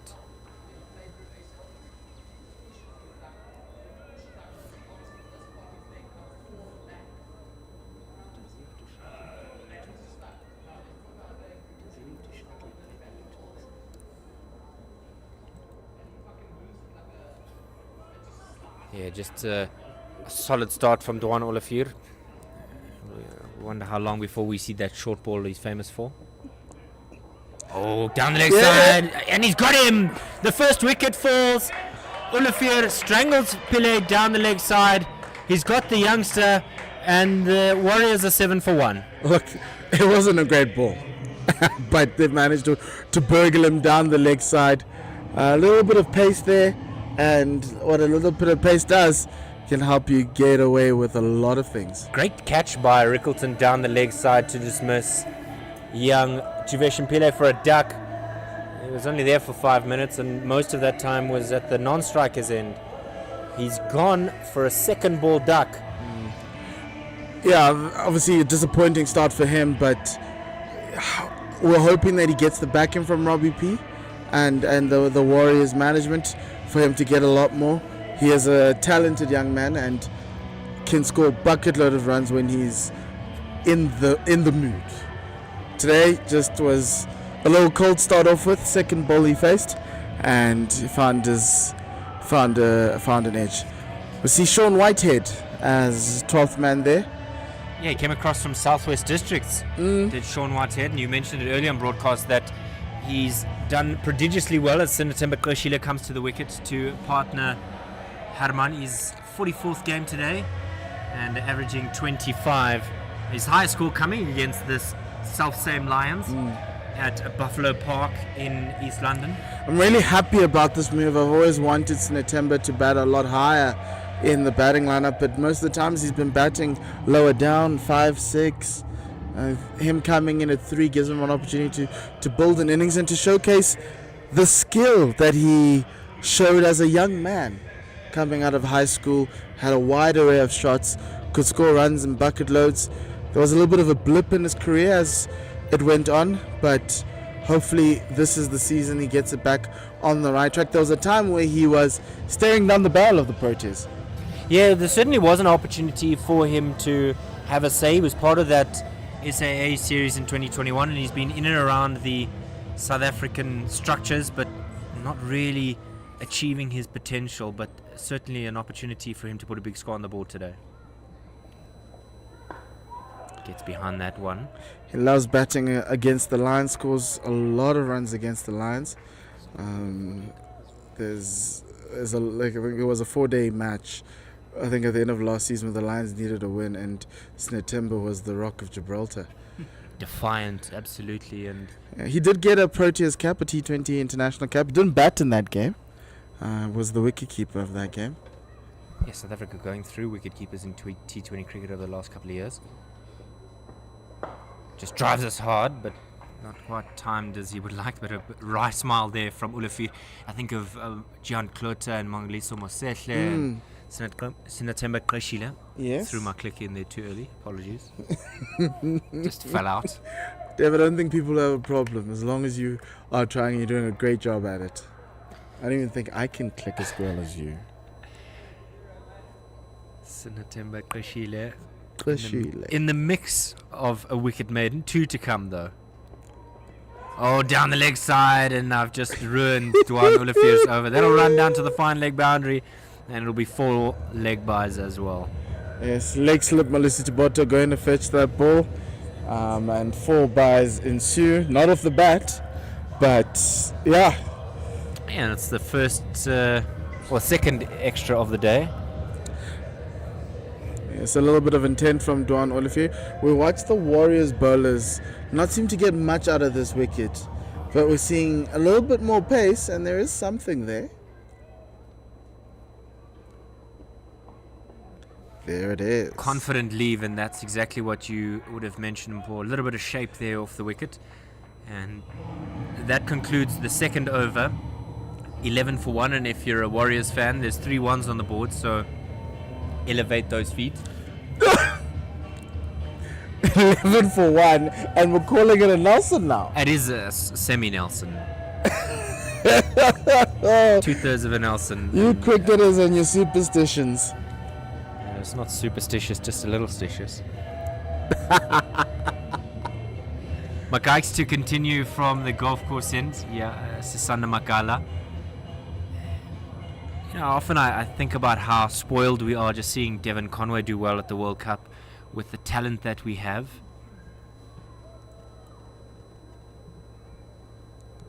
He tries to get behind that one, does Herman. Richards does the fielding. Listen to how hard that ball hits the bat. Ooh. He does bowl a heavy ball, does Sisanda Makala. But I think about guys like Curtis Kampfer and Brandon Glover and Rolof van der Merwe. So many guys finding their feet. Grant Elliott. Once upon a time, Kevin Vessels was playing for another side. They know Devon Conway, David. It's like chalk and cheese. Oh, Kevin Peterson as well, most famously. What an absolute corker. There's a huge shout from behind the stumps. That was an absolute corker. Look at that smile on Sisanda's face. Now that's a man who knows his craft. One of the best in the country. Very skillful with ball in hand is Sisanda Makala. How that missed the bat? A squeaker indeed. Too good. Honestly, there's some guys who are too good at this level. He is one of them.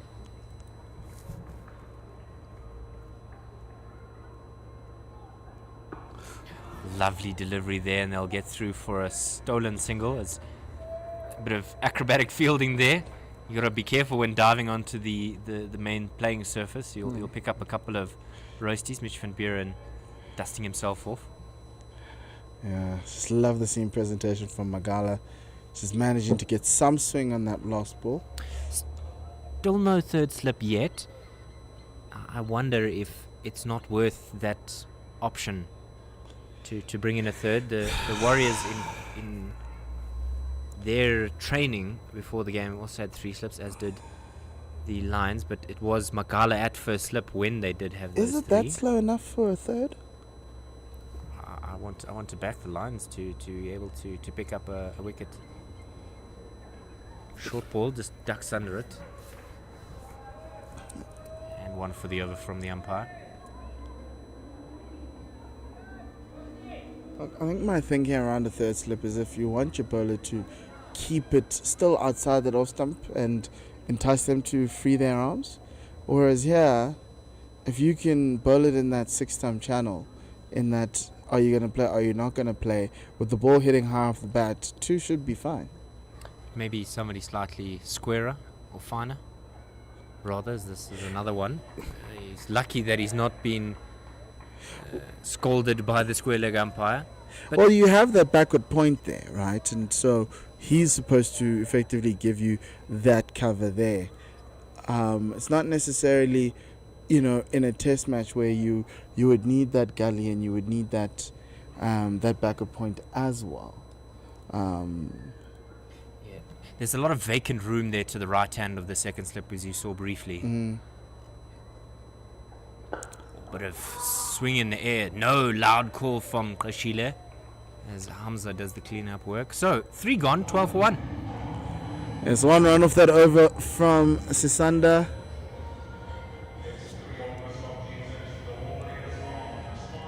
So they need to go at 6.8 to the over, and for the longer this innings goes on, if the Warriors aren't scoring at a runner ball or at least 4 or 5 to the over, they're going to find themselves chasing the game, and they'll want to avoid that at all costs. If the Lions get going here with a couple of good overs, it will be... I think the strategy for the Warriors should be just to keep wickets, keep going. You know you can catch up later, you know you can score runs later, and you've got Britsky to come in, Stubbs, Mokhakane, guys who can bat, and so opportunity for them to do that as Herman gets himself behind this one.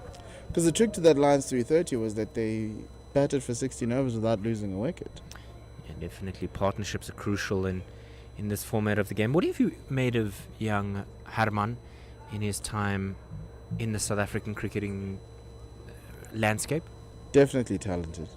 Definitely has a future further higher up in the game. The question, obviously, with every step you take in this level, he'll always be challenged. And so this is a really important season for him to bed it down and prove that last season wasn't a fluke. He's got the skill, he's got the talent. It's just now being able to apply it. And a lot of that, unfortunately, is the distance between your ears.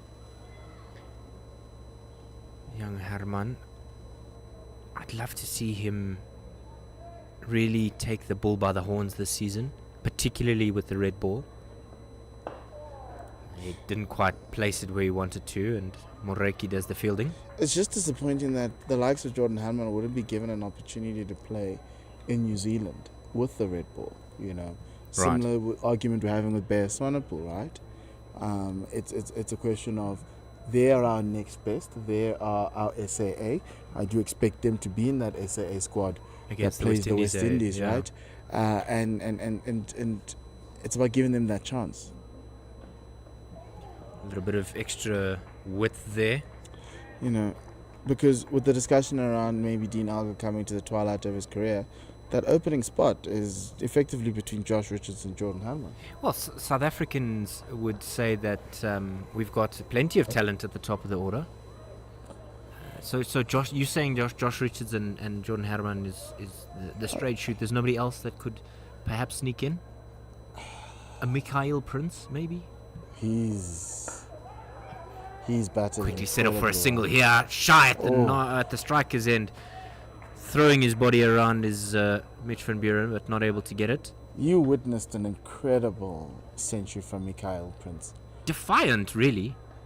That was Born for 10, rather. My apologies. It was defiant, but it was still incredible. No, absolutely. It kind of gave a taste of as to, you know, what temperament the young man has, right? And you want to give him a chance. And to a certain extent, don't throw guys in too early, you know. But if they've got all the goods, then give them a chance. And oh, what an absolute corker. Sinatemba Klashida knew nothing about it. One from that one. 4 gone, it's 13 for 1. hanging his bat out there like a periscope, not knowing which way it's going, and just tentatively prodding at it is not the type of things we want to see if you're a Warriors fan. No, not at all, but he survives to tell another story, does Klashile. And good conversation there at halfway, probably just saying Magala's swinging it through the air and Ulafir off the wicket. Yeah, and coming back to that SAA talk, Mikhail Prince kind of presents an opportunity for that there are youngsters. John O'Bird is someone you want to see get into the runs, and hopefully he'll be able to do something in the One Day Cup to put his hand up for national selection. Oh, a lovely delivery there from Magala. Another one where Herman's just hanging his bat out there. You can see there's a tinge of green, but not that much.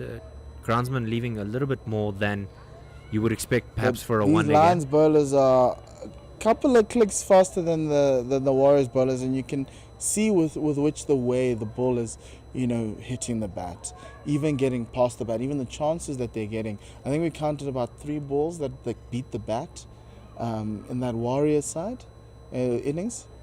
Strays onto the pads. That's beaten the man at square leg. It'll dribble out towards that deep square boundary. There's a man running around to try and cut it off. And because that boundary is about 70 meters, That square the boundary wicket. is Good in work there, my Siberia. Moreki, to keep it in. The boundary's on the other side of the world, and great 3 run off the batter Jordan Herman.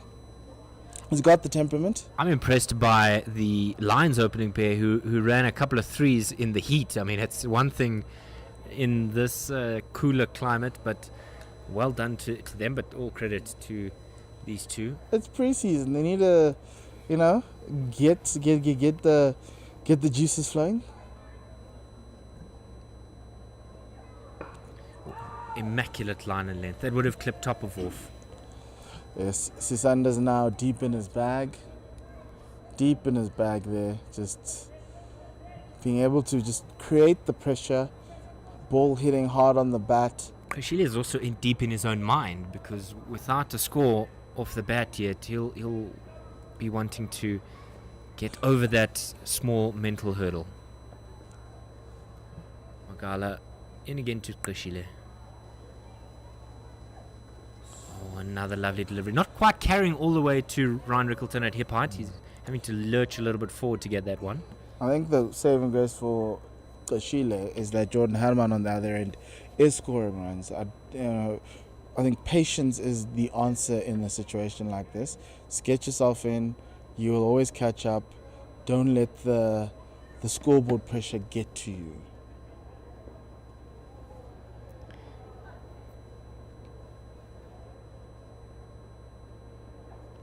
A little bit of shape there, but Magala's on his game here. And from a Lions perspective, you just want to keep the Sheila on that duck. Just And keep pile him on. on strike as well. Yes. Make him think about it and make him, get through it. But the great thing about sportsmen is that once that one ball is gone, they can put it away and focus on the next one. Yeah, Krishile now facing his 12th delivery. And, this will be his 12th, so we hope he's able to get off the mark. That's a heck of a way to do it. Glorious stroke through the covers, a dive in vain, and Magala can just leave his hands on his head. 5 gone, it's 20 for 1. Look, I won't say this, but Dave, we were blessed there. Blessed by a beautiful cover drive. Straight out of the textbook. This kid's got something. When he does get it right, it is beautiful to see. That was amazing. Koshile just doing it an incredible job there. What a shot. So 5 gone, 20 for 1, and they need to go at nearly 7 to the over. They're only going at 4 at the moment. Easier math for those who are doing the mental arithmetic at home. And thank you for all of you that have been joining us today, even if it is briefly, from all over South Africa and the world. Some Lions fans will be very happy. One slip and a catching cover. Short and pulled onto the onside. It is a perfect shot. What a glorious stroke. 2 deliveries that we've been blessed. And it's another boundary. 24 for 1. They take out the slip, put him at cover. Jordan Hammond says, I don't understand why you guys are doing that. I'm going leg side. Yeah, absolutely. There's no man out there in the deep. So it probably the wrong delivery, 2 ball to young Herman. He's so good on the pull. But that's the thing with Duran, is I kind of feel like those shorter pitch balls are a lot slower than what we're used to. Oh, he thinks about having a go there. See, now that one was quick. Yeah, Ryan Rickleton knows what it's like keeping to quick guys. Is he keeping in tackies? Yeah, they do certainly look like Trainers. Oh, no. They are Wow. spikes, they are. Adidas, we see you. We don't want to just give away free advertising here. Lovely delivery. Herman getting across his stumps to try and guide that away, but defended masterfully. Wicketkeepers Union would have been up in arms had there been tackies. I don't think he would have gotten away with that one so easily. I think social media would have found him. Oh, well. Great work by the cameraman and producer to just hone in on that. No, we've got a great production here, you know. Yeah, watch out if your name is Cameron Bancroft. We might be coming for you. Pulled onto the onside. Zubair Hamza is the recipient there. Square leg! Square leg! You've been bemoaning square leg all day. I have, and that's exactly what they've done. 2 wickets. It was the boundary early in the over that sold me, but a great effort there by Olafir, bowling exactly to his field, and that's Herman gone for 15. It's 24 for 2. Yes, great wicket there for the Lions, removing the dangerous Jordan Hanman, who looked like he was about to get into supernova mode with that short boundary, enticing him a lot. This time he fell to his own folly, hitting it straight into the palms of Zubair Hamza, who's become quite a permanent fixture there at square leg for the Lions. Yeah, Zubair Hamza coming into this Lions side off of a lengthy stay at the Newlands Stadium in the Western Cape, Cape Town. Probably one of the most beautiful stadiums in South Africa as we see the new man coming to the wicket. This one is the most. So you're saying the Wanderer is God's green acre? Yes. Okay.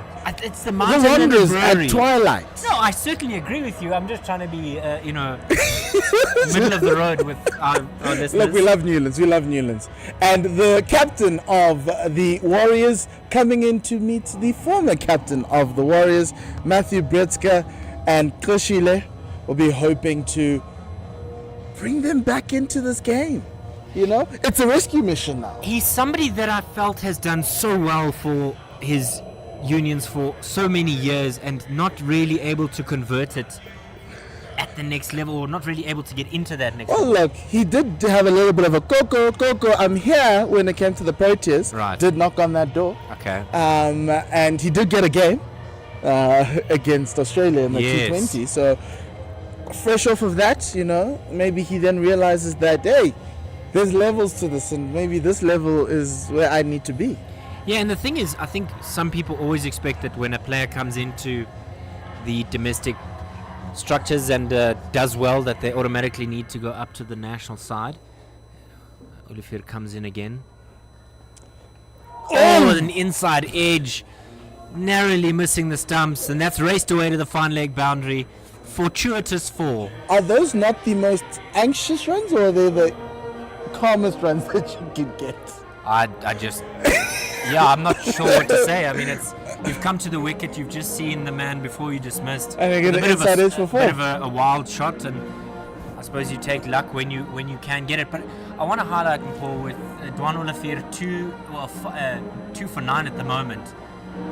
Just the level at which him and Sisanda are bowling. And probably just note where the Warriors were in terms of skill and pace as we end out the 6th. Look, it's chalk and cheese. And we spoke about Luto Sipamla. Add Luto into this mix. It's the best bowling attack in the country. And I think that's something Fast bowling attack in the country. Yeah. And I think it's something that they've, as we see Evan Jones on the bench there, it's something that the Lions have consistently done, is produce fast bowlers for the national sides. I think of Chris Morris and Hardus Viljoen, and there was a golden generation here at one point with KG Rabada in that mix, and just a compilation of Awan Roberts is there. Yes, the left armour who was once world number 1 bowler in ODIs.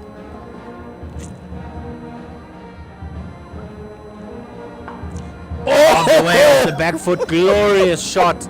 That'll run away to the furthest boundary on the ground. 4 runs off the back foot. Eat your heart out. There's a little bit of the little master in him. Yes, Toshile, great shot.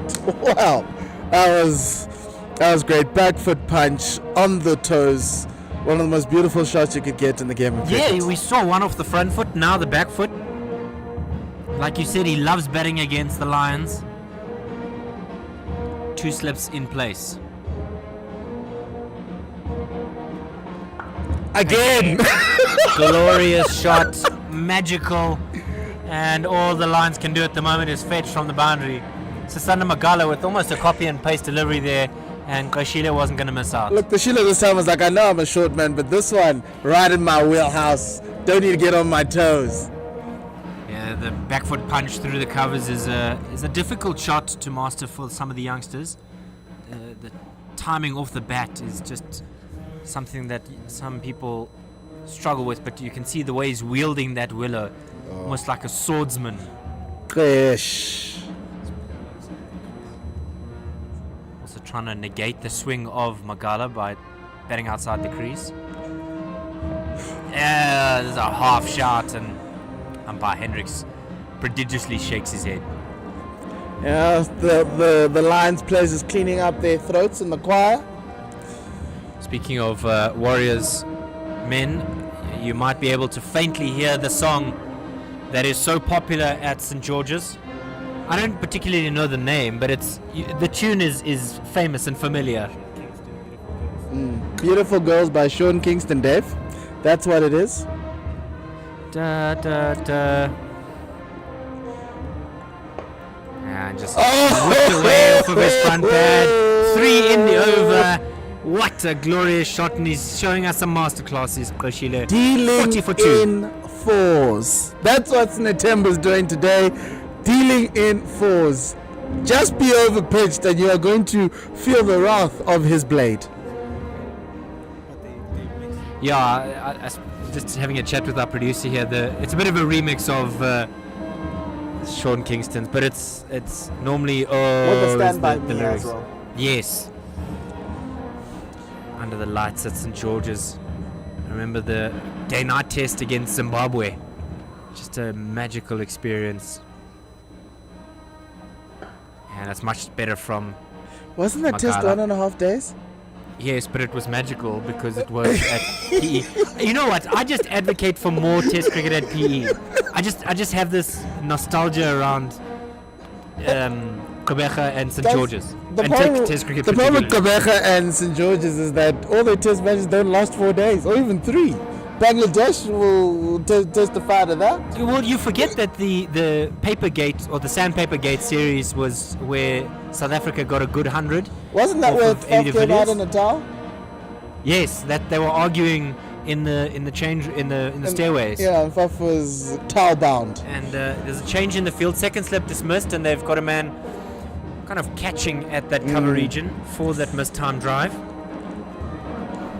And Krishila leaves that one alone. 4 gone from Magala. It was an expensive one. 12 from it. 40 for 2. Lovely little counter-attack there from Snetemba Koshile. Him and Matthew Bretzker are going to try and get their team total on the road, on track, to win off of 258 balls. There's still a long way to go in this game. Cricket is a funny one. Dom Hendricks probably still feel like he's ahead here. You'd think the Lions are ahead, but that's where these two, who are there, you'd say they're most experienced batters in the side. That is amazing. Short and pulled onto the onside. There's a man out there, and he's taken the catch. Or no? No, he has. Fortain is claiming it. Bit of a non-celebration there. That's why we weren't sure. But confident in the end. He gets his hands under it. And the Warriors, as I just said, are in trouble. 40 for 3. Lions are much happier. Bjorn Fortain, can you give us something, my man? Your team is... Are they denying you a chance to bowl? No, you're not allowed to celebrate. It's against the law. But great catch nonetheless, under the lights. As well. We had to go way down, and the Proteas trust him with those types of catches. The Lions trust him too, and he did a great job. Duan Olafir getting his 3rd wicket. Yeah, he's doing the job on his own. Is Duan Olafir. Spent a long time in England trying to get a way into that English side, and then came back and got a look in at the South African side against Pakistan here at his now home. Yes, drama. He left with pace. He came back with a floaty full-length ball, but it confused a lot of batters in that first season back. Absolutely, and it was, I believe, the same series that Zubair Hamza got his debut. And you know what number it was for the test team? 100 or 99? Yes, he was number 100. 100 in the test side. Which is always something that no one can ever take from you, right? Your test cap number, but having the number 100 is just something else. We've been through a lot of big batters in South African cricket.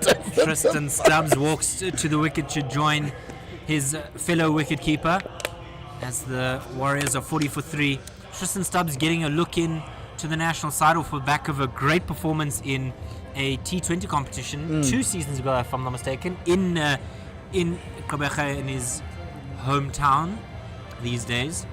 But look, he's a 9 million man in SA20. But not getting the look at the SA squad to the World Cup.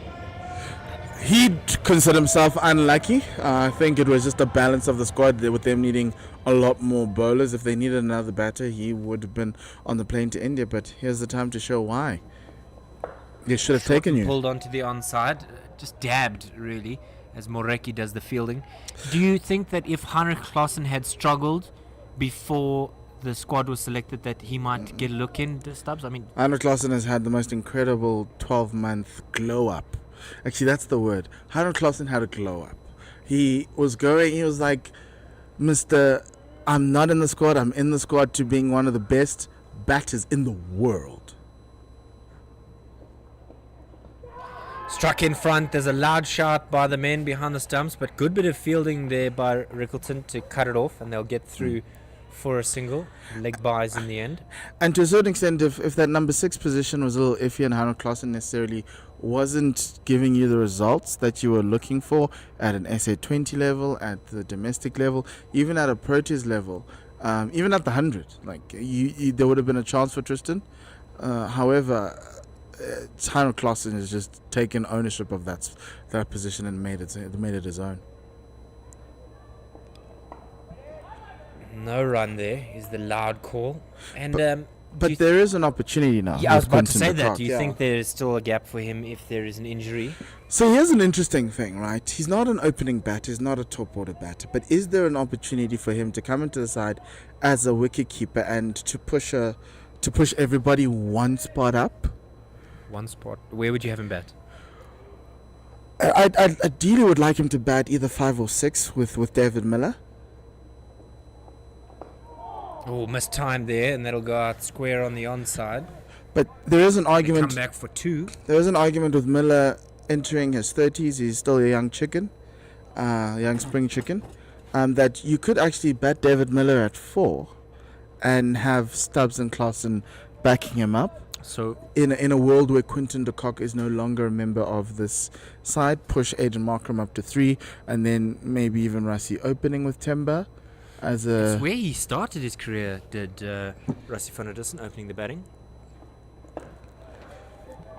Good fielding off of his own bowling. Thought about a shy to the striker's end. It's a great battle between these two. Dwan Olivier not willing to give Tristan Stubbs anything and honing in at the base of that off stump. End of that over, 44 for 3. Warriors are in trouble. They're gonna complete a game for the first time this season, but it's not looking too good for them at this point in time. Yeah, 44 for 3. The required run rate 6.8 to the over. Dominic Hendricks persisting with Sisanda Magala. And he'll continue to start his 5th from the golf course end. He's been a little bit expensive in that previous over.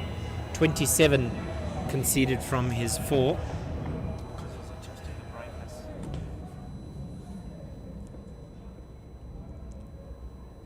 Sisanda to resume. Oh, a little bit of shape there. Offering up something, a smile on the face of Sisanda Magala, enjoying his time as Rickleton nibbles his... That's an ooh and ah ball. Something the fielding team really loves. They just love oohing and ahhing. I think they love it more than actually taking wickets. I think beating the bat on the outside edge is a glorious thing to do. Van Mulder in a catching position at cover. Slightly Oh, that was a bit of a waft there and a crowd celebration. But that to me, that was better than the previous delivery. A lot of extra bounce there. I love it when a batter just throws his hands at the ball and it just It's just too quick for him. And if he'd left it, it would have been a very standard delivery. You can see just at the top of your screen there, Ryan Rickleton looks like he's wearing hockey shin pads.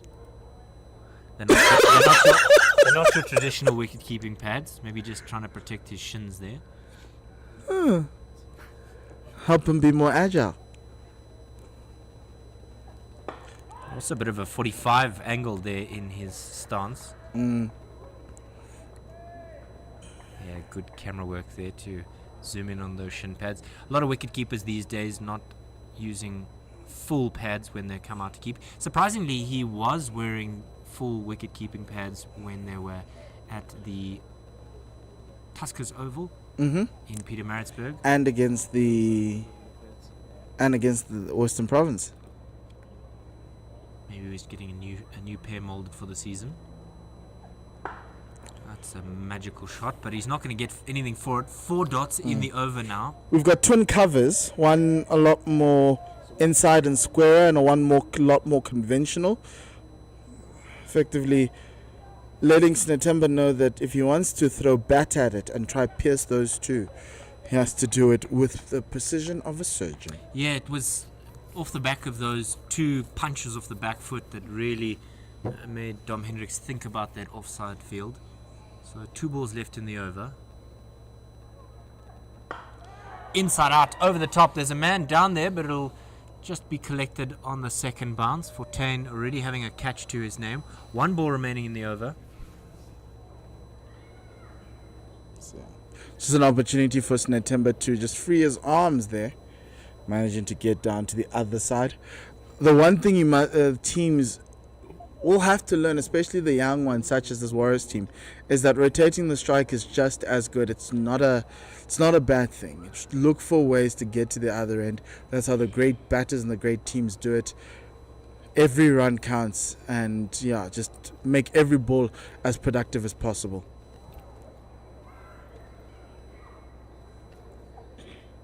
Just happy to leave that one alone. Looking a little bit like Marnus Labuschagne.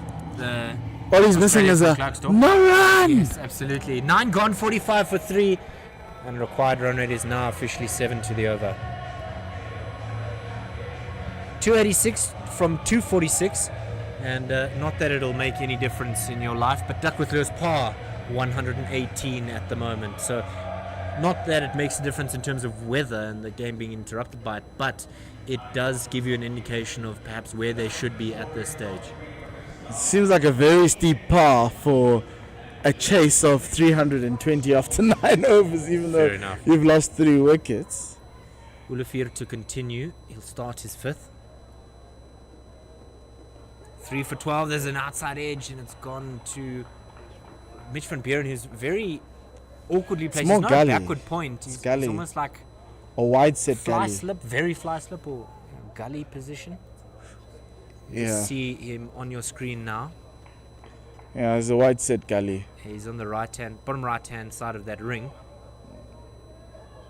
Third man in the ring? Yeah, perhaps a short third. Koshila gets behind it and a loud call of no. Dominic Hendricks making us pull out the cricket books tonight. Yeah, it is an unconventional one. It's too far away for it to be a gully. Probably a short third man, but very wide. And also, fine leg is inside as well in the ring, and you've got square leg and point on the boundary. So it's a interesting field, but effectively what the lines are telling you is we want them to go square. Oh, bumper there by Dwan Olafir, and that'll be 1 for the over. There is a man out there at deep square for that protection, but Koshila showing his Spider-Man-like skills to sway away from that one. Yeah, it's good to know that he's not in the multiverse. There's too many superhero movies for my life. Bit of a belabored genre, if you ask me. It's for the kids, Dave. It's for the kids. Oh, nearly on the return catch there, Dwan Olafir. Batters have really struggled against Duan, and I think it's that pace. It's just a little bit more than what they're used to.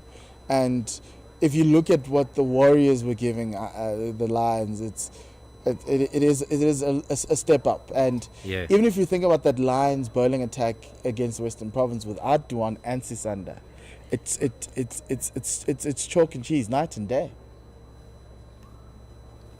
2 balls remaining in his 5th. Inside edge, and that's gone on the bounce to the men. Bottom edge rather, and that's gone on the bounce to Sisanda Makala. We saw from the other end that it wasn't carrying through to Ryan Rickleton, this time on the bounce to first slip. Dwan Olafir is a bit of an anomaly when it comes to uniform, because he's one of the rare bowlers that still bowls with a long sleeve that could have been a short sleeve or a 3/4. The Ricky Ponting sleeve. Yes, and an Andrew Hall a little bit locally. That 3/4 sleeve. Maybe he prefers it.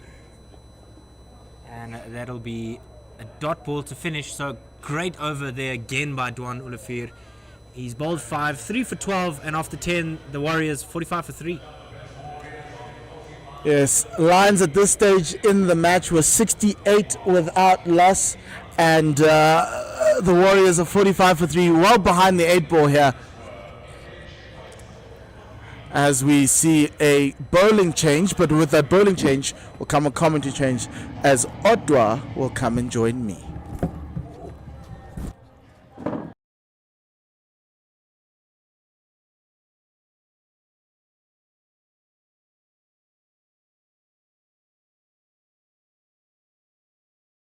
The fake Jacques Callis, no, he's no Jacques Callis, he's Dean Mulder, the prodigy. Vian gets 1 slip, a very wide set slip, backward point, conventional point, and a catching cover. Starts with a wide. That's not going to be good, Vian. I must say, it's been a very productive first 10 overs for the Lions. I spoke to David a little bit earlier today before this inning even started, and I was thinking, within the difference of the pace here with the Lions and the Warriors bowlers, it's going to be a very different situation on this pitch and the lights. And it certainly proved to be that case, because I mean there's just that extra tinge with the Lions setup. Vian Mulder into Tristan, who guides that out to the leg side, easy single. I've been tasked to ask you about a forfeit you took on a day where you were slightly inebriated and were wearing I wonder where that came from. Can you give us a sense of your thinking as a bowler on that day with no grip? It was all passion. It was strange, because I mean on that day I wasn't even supposed to play. I was there to support. These are my boys, you know, like it's a team I play for, which I left for a top order team. So I just came to see them play. I was not even at school that day, so I was just relaxing, and they were short of 1 player. Vian in.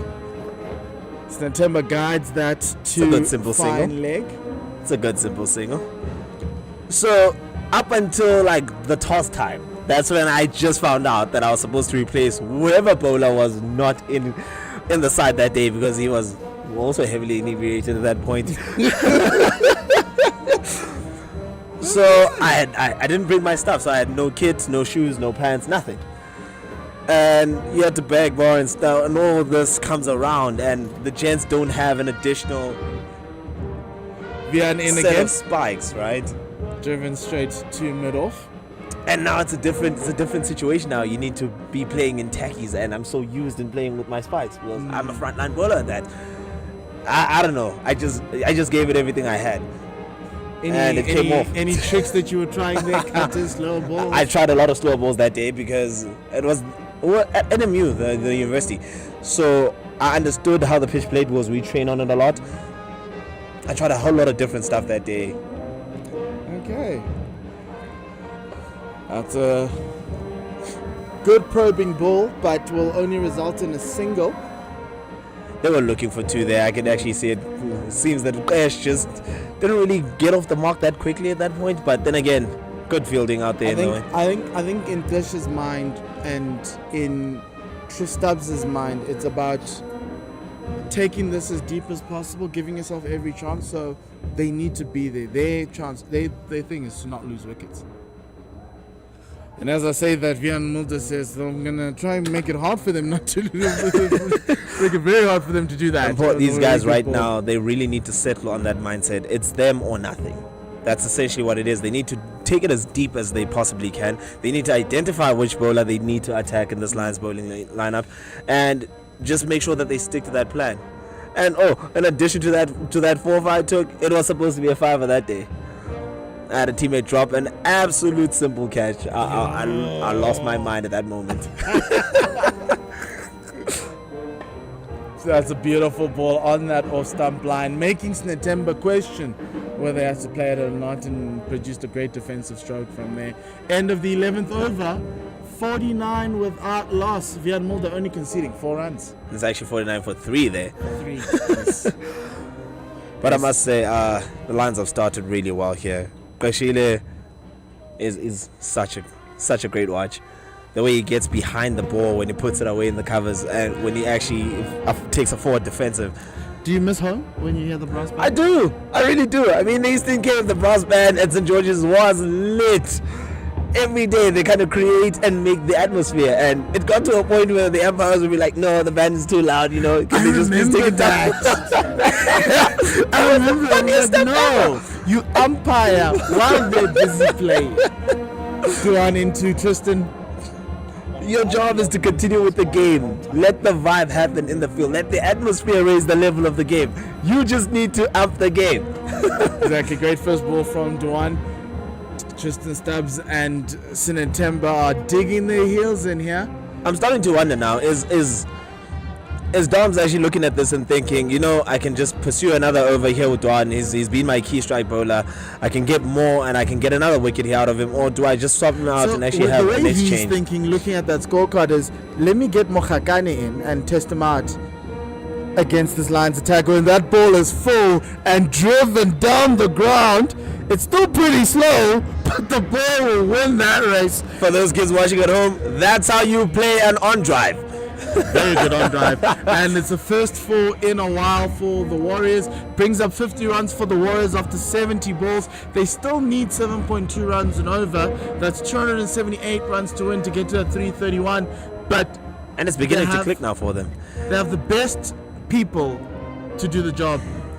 Another wicket here, getting Mokhagane in early in this position would be relatively. He's a class batter. It is a good batsman. One of Division 2's top batters for the past 2 seasons. The first season he was top 5 batter. Last season more of a top 10 batter, but did an incredible job.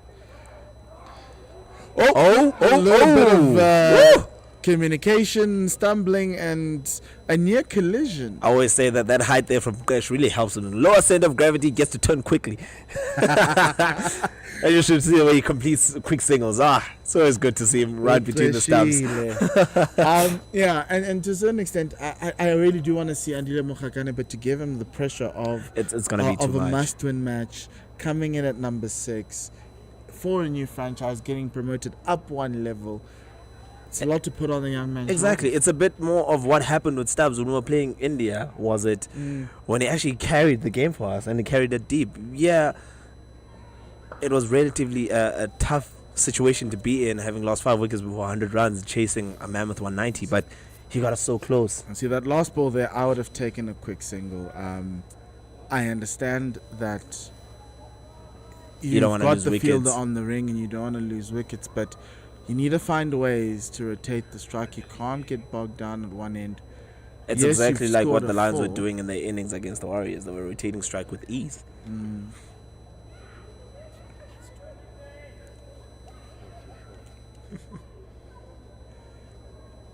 Go on into Stubbs. Ooh. Pulled. That should be 2 there. Should be taking 2 there. That's good. Good running between the wickets. Great run. Did you see that turn from Clash? Yeah. He wasn't turning blind. There's a brilliant run in between the stumps. He looks in the right direction. He's always just watching the ball clearly. And he calls out loudly too. It just shows you it's a complete nature of the game. That's how you should be doing things between the stumps. Not all this confusion that creates run-out opportunities. The only question it's always the worst way to lose a wicket. Is, can he just create that calm mind. Next ball played out to the captain Dom at mid-off. End of that over 55 for 3. A little bit more expensive from Duan. I think that will be the end of his spell starting now. I would be surprised if the captain Dom brings him on again for a 7th this early in the game. But you've got abundance of bowlers. You've got Tsepo Moreki who can come on at the other end. You got Siboto who can also switch out. Malusi Siboto, also known as the Minister of Finance. But yeah, I really think at this point, give Duan a rest here. Make those few changes. See how it actually works. And the other thing is the fact that the Warriors didn't have a spinner. Yes. Bjorn Fortuin is available as well exactly. for the Lions. And that's all the whole difference here. Fortuin is an out-and-out spinner. Yes, but in the present, it's Vian Mulder bowling to Kleshile with 1 slip. Oh. Yeah. Now that's Ryan a better Richardson signal. making a bit of an audition for the choir there. That's pretty much what you can get out of that ball. I feel like the decision making is the fact that Klesh is so short, right? It's a stature, just like Mavuma. If the ball hits him anywhere near that pad region, you just slightly think it might be hitting the stumps there. I'm in. We're just hoping Timur Bavuma is not watching this game and is fast asleep in India for his first game tomorrow. But if you are Mkokeli, welcome. Shot! That's well hit. That's a good shot. And Well that's good fielding. fielded by the man who they've relegated to Siberia, Bjorn Fortuin. I don't know. It was so weird when I was watching that catch earlier from Matthew Bretsky, and I was like, did Fortuin really take that? I was also in between when he took a catch like that with South Africa, Australia, and that ODI. He was trying to confuse us. Oh, That's wow. what he was trying to do. That decision from the third umpire was a bit... what can we say? It's still out. Lovely ball from Vian Mulder. I always see Vian Mulder as a batter who can bowl, but the one thing about bowling is that the development in bowling can come a lot quicker than you get in batting, and to a certain extent that's what his career has done, is that he's become a much better bowler.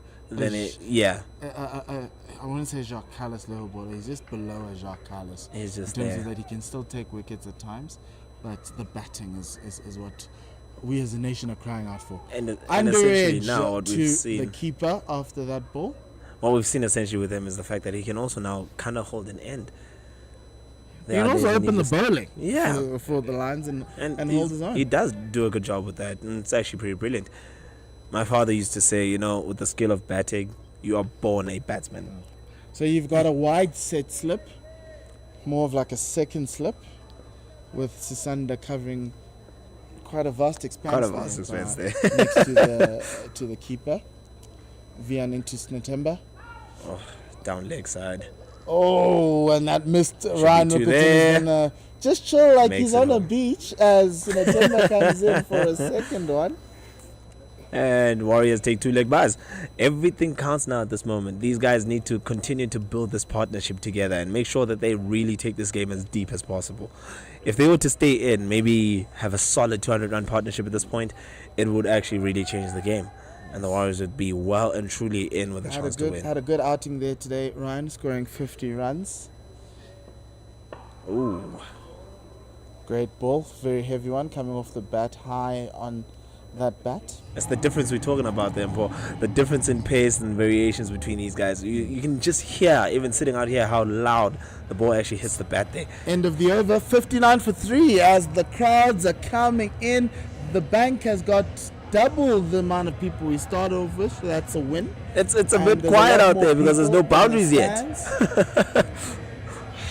But it's great because the home team is ahead of the game. Is ahead, and they're cruising and they're here to support. And we're getting a bowling change. It is Malusi the Siboto. Minister of Finance, Umalusi Siboto. I used to watch the water bowl. Like, this was way back when I was still in Port Elizabeth. Every time the Lions used to tour, I used to think, this guy has some control. He has some control. And then there'll be games where he'd be so good, and then there'll be some vast differentiations between how many runs he goes for in the next game.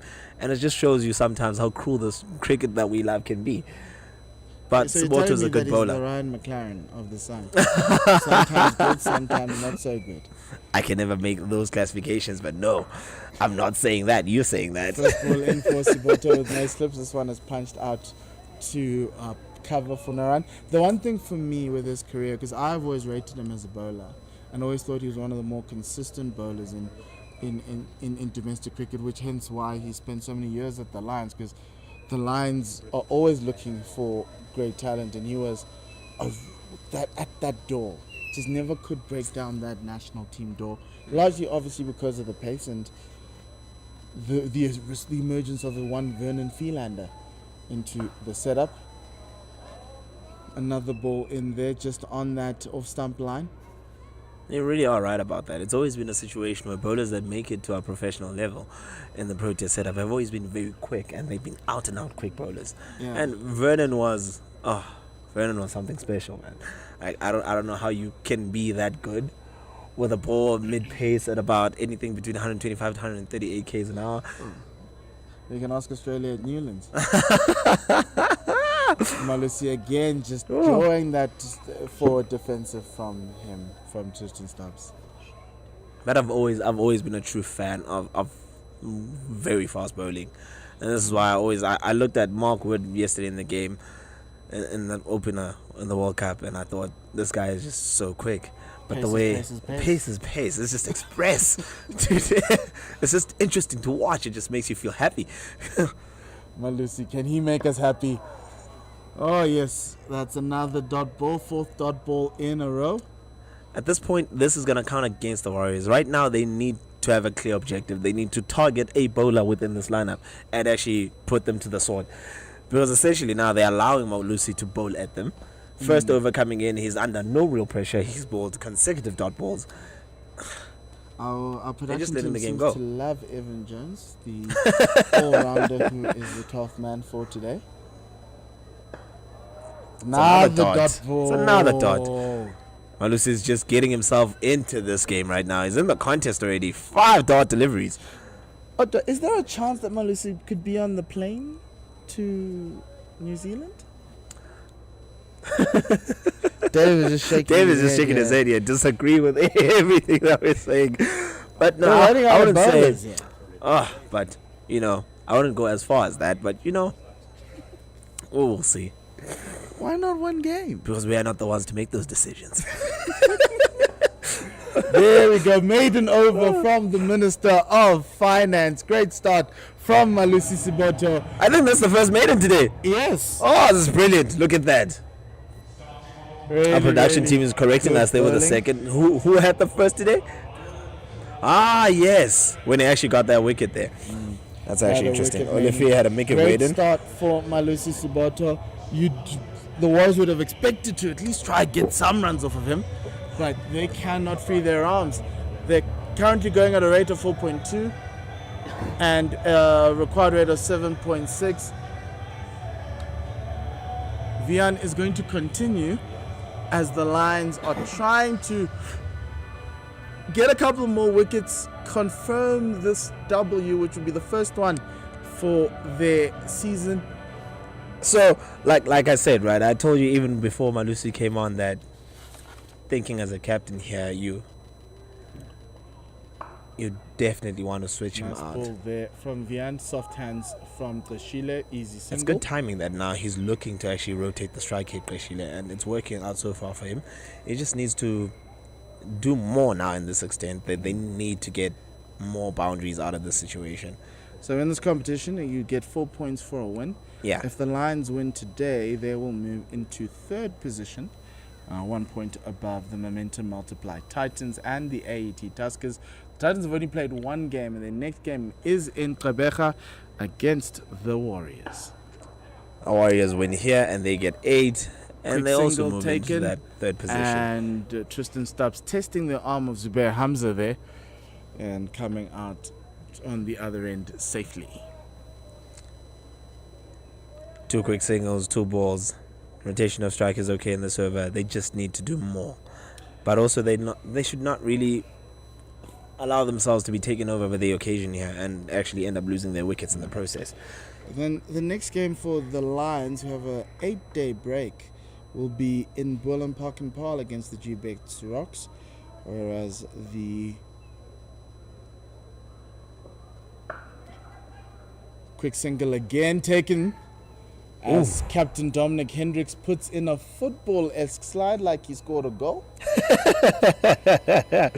No. If anything, he's looking like Onana there a little bit, just missing it there from the stubs.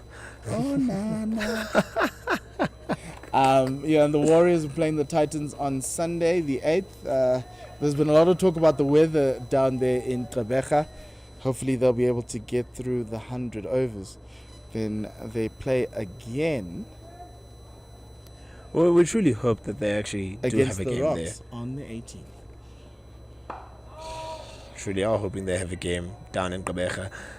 I mean, all this rain this whole week so far, and even now, today was especially worse. But what can we say? It's PE. If anybody will ever tell you behave like the weather in PE, well, that's crazy. Because you just know you expect 4 seasons in one day. Yes, and right now the Proteas women are taking on New Zealand in East London. So that's another game that's on the go right now. Oh, it's in the air! And dropped! Oh, and there was also an opportunity there for a run out. Single was taken. Tristan Stubbs living Goodness me. on a prayer. It was an Onana-esque save. And it dropped to everyone's disappointment. It was a bit high. I didn't initially think that he timed the jump well or whether or not he was actually getting there to begin with. But after getting there, you'd think that, yeah, Hendricks, you must actually collect that. Great effort from Dominic Hendricks. Vian has one dropped, so he must be feeling not that great right now. But he produces another peach of a ball. The change bowlers from the Lions are doing an incredible job right now. They're holding it together. Just keeping this innings together, not allowing the game to run away. After 15 overs, 63 for 3. Just as a comparison, the Lions at this stage were 104 without loss. You can clearly see here that the Lions are in the ascendancy. But if these two can take it deep, they'll give their team a chance. The required run rate hasn't run away yet. 7.7 is still doable. But the question is, by the time these two get comfortable, how much of that damage will it be? Yeah, how far would the game have been at that point? And you are right, we're liking the fact that the change bowlers are not going for runs at this point. They are in well in full control of the game. And it's been really interesting from them. They started well, they're doing well so far. They just need to continue doing that. The Minister of Finance resuming, Malusi Siboto. Starts well again, following up then Median. We're going back to a replication of the previous over. Just a drive to cover. We know Mulder probably feels cheated right now. As a bowler, I can understand that feeling. Having a catch dropped off your bowling, it just makes you feel like you're out of the game a little bit. But it was a great effort. It was a good effort. The problem is that once you push the ball up, you just don't know where it's going to land. And you do lose it. So great effort to prevent the 4-1. True. And yeah, it would have been a very acrobatic catch. Could have made us famous, actually, if it was an insane catch. Like, yo. Oh, wow. Wow. Where did that come from, Stubbsy? Onto the bank for all the way. 6. All the way. Really great shot. As a counter-attack, as a pushback of the pressure, Malusi's bowled 7 dot balls. And on the 8th one, Tristan Stubbs just thought, no, let me get over the top. It's a short boundary. What harm could it be? Good shot. Do you see how... Actually, just look how that bat swings through the ball at that point. And he hits it well. I wouldn't say he's timed it 100% perfectly because we know when Tristan Stubbs times the ball, it goes out of the stadium. To go big today. Shot again. Oh, beautiful. Goodness me. Ladies and gentlemen, that's another on drive. Back-to-back bounties from Tristan Stubbs. Second one was just all timing. First one, you could say the timing wasn't there. But the second one was just beautiful. Malusi searching for his length. So the second ball, he went a lot fuller. And Tristan Stubbs says, thank you very much. I will definitely say that. It's always so strange when that happens. When a bowler goes for 6 and then the next ball is an overcorrection to the previous ball. You end up going for more runs. So what do you bowl here now? Just back of the length. Stick to that length. There we go. There you go. He's back to his normal Minister of Finance ways. It's back to that length. That Back to yes, being no length. The frugal bowler. As David called it, the stingy bowler. Yeah, I know. Dave always calls it the stingy bowlers, doesn't he? Yeah. Sometimes Doesn't give away runs. That's exactly what you need to do. Be stingy. That's what you want from a Minister of Finance. You know? Don't give money away. Don't give much away. Wow. Here we go. Malusi Sisanda Magala has now been told he can't field the slip anymore. So he's going to mid-wicket. They're trying to put that mid Catching. on a bit straighter. Yeah. Ooh. That's a wicket. Malusi Sivoto. He's got it in his locker. He's a got ball. it in his locker. That was This one beautiful. Outside the off stump, just enticing the edge of Tristan Stubbs and gets the wicket. Tristan Stubbs goes. Caught Ryan Rickleton, bowled Siboto. 24 runs of 29 balls. It's just that timing, that essential nature of the double bluff. It looks like I'm gonna go somewhere else because I'm rearranging the field just to confuse a little bit. I stick to that length just outside that off stump, and he's fishing for it. And Goodness. Tristan thinking, no man, there's no slip. There's no slip there. Exactly. He's thinking, there's no slip there. We can just play a deft touch there and we can have an easy 2. And there you go. And the funniest thing is, it's funny that you should mention it. Josh Myler did exactly the same thing yesterday. Great minds think alike. Malusi Siboto and Dominic ball. Hendricks, well done. Good ball. Great good play ball. there. Really, really well done. Good ball. And here comes one of the few sightings to South African Division 1 domestic cricket. Andile Mokhakane. We're happy to see Andile out here. I'm really excited to see what this boy can actually bring It's to not this Peter Maritzburg. to this Warriors He's setup. made a name for himself in Peter Maritzburg. Has done an incredible job. It truly isn't. We can agree with that. It really isn't Peter Maritzburg, but at the same time, he's here. So and right now, we just need to see exactly what we've seen when he was in Peter Maritzburg. That talent. Drinks break right now. Everyone's just taking a drinks break. One ball before the 16th over. 73 for 4. Just to give you a wrap up, the Lions won the toss, chose to bat first. They put on a mammoth total of 330 contributions across the board. They had 4 50-plus partnerships. Joshua Richards with a 76. It was Dominic Hendricks with 92. Ryan Rickleton with 50, and those were the key batters for the Lions. Hamza with 33, Mitch van Buren with 25.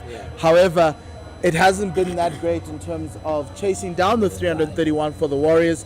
They've just lost wickets in clumps. Jordan Hanman, Javesh Filet went first for a duck, edging one down the leg side.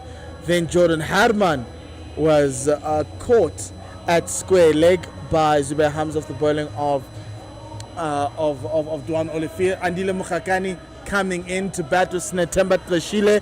He's played 24 matches in this format, 409 runs, an average of 18, a top score of 78 against the Free State in Bloemfontein in 2020-2021. He is a product of the KZN setup and the academy setup, coming through those ranks there. This is his first time away from his home union, hoping to create a future for himself, and we wish him all the best, and may it be a fruitful one with many runs. He is an exciting player, and considering the situation that he comes in to find his team in right now, I wouldn't even say that we would blame him for any sort of innings that he would produce right now, but it's just about playing himself in. It's just about taking more out of this game than he would. This game is about cliches, and the one cliche is play. You need to bat as many balls as possible. Right now, he can just stick to that idea. Just make sure that you are there for all of it. Yeah. He comes in with his team in trouble at 73 for 4. Tristan Stubbs really having are gone backed up out, against caught it now. behind for 24. Malusi Siboto. Another ball outside the off stump, similar one to what got Tristan Stubbs. And But again, Mokhakane lets her go through to Another close dead out ball. the Warriors innings. Javesh Pillay went out for a duck, caught down the leg side. Jordan Hammond was caught at square leg for 15. Matthew Bretska was caught At at deep square. for 4 by Bjorn for 10 off the bowling of Duan Olivier to round off his hat-trick. Then Tristan Stubbs, the only wicket to fall not to Duan Olivier, was caught behind by off the bowling of Malusi Siboto by Ryan Wickleton for 24. That leaves the Warriors on 73 for 4, needing 258 to win. That required run rate is creeping up. It's 7.6, 258 to win off of 204 balls. If you're Duckworth Lewis person, it's 164. And you know for a fact that the Lions are way ahead in that regard. But we don't expect any rain right now. It's too clear out here. No cloud in sight. Bjorn Mulder to Kashile. This one pops up, cuts him in half, and my goodness. What a ball. The need for that catcher, square of the wicket. I feel like Kresh just lost it there for a second and only thought to himself, I need to get to the other side. Yes, and he looked calling, rightfully telling him, no, there's no run there. Oh, goodness me, what a ball. Mulder, where did that come from? And that's the beauty about Vian, is that he has one that he can just bend his back on. It's that X factor quality you and always that ask one about. is driven out to the offside. Bjorn Fortuin, stolen Siberia for a single. There's definitely a single there. Kresh is happy to take it. Just get yourself to the other side. Let Andile take some of this heat.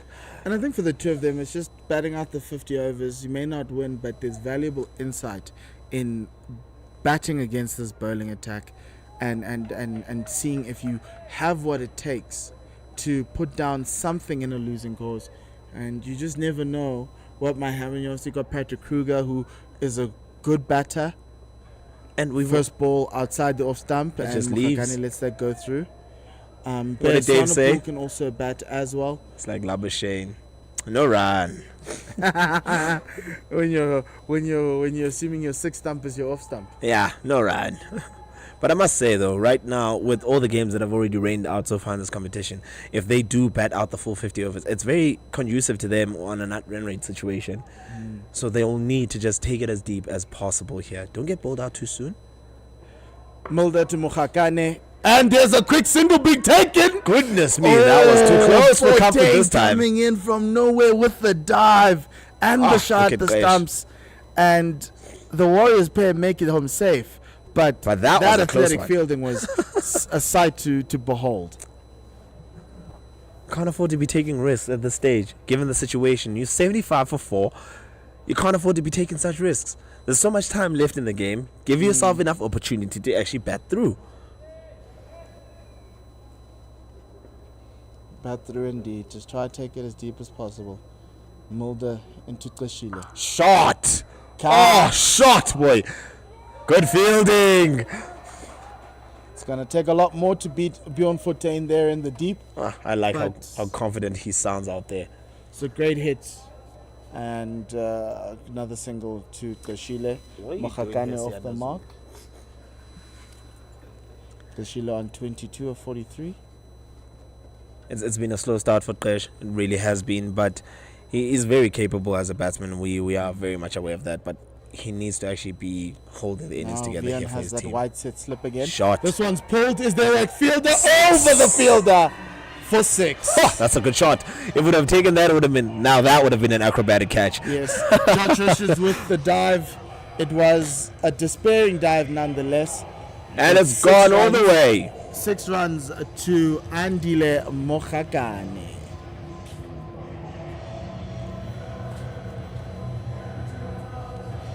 You did say that he's a good batsman, and that right there, riding the bounce, punishing a short delivery.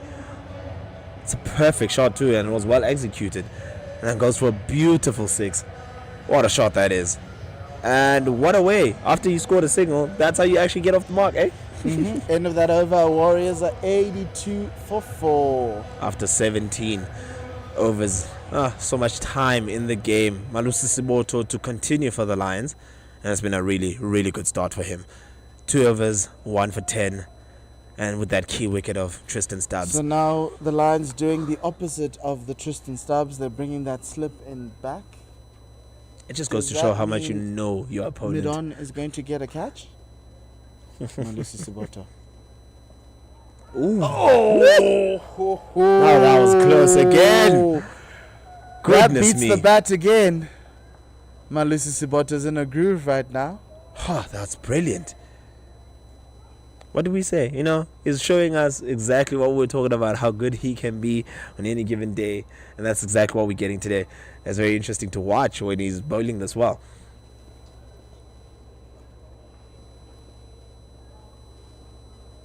Sibota into Sheila. A lot straighter, making him play on that middle stump line. I think Saboto has bowled like, I don't know, it's just maybe 10 dots, maybe 12 at this point.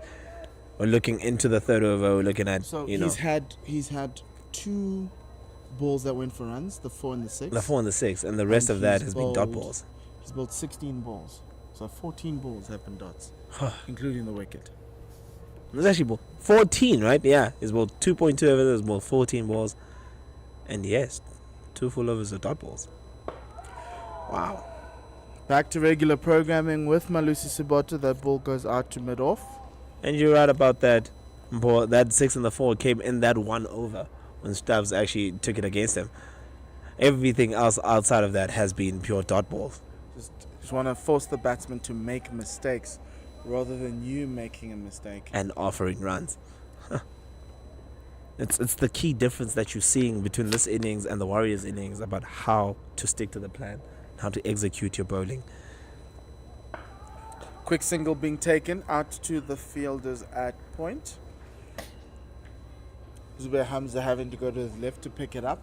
Easy way for the 2 Warriors batters whose numbers are a mirror reflection of each other. 72 and 27 from Mukhakani. Adds up to 99. I don't know. If they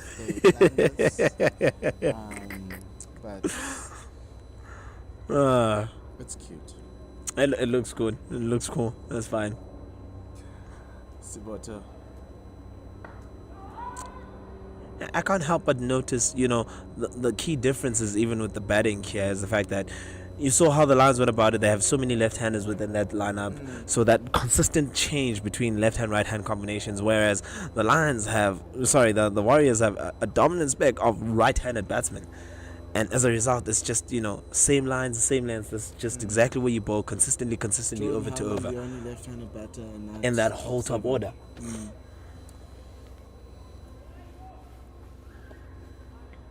But we all can't get what we want. Malusi is changing the field here. He's So, pulling really- in his fine leg. He's actually 3/4 of the way up. Short ball coming in. Expecting it. The double bluff almost works. That is not a double bluff, because a double bluff will send you back to where you are. It's a bluff. But I get you. You do get Another me. cliche. You must get me there. Yes, It is. We live for cliches in the sport. 1 run coming off of that over, off of Malusi Sibota. 83 for 4 after 18.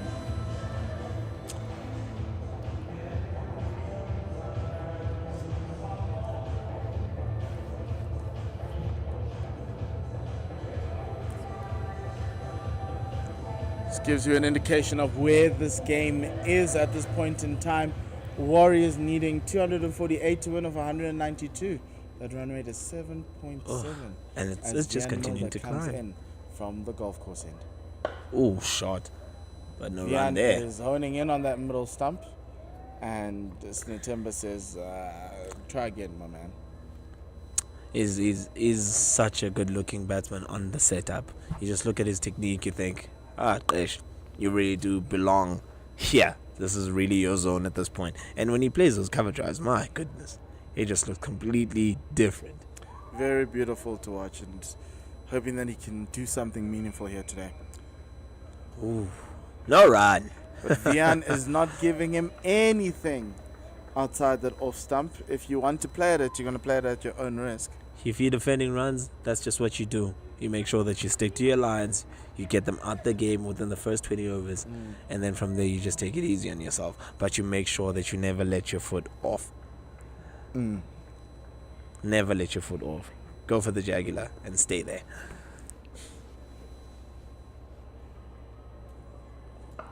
And that one is pulled.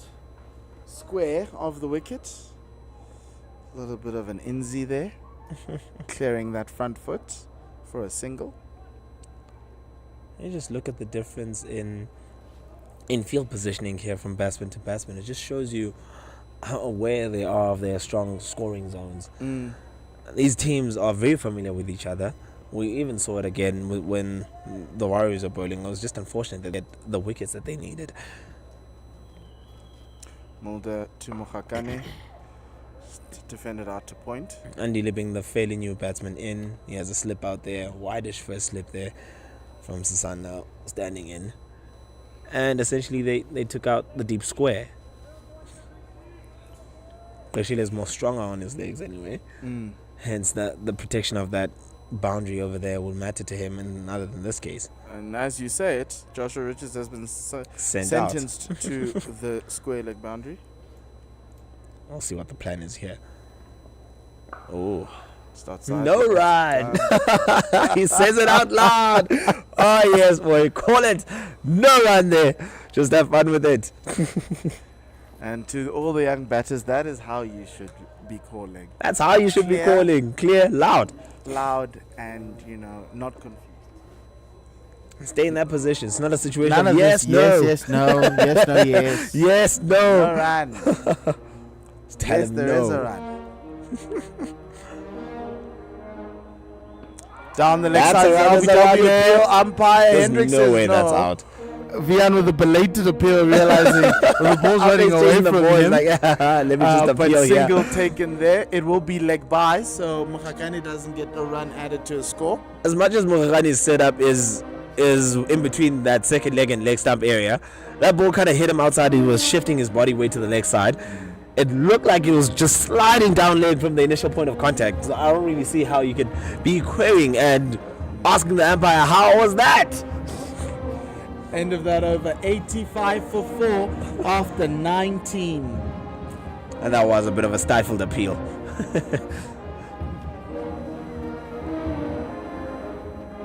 Brass band incorporating some beautiful tunes.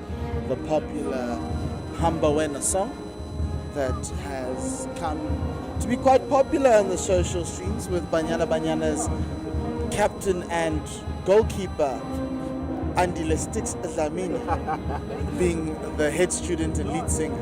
Siboto short ball, Mokhakane went for it. They're asking if it was an edge, but the umpire Dennis Smith on the caller drive in says no, Nick, no run. Look at the difference there, Paul. Andile goes for that with everything he's got. Ganesh would have ducked under it just to watch that ball go through. Oh, the follies of youth. It's just that playing without fear is just feels like it's a requirement right now in this day and age of And this I'm level happy of cricket. he's actually trying to take it on. Steve Waugh mentioned that he would always take it on in his youth. Then he realized it was costing him a lot of wickets. Then he decided, no, we're not playing that shot ever again. There's a saying. That was a full one. They're gonna take a one. He set off as though they're looking for two. But Kreshile sends him great back. fielding from Bjorn Fortuyn. They don't want to test Bjorn's arm. I don't want to test his arm there. There's a saying that they keep doing that. When I used to play cricket, I used to play cricket in the rules. So every time you bowl short, you go for runs. Like, boy. And it's interesting because you're like, hey, why would you bowl short to me? It gives you that level of saying that to the bowler. Malusi into Mokhakane. Kreshile, beg your pardon. Pushes it out to point. No run. Malusi has bowled so well. Goodness me, he's into his fourth over. He is 1 wicket for 12 runs. This has just been really good bowling. It's been tight bowling. 2 of those came from 2 boundaries. From 2 boundaries. It's been tight bowling. Goodness me.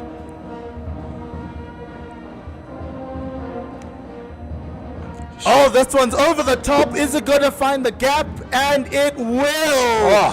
4 runs from a fortuitous bat. Absolutely no timing there. He looked as though he wanted to play it on the leg On side. the leg side, and it just ended up slices on it. the offside. Luckily for him, it rolled all the way to the boundary for 4. 90 for 4 are the Warriors. And Kreshile goes to 28. And luckily for him, that ball just fell in between third man here and the sweeper right there outside on the offside, and then rolled all the way from away. He just looked like he played across it and cut the bat. Siboto to Kweshile. Back to the bowler. Better looking shot this time. Mokhakane had his wits about him. To get back in that crease. I must say that has to be one of the most unfair dismissals I've ever seen in the game. What can you do about that? You are taught at a young age to back up for quick runs, and all of a sudden you find yourself being out by a ball that's been hit by your partner just down the pitch again. Goodness, just because the bowler touches it just a little bit. Dying for the cause of the team. Siboto final ball in the 20th over. Short ball and Kleshile ducks underneath it. It is the end of the 20th over, 90 for 4. Warriors are trying to get something going with this last pair of batters. Can they do something in the next turnovers? I hand you over to David Midgley, and I leave you with Odwa to get you through that period. Thanks, Paul. Dave, you need to be on the inside.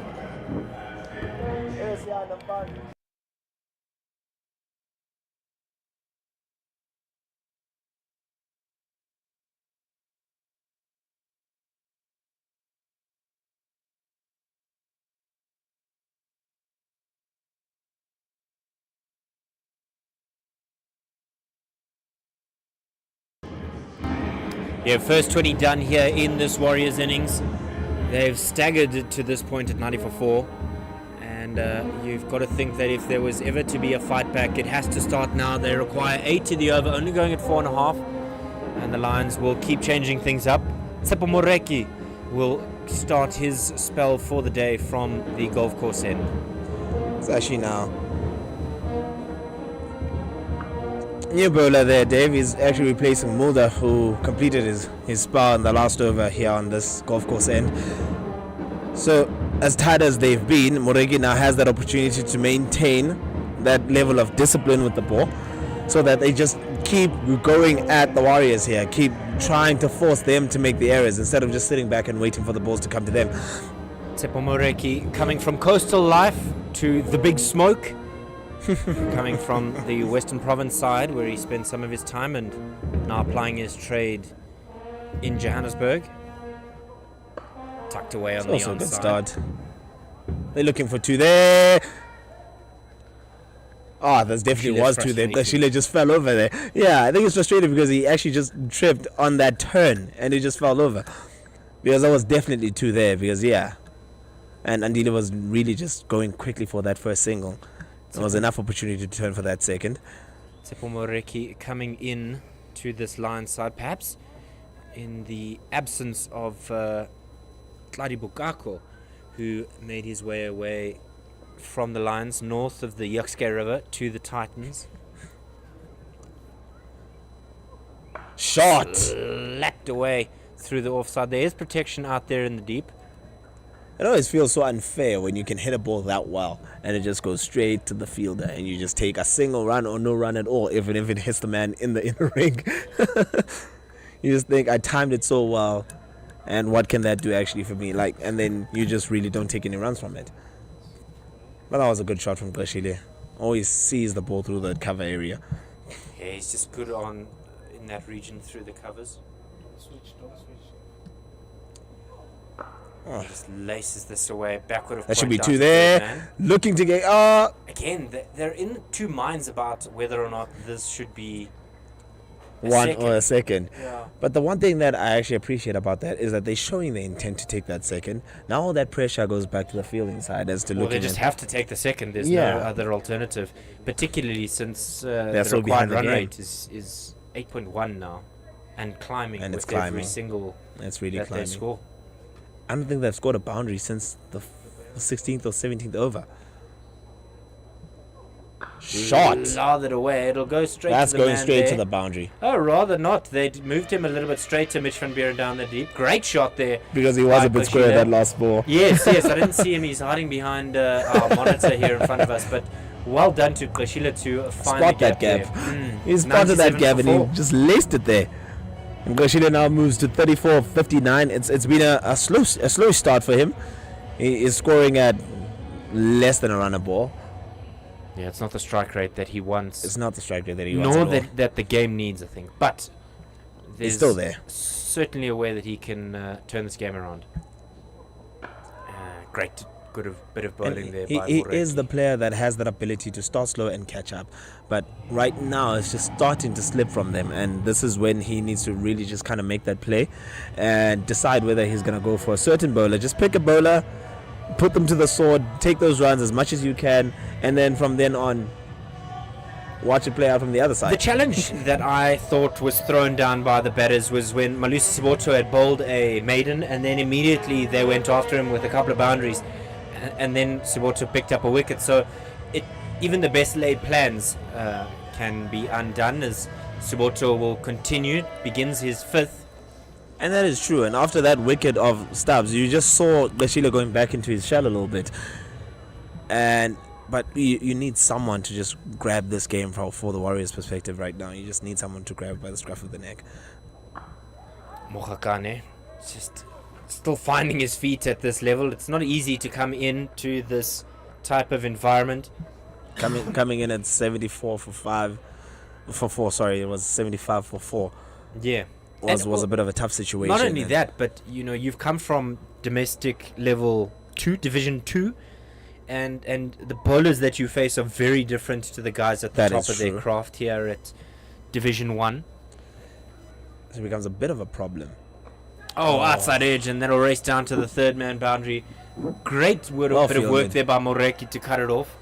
Well fielded. Lost his cap Simple almost did in well that attempt, but good bit of work. Really did well to field that. And to come back to the point, I think, playing with greatest respect to some of the smaller venues in South Africa, playing at the Oval in Kimberley or Buffalo Park, very different to playing playing at a Wanderers or a Newlands Newlands. If It there really was does ever a bring baptism that. of fire, this is it for your first game at this level.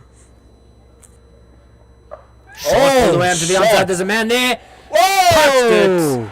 Mitch van Buren takes the catch, and Mohakane's stay at the wicket is a brief one.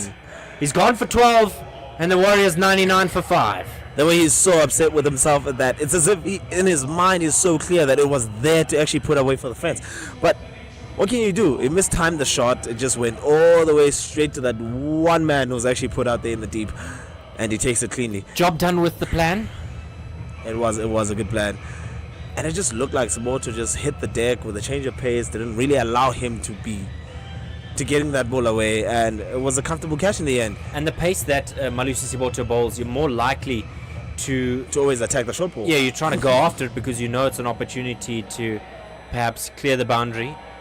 With only the one man out there, you thought maybe this is now my opportunity. Kruger is now coming in with the Warriors deep trouble here in this situation. 99 for 5 after 21.3 overs. You could not have asked for a better start for the Warriors. Sorry, for the Lions at this point with the ball.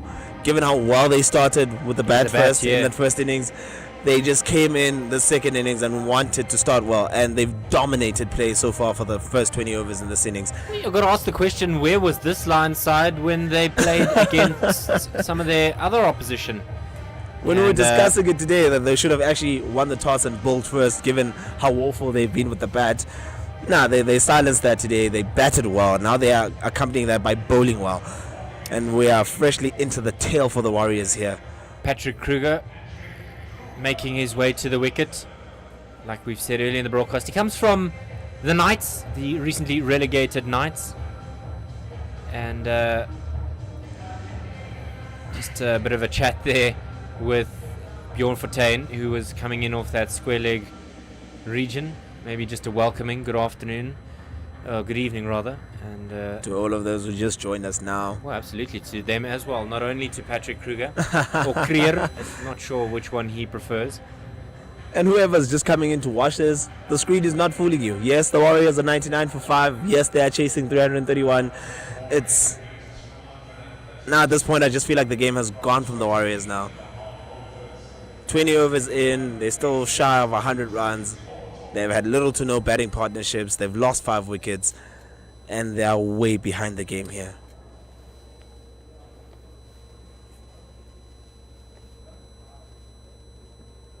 comes across the wicket, does Kruger. Try and force things as that one's cleaned up by Mulder. Dom Hendricks warming up there. Do you think he might turn his arm over? He might want to emulate. He really might. Hey, He really might. But at this point, I'm still surprised at 14. We haven't seen 14 at all, actually. well, if the fast bowlers are doing the job, this is the moment. barring Magala, everybody else has picked up wickets. And Mulder's looked menacing, even though he hasn't yet picked up a wicket. Mulder had a really good spell. I suppose, speaking of Dom Hendricks maybe having a bowl, it makes me think of Tristan Stubbs, who batted, bowled, fielded, kept wicket. Is there such a thing as the opposite of TFC? A jack of all trades type? It's very difficult to say, especially in this game.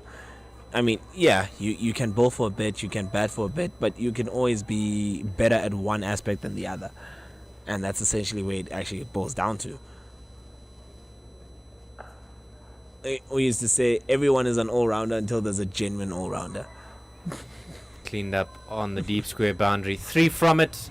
Brings up the 100 for the Dafabet Warriors at the end of the 22nd. 22 gone. 100 for 5. And they still require an absolute mountain. K2. Not quite Everest, but K2 perhaps, as they require 231 from 168. I feel like the game is far gone at this point. You look at that lineup and you look at those runs individually from these players. 15, 0, 34, 4, 24, 12. It just doesn't make for good reading. Crucially, it's partnerships. You've mentioned it. There was a number of them in the Lions outing with the bat, and I think that's where they've really just separated themselves from this Warrior side. And in the end, the decision to bat first was vindicated in the heat, certainly. And now all of a sudden you're looking at how they're bowling. They're bowling well in those partnerships too. Deep square going behind square and a fine leg, so a certain plan here. Perhaps the short ball forthcoming. No, Too wide. Too wide. We just saw the band ambling their way down the embankment there. It looks like they're going to have fun in the grass. Yeah, trying to ignite the vibe here at the DP World Wanderers. They've moved from the memorial stand. Almost like the Pied Pipers, really, with the kids. Almost always seem to find a crowd around them. It's always the case. The brass band will always find the crowd. Shot. Lovely shot, but not going to get anything for it. I must say, Kruger looks good playing that cover drive. You'll notice there's somebody there that didn't have an instrument in their hand. Reminds me of Mama Joy, who's out there in France with, I believe it's Boerta. The fans that get paid to travel with the team. With the national sides. It's the same as that Surprised they haven't gone to India as well. I'm also surprised by that. Lovely shot. Oh, lovely shot, Kruger. This time carved through that gap. That looks like it was played by Kleshile. Wow, that's a top order batsman shot. That was beautiful. Great shot for 4. Straight through. We call it in through the covers. What a shot that is. Brilliant shot. Moreki now is bowling to, one of the batsmen who would consider to be part of the tail in the Warriors team. And he's missing his length there and getting punished. Yeah, Moreki suitably dealt with when he's straight on his length there. 105 for 5. Bit of a cutter there, popped up in the air, over and the man in the 4. ring, and it'll race away to the boundary. 4 runs. So that's back-to-back boundaries after overs and overs of little to no boundaries. That's a good start from Kruger. He's just moved to 9 of 6 balls, and it looks like he's just come out to enjoy himself tonight. I think that's what he'll want to do, is to come out here and show that he has value with the bat. He's batting probably a little bit lower than he thinks he is capable of doing at this level. I actually think that's really a good point there that you're making, Dave. But we look at that lineup and we think that's in and around the position where Kruger would be, and it kind of balances out the side. Well, with the quality that he has at the lower points of the order, he's much needed there to balance them out between. He's good enough to bat higher up.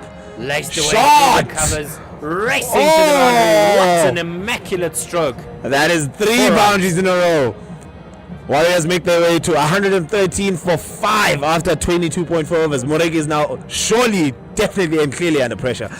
He's straying in length, he's straying in line, and he's getting punished for it by Kruger, who's moved it through 13 from 7 deliveries. Kashile is still watching himself out there at 34 from 60. Yeah, But Kruger has come in with some impetus here, and he's launched a counter attack for the Warriors. 13 runs in this over so far. Well, they've with 2 to go. certainly come out here to look and put a plan together and take on Moreki. Probably the man to do it against. 13 from the over, and some applause from behind the stumps. Yeah. It's a good comeback delivery there. Still one more to go. I really think they have identified Moreki as the go-to bowler to attack here. Well, if it is to be their day with the bat, these two, this is the man to probably go after, because the risk though is that you go after Moreki and they bring back Magala or Mulder, and yet to use the skills of Bjorn Fortuin.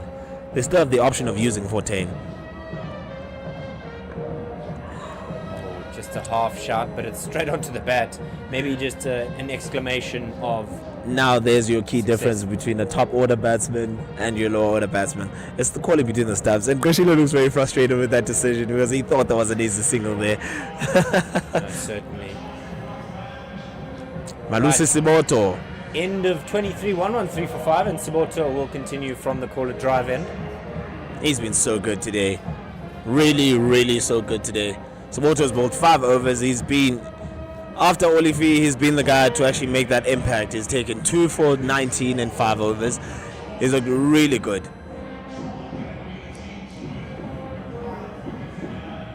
At this point now, the Warriors need to come up with a better plan to maybe decide, are we batting out this 50 overs and trying to go through the game phases here, or are we deciding to attack a certain bowler to just keep ourselves in the hunt for the game? Bashile showing us Drives how it's straight done, to cover. but straight into the man at catching cover that you've mentioned there.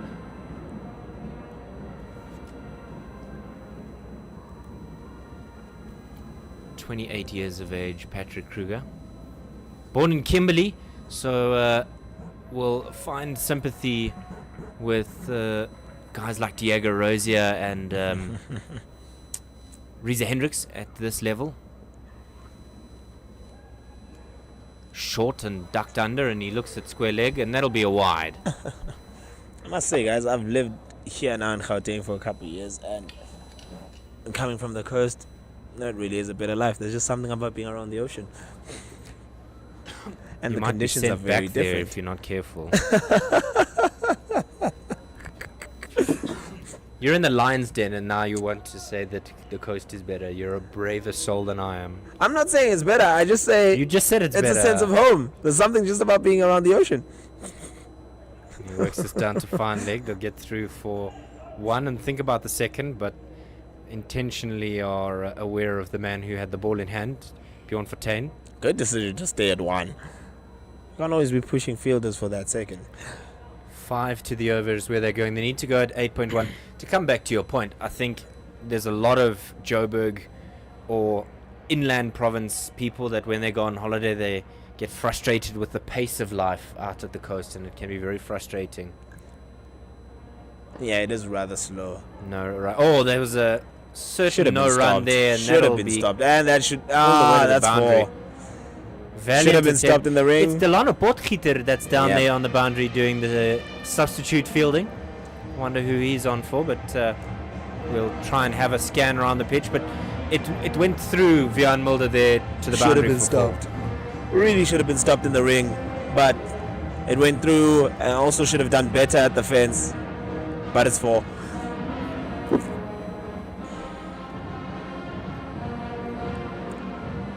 Kruger has now moved to 4 fours from his bat. Ooh, Oh, another That short should be ball, wide, and I'm surprised that wasn't called umpire wide. not interested in that one. I'm also surprised that's not the second for the over and a wide as well.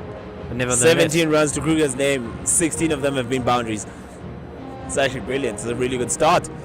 he does have a list 800 to his name, does Patrick Kruger.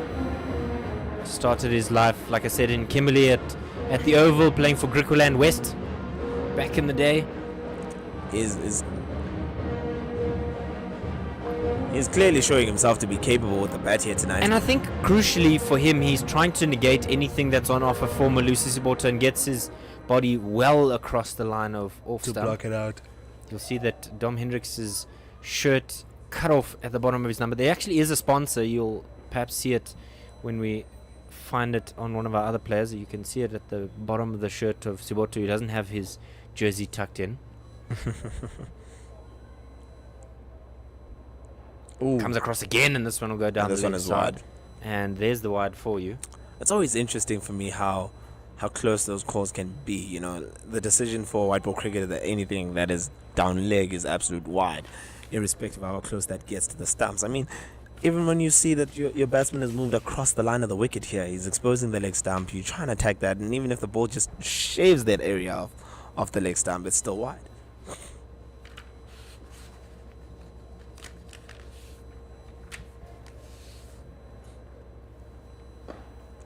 Well driven and well defended. Koshila had to immediately hit the reverse gear there. He needs to make sure that he's back in the crease in time for that. Like I said before, that's probably the worst way to get out.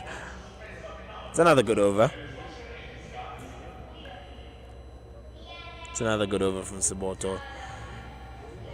And Moreki is back to continue. Yeah, 10 Oh, no, runs it looks to the like- over. I wonder if It looks like there's a bowling change there.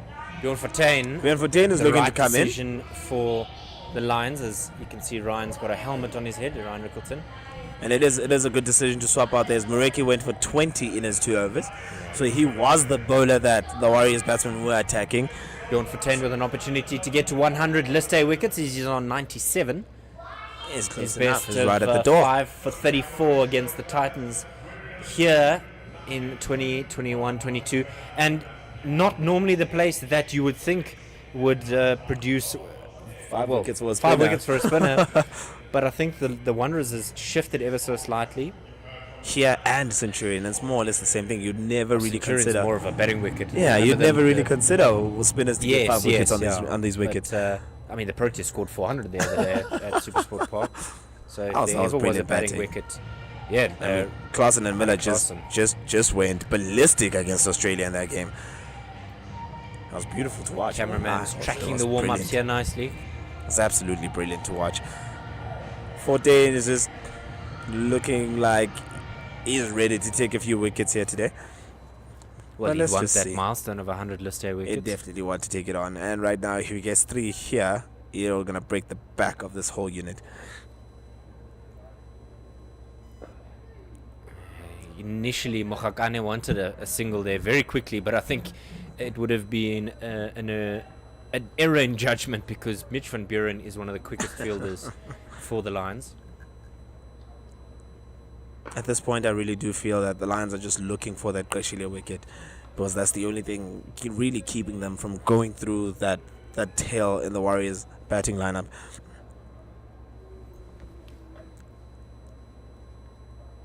And the thing with Fortuin is that he will squeeze. He's very much that kind of bowler that before you realize that he's bowled 3 overs for not very much, and Yeah. then you really are behind the 8 ball, and this is the Lions trying to turn the screw. He's your holding spinner. Slapped Good away shot. into the offside. There is protection out there as Moreki does the clean-up work, He'll just keep it down to 1. but it's 1. That's the thing is he's That's- bowled 4 balls now, And 1 he's gone for a single. run thus far. It's essentially how now the Warriors are struggling to even overturn strike at every delivery here. They're chewing up dot balls, and then they just take in the offish single every now and again. I thought you were going to say, how now, brown cow, for a moment there. 1 ball remaining in this over. Umpire Ryan Hendricks. And like you said, Dave, look at that. He's nearly done with the over. It's just gone by quickly, and there's only been a single from it. And I also think in terms of over rate, as that concludes his first over. 25 gone, 121 for 5. The problem that the Warriors had with fast bowlers not being quick enough through their overs is not something that the Lions have had because they've taken wickets at regular intervals. I mean, at the same stage, Lions 162 for 2 and the Warriors 121 for 5. I wonder if the writing is on the wall. I'd say, looking at who else needs to come in and considering the chunk of runs that are still required to win this game, it's a bit too much to be doing now for the lateral order of this Warriors batting unit. Well, you think about who they've lost in that middle order in the Yes. batting order as a whole for the Warriors. You know, guys like Diego Rosier and Guys like Vietnam, Lesiba Ngwepe, Siben Ngwepe. guys who used to be holding within that middle order, who used to bat well and bat through and bat time for the Warriors. I think Senator Mkrishila kind of feels like he's a little bit isolated in this side. And I think Especially when- he'd feel more about that or like that today, given the performance that his team has shown. even Turn around for a him. second, there's a shot. The striker's in now. Is Nah, that? he's in. He's definitely in. safe. Good running by those That's two. great running. And Look at the disappointment there. to come back to the point, I think, especially when his probably most prolific partner, Tristan Stubbs, didn't go for very much. He went for 24, and that's the frustrating part. Is the pressure is all on you in such a huge chase. Somebody's got to get 100. Somebody has to stay in. The top order has to give everything. And it's just that they haven't really worked out how to stick to those partnerships. Slashed away. Mureki is under the pump here a little bit. When you really are chasing a massive total, you take it as it comes. You take it 10 over specials. You always look at where you are after the next 10 overs in the game, and you try to keep those partnerships together. Change of ends It's what you require the most. for Tsepo Moreki as he comes from the call it drive end. Hopefully that will bring him some luck because he has been under the pump after those 2 overs 10 initially. to the over. It's not a fruitful day for him. It's one that I think he'll know that he needs to fix. So it's not a matter of saying, you know, this is what you need to fix. I think he'll know on his own that it'll be something that he needs to rectify. But I suppose crucial to his turning this around will be to bowl a lot more to Kruger and not allow him to just rotate the strike comfortably. Yeah. But then again, Kruger has been the one putting him to the sword. Fair So it's enough. actually interesting to see right now because now he's going to be stuck for decisions. Top edge, Actually- high in the air to third man, Oh, almost taken. and nearly going. I thought he was fine away enough of- to actually take that. But yeah, it was a bit too square. He had to run around and really just miss it on the bounce. But he kept it down to 1. Yeah, No Zubair boundary. Hamza on the field there as third man. And no boundary.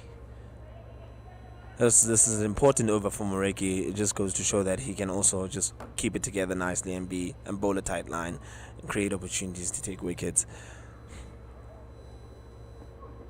Oh, good ball. And Koshila just leaves that one outside the off stump. With 8.5 to the over, do you just Required. take it as a day of spending time in the middle and take value from that as the Warriors, or do you really just give this a chase? Having lost 5 wickets, 125 over with little to no batting left to come, I'd say at this point you can just decide to bat time. Because like I said to Tumpo earlier, it might come down to a situation where there's a neck and neck here, where it comes down to net run rate, and losing a game heavily with a number of overs being bowled out for such little runs, it's just, it can be a bit problematic for that. So they just set off there for the single. I want to cast your mind back to 2006, the final of that 5-match one-day series in South Africa taking on Australia here at the Bullring. And you'll remember Boeta Dippenaar was dismissed early in the South African reply. He was gone at 3 for 1. Nathan Bracken taking the wicket as he was out for 1 in that game. I want to cast your mind to yesterday, where we saw Young being dismissed for a golden duck in a game where his teammates on either side picking up a century. So some empathy, he would imagine, from Boeta Dippenaar to Young. You look at that and you feel, I really genuinely missed out, because the pitch is perfect. I mean, I saw even the way England was going yesterday, they really gave their wickets away. New Zealand just stuck in. Fortain to continue from the golf course in, just 1 run from that previous over. He had a monstrous heave, trying to take on the man at long on, Zubair Hamza. It looks like Kashili has made up his mind to just go after 14 here. It's 126 for 5 after 26.1, and all of a sudden it just looks like he wants to turn up the tempo. But he's 40 from 71, so far it really hasn't been a good day for him with the bat. But at least he's stuck in. Tries to give himself to hit through the offside, and they'll amble through for a single. We just said he was being measured and sensible, and then he wants to have... Now he wants to have a heave. Yeah, throw the kitchen sink and grandmother's lasagna at it as well. It's often crazy too when I see those shots, when you try to back away and cut it to the offside. And when you're facing a bowler like 14 or someone like Akshay Patel in India, who bowl wicket to wicket lines, it's difficult. If you miss that, you're guaranteed to be bowled. Well, I suppose the same risk could be assimilated for the reverse sweep. True, but with the reverse sweep, there's maximum comfort in getting the boundary. With you trying to cut it at that length, you can always find the sweep out there. And this is exactly what they do, is find the man out sweeping on the cover boundary. Dwan Ulafir. So the risk and reward of 1 run to 4, and with your wicket on the line, it's just a bit different. And when you do reverse sweepable, you always reverse sweepable with the spin. Change in the field. Square leg goes a little bit further around. Shot. Lathered through the cover region, but again, the protection of...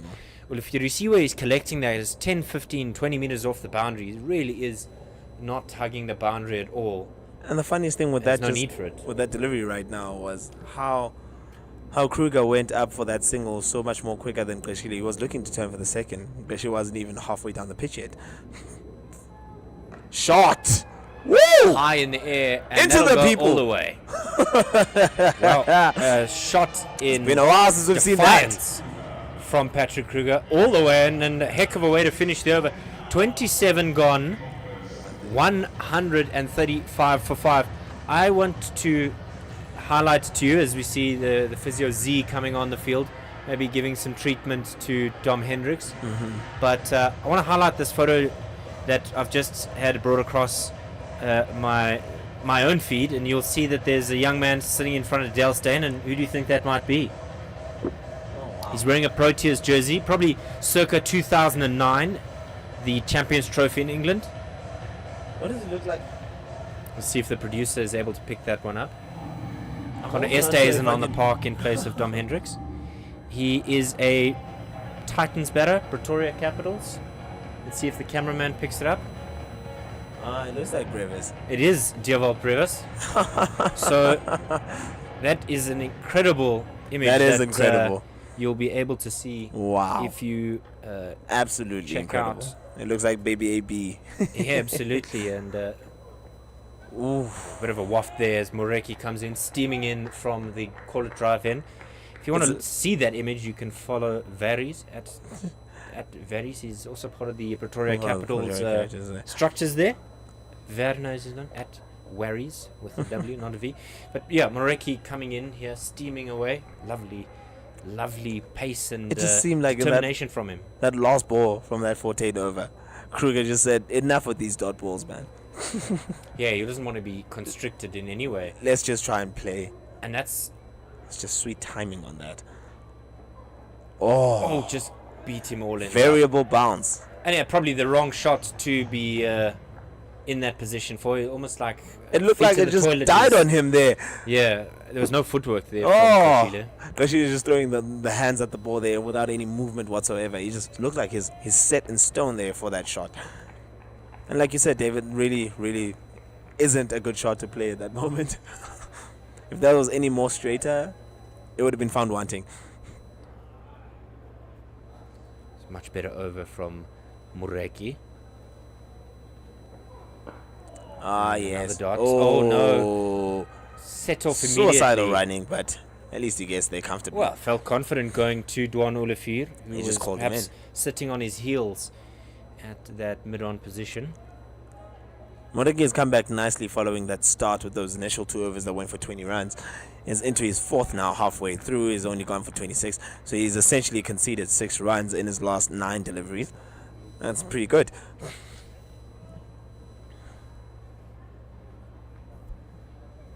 It's wonderful how a change of ends can have such an impact on a bowler.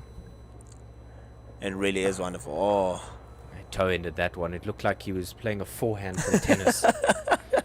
But just the and turn. on that point, Dave, as a captain, you need to understand and you need to really, really see that quickly. That my bowler might be suffering from one end, but could be very, very good from another. Do you think Koshile is suffering as he's on his knee there? Maybe just a bit of fatigue? I was actually thinking about it now because, I mean, we saw how uncomfortable he was towards the end of that Warriors fielding innings. And he came out to bat now. He has an issue with his hands there a little bit.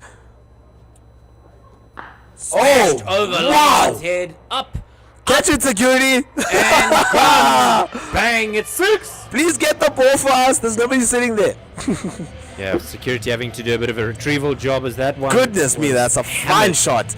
Now that is good hands. We were talking about the non-use of feet by Senator Mkoshile, but it was that From Kruger stand this and time. deliver Yeah. from Patrick Kruger. Let's go back to what you said about him. With that 100 in his List A career, he's looking like a better batsman than Kashila at this point. He's scoring quickly, he's very aggressive, and he's picking his moments. He's choosing the right deliveries to play the correct shots too, and he's getting the runs for it. He's 31 now of 22. Looking so good. Hey. Oh, just beating Moreki there. Might have been a chance to be caught by the I bowler. don't know. Moreki just slipping there in his follow through. It's always difficult when your natural inclination is to just run to your left on the screen. As a right-arm bowler, you want to run away Yes. because you don't want to run on the strip, obviously. But at the end of 28, 143 for 5, and we see Dom Hendricks back on the park, so Connor Esterhuizen has a bit of a rest. But fantastically, on a slightly different topic, is that now you're able to purchase the women's Black Day kit. I like that kit, by the way. It was actually pretty nice when we saw it. Yeah, it's available for you. And that's exactly what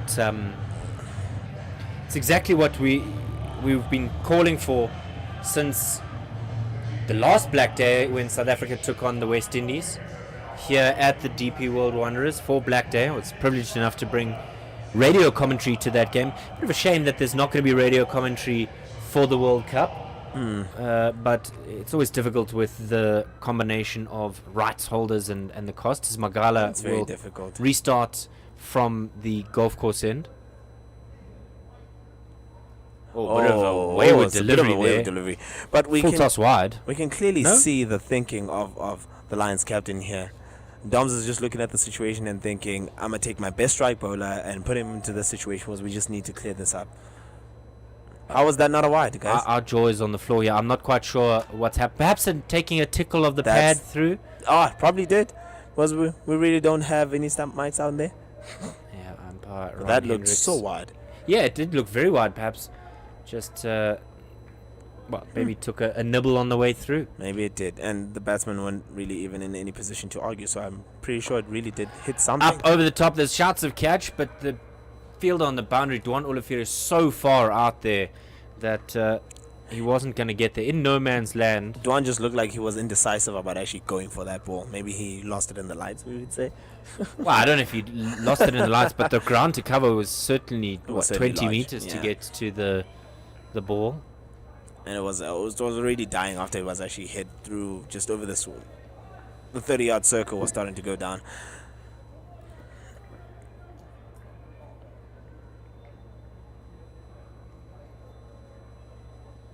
Shot. Lovely shot. shot. Great bit of fielding great there. fielding.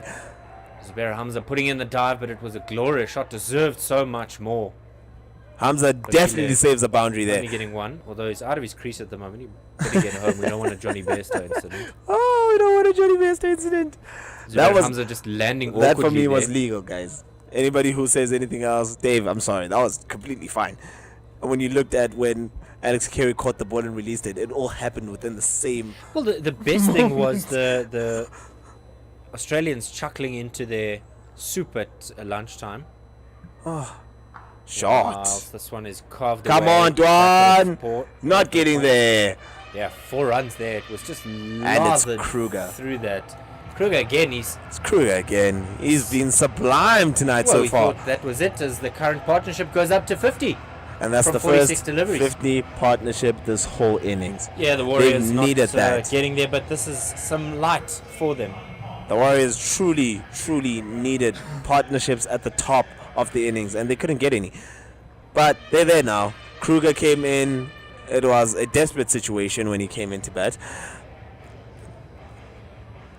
At 99 for 5. when he stepped Pugnacious onto is the pitch. probably the right word to describe this innings. He's looking for a fight.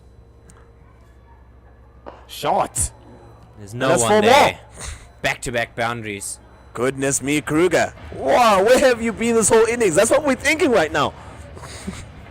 Yeah, he's just asking for something at the end of the over, but that's the 150 for the Warriors, coming off of 178 balls, and 1 ball shy of the 29th being completed. 10 from the over. This is expensive from Magala. How's he going to turn this around? On his comeback spell, it is an expensive start for him, especially for a man of his standards. He certainly does put himself up there when it comes to performing that well for the Lions. Shot Bit of again. a cutter there, and that goes straight to Dom Hendricks at that shortish cover region. A meter out the 29 side of gone. him. That's 4. Yeah, absolutely. 29 gone, 153 for 5. This partnership with 54. Kruger on 41 and Krashile on double 4s, as Kruger will get a change of gloves, or inners rather.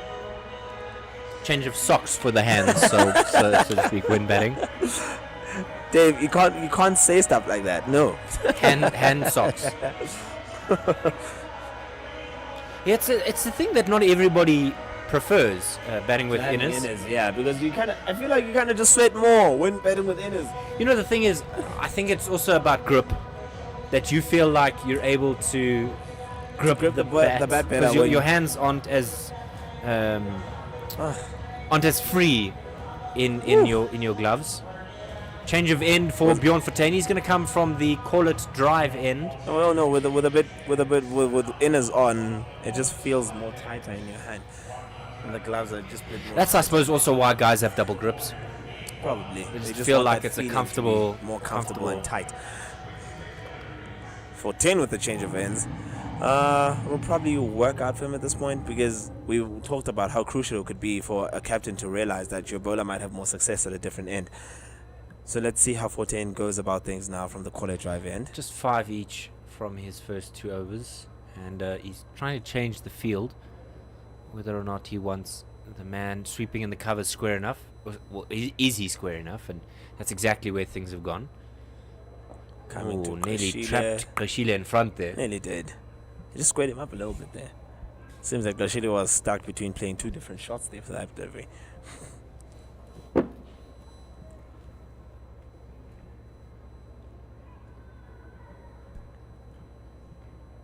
Oh, easy single.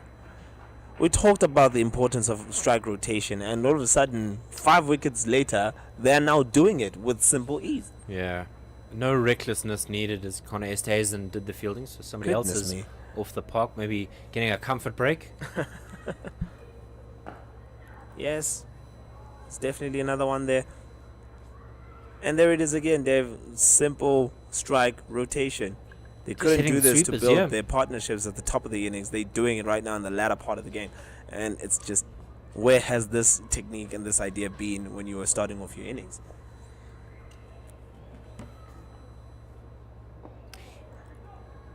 Simple. Is this a shortfall or a shortcoming of the Warriors, or must credit be given to the Lions for the bowling in the first 10-15 overs? I think the Lions were better than what they are right now with the ball in the first 10 to 15 overs. But also, we have to give credit to how Kruger has taken control of this game after he's come on. So, yes, it can go both ways. There's benefit to the Warriors because one batsman did change the momentum for them and they started to get going. and essentially we can actually look at how well the Lions bowled in that opening 15 overs as well. I think these two are adamant to get the most use out of Connor Esterhuizen. This one's just And giving that's himself some 4. room. What a way to end the 30th over. After 4 singles in that over, followed by a boundary, and it's another 8 runs. All of a sudden, it's looking like a good score.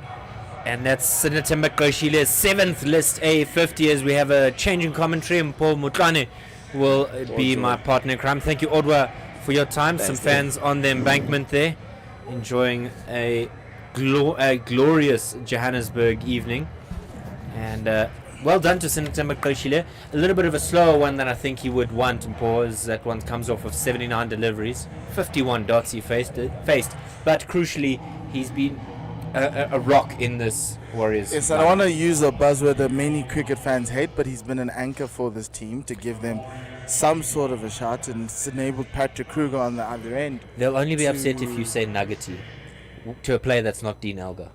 Not true, I'm not going to say that, but he's enabled Patrick Kruger on the other end to actually have a little bit more of a license and try to catch up on this run rate that's still sitting at 8.5. Whipped away. It's a half volley on the leg stump, and that's gonna cause Esterhuizen to once again be included in the game. I'm just trying to find out who is actually off the park. We'll Kana keep scanning around. Esterhuizen, picked by the MI Cape Town side as one of their Maybe Dom Hendricks rookies for being the man next off. Dom SA Hendricks is 20. at the wicket. Mitch van Buren is at the cover region. So Kinda. he's here. Muldo with us, as is Hamza and Richards. Banged into the strip, and immediately there's a throw. Great Josh fielding by Richards? Bjorn. Wonder why he may be off the park. Oh, he's probably gone for a little bit of a restroom break. But he's been off the field for a while.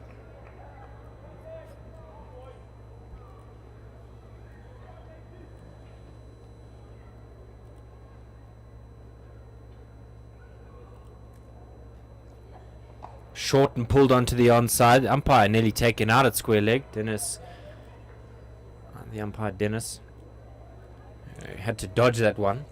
Get out the way. The other thing the Lions will be looking for, Dave, is that bonus point, right? So you need to try to wrap this up as quickly as possible, which is why Dom's decided to go to his premier pacer, Sisando, who hasn't had a great day out in the wickets column. No. But he's bowled with a lot of aggression, a lot of control. It's just that wickets column is evading him so far. Lovely stroke down the ground, and all that Zubair Hamza can do is go retrieve. What a glorious stroke! Yeah. It is a slow outfield, but that shot is not going to stop the ball from getting the boundary.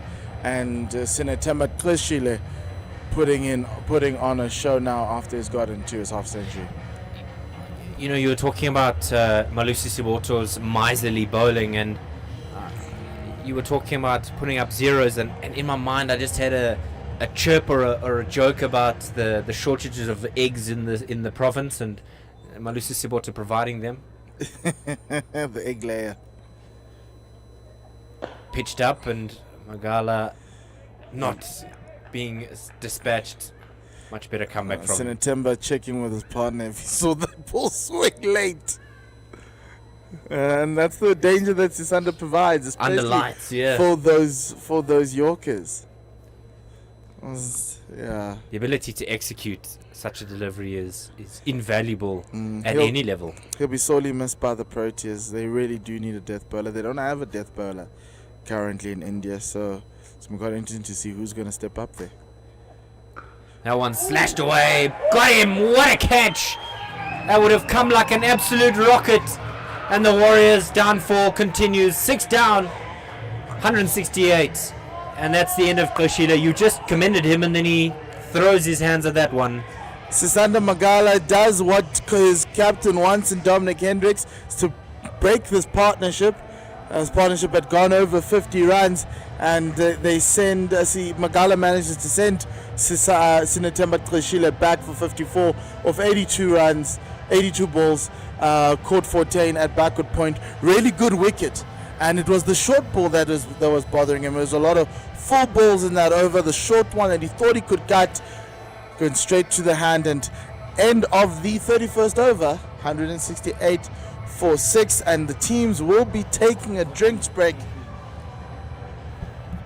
Warriors in some trouble here as we have a look at the fall of wickets. Pele went for when the score was at 7. Hammond went when the score was 24. Bretsky when it was 40. Stubbs when it was 73. Mokhakane at 99. And then we had that stand of close to 70, 69 between Trishile and Patrick Kruger. And Trishile is the one who fell on with the score 168. Bear Swanepoel comes in. He scored 250s in this format. He can bat. He knows which way to hold the bat. Oh well, is it a bridge too far? You've got to ask the question, because at 168 for 6, is it just a matter of getting to your 50 overs? Look, he's coming out with the MRF bat, so that tells you something. A fan of A.B. de Villiers or Brian Lara? Sachin Tendulkar at one point having an MRF bat. Virat Kohli. Yes, absolutely. Yeah, so it'll be interesting to have us see what the answer is for Patrick Kruger, because you got to try and deny the Lions a bonus point as much as possible, and that bonus point is if obviously you are bowled out within 1.25 net run rate above lower than 1.25 times lower than your opponents, you will concede a 5th bonus point. The opponents will get a bonus point. So the Lions could even get an extra win per se by winning the next 4 games with bonus points. They've got the Rocks, they've got the Titans, as well as the Northwest Dragons remaining in this tournament, and they do need to win the rest. This one looks like they've gotten their first W. They just need to carry them on, and they can sneak into that final semi-final spot. The only problem is they'll have given up home ground advantage for the final and the semi-final. So you have to do all of these things away if they're looking to defend this title. Fortain will start his 4th over, going at 6 to the over. He's been a little bit more expensive than usual. He was very tight in his first one. On the back foot and just bunts this up the wicket. Patrick Kruger choosing to wait for that ball. This one's carved out to the offside. Collection work there by Malusi Siboto.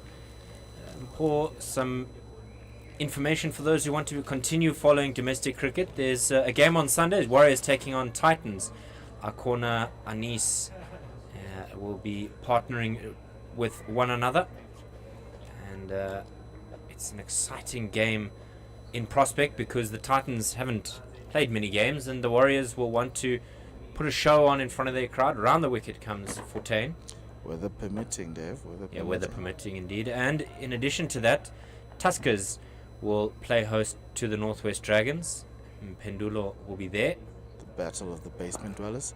This one pushes it out. Yeah, Wayne's going to be joining Pendulo at the Oval. PMB. Yes, absolutely. Just defended. That's where the tree is, right? Or is that Benoni? Yes. Yeah, Pietermaritzburg is where there's the tree. Yes, and it's been a good showing for the AET Tuskers. They'll be looking to use this tournament to give them a platform to stay up. To finish middle of the pack. Oh, just hits that onto his front pad. Does Bear Swanepoel. And beating the Northwest Dragons, condemning them to a position lower down in the log for this one-day cup will certainly help the Tuskers to give themselves a platform before the red ball cricket begins, which might be a little tough for them. Oh, that one popped out awkwardly onto the leg side. They'll meander through for a single. And that is a lightning quick over from Bjorn Fortuin. 32 gone, 170 for 6, and the DJ hasn't even realized it's the over bowled. That's the beauty about Bjorn Fortuin. He gets through those overs so quickly. And they've just realized now.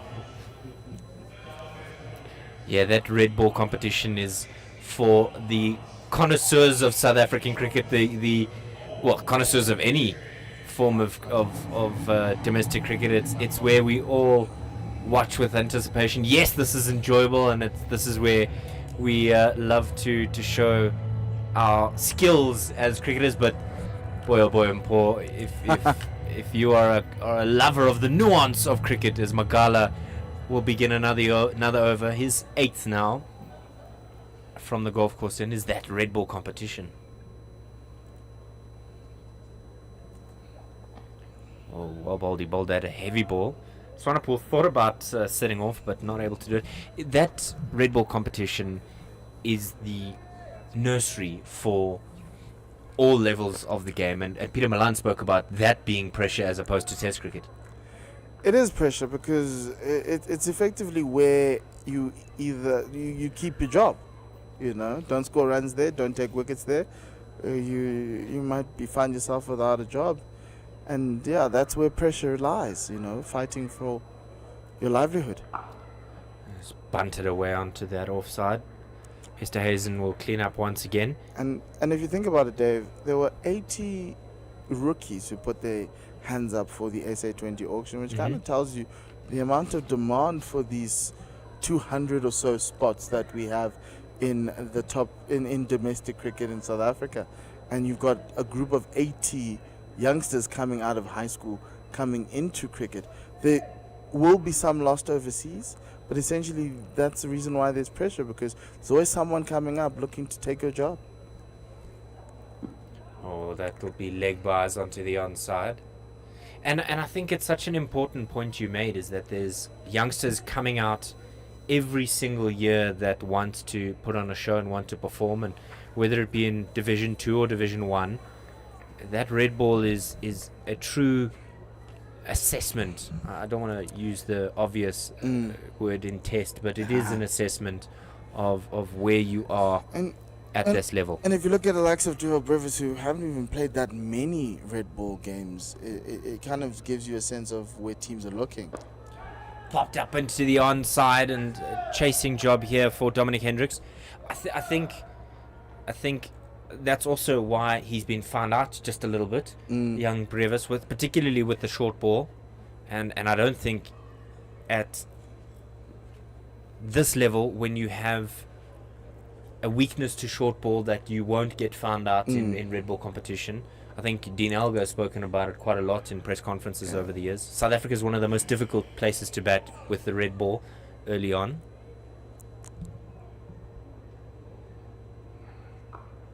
Sunder with a slip now. That one just pushed out. I agree with you, Dave, and I think Steve Waugh spoke about when he started in that Australian side in the late 80s, early 90s, and he mentioned how he needed to, when he arrived in the Australian team as this prodigy, and he was always willing to take on the short ball, and it always led to his demise. And he got to a point where he realized that he can get through Test cricket by playing without it. And it isn't an indictment on your game.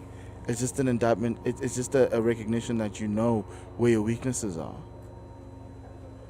Pulled hard, onto the onside, and that's racing away to the boundary.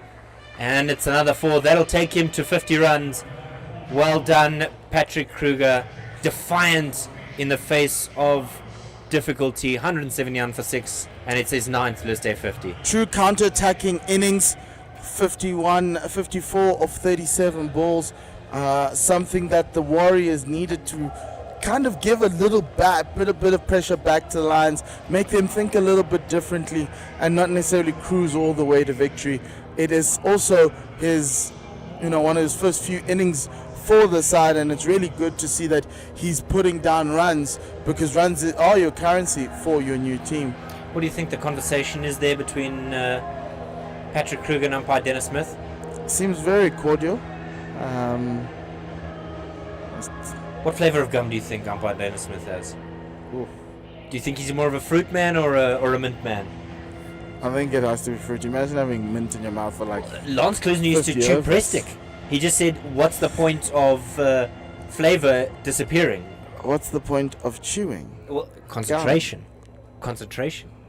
In the case of Lance Klusener, at least. Oh wow, press stick. Press stick's non-toxic. I just wouldn't suggest it. Oh, down the leg Oh, side. That's that's wide. a- And that'll go for. Is that a drop chance from Ryan Rickleton? Well, it's wide, so I don't think that to be the case. But I think that was my understanding of Lance Klusener chewing press stick was you don't have flavor to begin with, so you don't lose it. And it's a matter of just chewing for the sake of concentration. Better for your health than some other vices. Wafted high in the air. That's hanging. Mureki's coming in, and it'll fall short. That's a bit of a parachute. I don't think he look ready would. to take that front Yeah. catch. He had lost it in the lights, and he was just trying to get to that spot to prevent it from going further on for 4. Double teapot from Fortain there. He's Look, not happy. everybody can be him on the field as well. You're one of the best fielders in the world. Standards. Shout out to Lance Klusener. Interesting backroom staff there at the Durban's Super Giants in SA20. Lance Klusener, John T. Rhodes.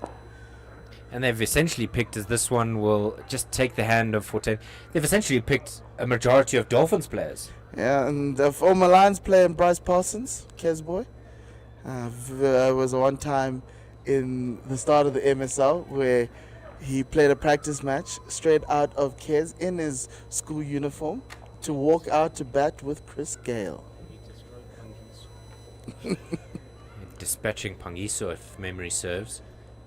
All cut away, and they'll steal a single here. I think he's a really good addition as a rookie, 75,000 Rand. We forget how young Bryce Parsons is because of the amount of time he spent in domestic cricket. He's A been couple of playing seasons for like already. 4 years and he's still 21. He's still under 22, yeah. It's That amazing. limit for rookies. Another left-handed batter who can bowl off spin and keep. Yeah, he struggled at the Lions, did Bryce Parsons. Moved to the Dolphins. Scored a century in 4-day cricket last year. Yes, he did. And I see why the Durban Super Giants picked him, because he can be an X-Factor player in that format. Quicker one there from Fortain. That's a Too shot. much Oh, room that's available. And Mulder's just going to have to collect that one. Glorious shot. 4 runs. Yeah, Devian Mulder just decided to usher the ball to the boundary. It was really great timing from Bear Swanepoel, who's showing that he also has the ability with the bat. The only thing is we mustn't get carried away and think he could be the answer. Don't forget to follow Domestic CSA on Twitter as they bring you all the information of this year's domestic season. Good to see that they've separated the different levels of the game. This one's just knocked out into the onside. It puts a lot of work to that social media team there at CSA. I think the frustration was for a lot of fans that there wasn't much of a social media presence in times gone by from some of the unions not posting as consistently. Yeah. And that then puts the ownership on to the CSA domestic. Yeah, and I do think Domestic CSA is doing well to try and centralize that and take ownership of that to drive eyeballs to the game. Well, that's why we're here on comms. Exactly. And then on top of Absolute that, privilege to be also, you'd want, obviously, in the cities to have the advertising so people can know more about where they can catch the game. Change of bowling from the golf course end. It'll be Dwan Ulafir to make his return. 6 overs, 3 for 18. He's absolutely ripped through the top order of this Warriors side. And I think you spoke about it a little bit earlier that Dom Hendricks going back to his strike bowlers. It didn't work out for the use of Sanda Magala, bar that wicket against the run of play. So Ulafir, In search of the Michelle. mistimed onto the onside, and that'll race away to the boundary. Lightning quick field here at the Wanderers, and it's 4 more. It must be nice. Mistiming drives for 4 from Bear Swanepoel. It takes the score up to 13, 193 for 6.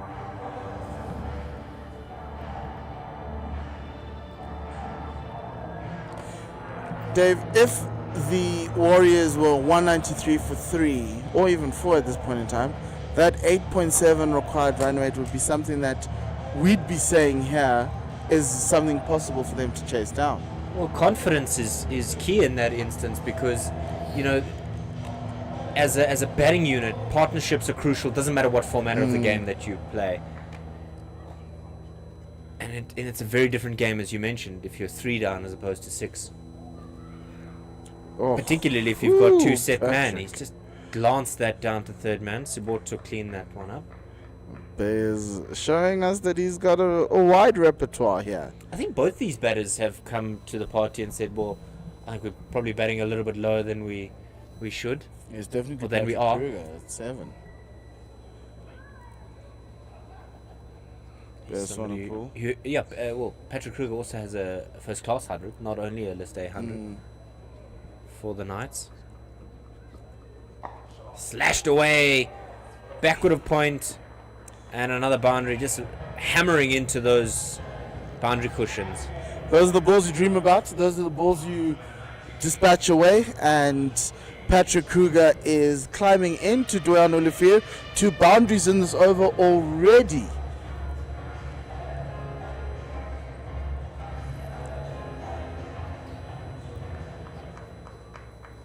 .58 now is Patrick Kruger. Partnership with 31 now that they've taken that single out to Esterhazen. So still no Josh Richards on the park. Hopefully nothing too menacing troubling the Lions opener. We've also got Delano Potgieter on the field. Dual substitutions. Yeah, he's in that mid-wicket region.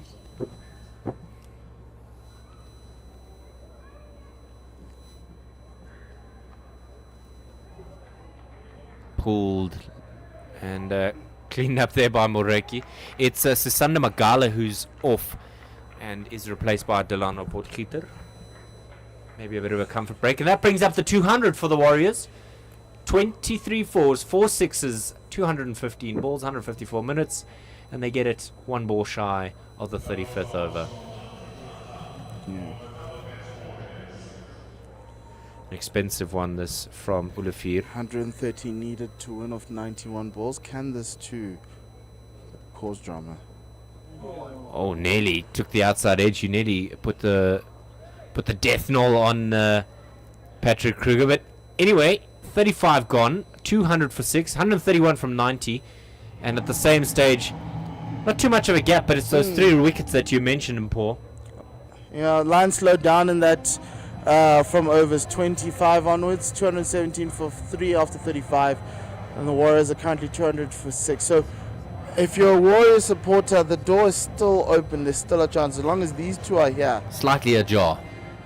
there is something that you can get to. But should a wicket fall, unfortunately, it could mean that that the Warriors would be staring their first defeat of the tournament. Well, that's exactly what the 2 men on screen will be plotting. Discussing how they're going to poach a wicket, how they're going to change the game here. They don't want to allow the Warriors in through the crack of light that is shining through from these 2 and their partnership. It was the wicket at the crucial time that changed things, but Swanepoel's been handy with the bat. 15 so far in his outing this evening. 15 Run from ball 15. 15, yes, around 100% strike rate. Square leg going a little bit behind, and there's a man at deep mid-wicket. Swanepoel just lathers this one out to the man in the covers. Vian Mulder getting down. They've got his towel on. I'm not quite sure why. There's not like there isn't much humidity It's very dry or out there wet. as well. It's You can see with, perhaps a bit of sweat. You can see with the field, there's a lot of bare patches around the square. Just and asking the around umpire to field. hang on to his towel. Presumably just because of sweat being the reason that they got a towel. Oh, initially a quick call there. Shy, but he was quick on his bike, was Patrick Kruger. Yes, great running. It is the non-striker's call. He made it well, and he made it in. You can see Ron Rickleton double hands on hips, as Delano was also a little bit stagnant in his uptake there. Short pulled away to the onside. There's no men out there, and that'll go to the boundary for 4. Glorious shot there from Patrick Kruger. Yeah, I had to wait for that one. It was short, and he decided could put it anywhere, and he put it in over that mid-wicket fielder for 4. Takes him into the 60s from 43 deliveries. Batting with aplomb at the moment. Halfway through this 4-10 over. Oh, nearly took out the ankles of umpire Dennis Smith. Good work to get out the way. Just There's chirp that there. thinking man that is 14, also chirping. See what else he has in his bag. Good stop though to cut that one off. Could have been a certain boundary. Well, that was a textbook defensive shot. Just getting behind it. I'm surprised the loud shout of no run didn't come. Yeah, the Warriors need Patrick Kruger to be there at the end. If he is, they win. That's a bold statement. So you're saying if he gets close to the 50th over, they're going to win this game? I think so. I think Patrick Kruger is that catalyst. He's found it easy to bat here. He's picked his spots. He's dispatched bad balls. And outside of all the other batters, he looks the most confident out there in the crease. Sinatimba struggled a little bit sometimes to get the ball off the square, and against the good bowling of the Lions, he did stick it out. But Patrick Kruger looks a different man in this Warriors kit, and if they have a chance, it has to be these two, and most importantly, it has to be Patrick here. They only need 125 off 84 balls. Oh, just hoists this across the line. Not a convincing shot. He'll get runs for it. But I don't think he quite meant for it to go down to that fine leg region. Yeah, rotating the strike here is key. You can't have a lot of dot balls. You got to make the most of every ball that's given to you.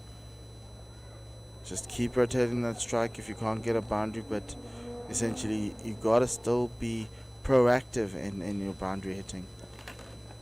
Oh, that hit him on what looked like the elbow. It really looked uncomfortable. Maybe just catching the top of the handle of the bat there, but it was awkward in the shot. Because what you get with the collection of singles is that once you get a boundary and over, which is what is required to get to 9 and over, you find yourself in a situation where you can then start clawing back into that run rate. And so essentially, if the Warriors are looking to do that, looking to get into this game, that's the strategy at this point in time.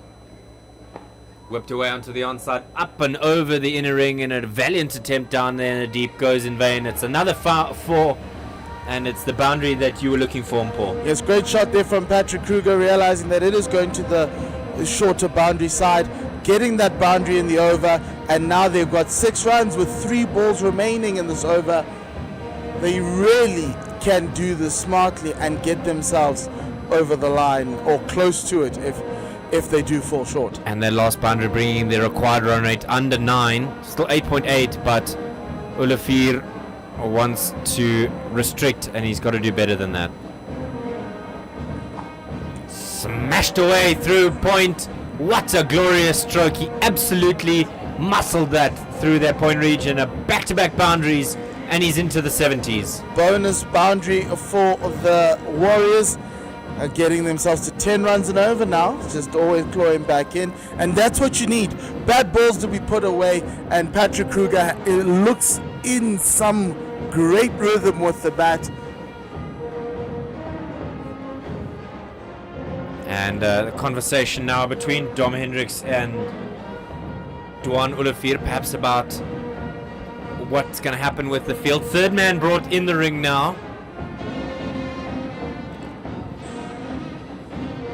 And they've put a man sweeping at the square leg boundary as well as deep mid wickets. Lovely delivery there. He's done well to squeeze it out and get a single forward. Yes. This is where the pressure is going to come. Partnership 49 now. Yes, they are not accepting any dot balls in this partnership, and it's working out for them really well. They now only need 114 of 79. It keeps on chipping away, and I think once it gets under 100, if these two are still in there, a little bit of a squeaky bum time for the Lions and able to close it out. Short ball. He didn't look comfortable at all, did Bayer Swanepoel. A little bit of a rush on him there. So 37 overs gone, 217 for 6, and by no means is this game wrapped up. 11 off of that over by Duan Olivier, and I think with that last ball you kind of saw the strategy around Bayer Swanepoel, who's getting strapping for his fingers. Yeah. Hopefully it's not a bowling finger. Well, I did say that it is his bowling finger, but I did say that he looked like he got knocked on or bumped on that finger, but getting some strapping tape. Yeah, and that last ball gave you a glimpse of a possible strategy for the Lions, which is to Bayer Swanepoel, which is the short ball. Yeah. You know, dare him to take it on, and if he clears the boundary, good, well played to him. But essentially, that's what you kind of need to look for. You know, the straighter balls are easily for him to knock them around and get singles and rotate the strike. So you got to try something. Whereas Patrick Kruger looks like he's got no weaknesses today.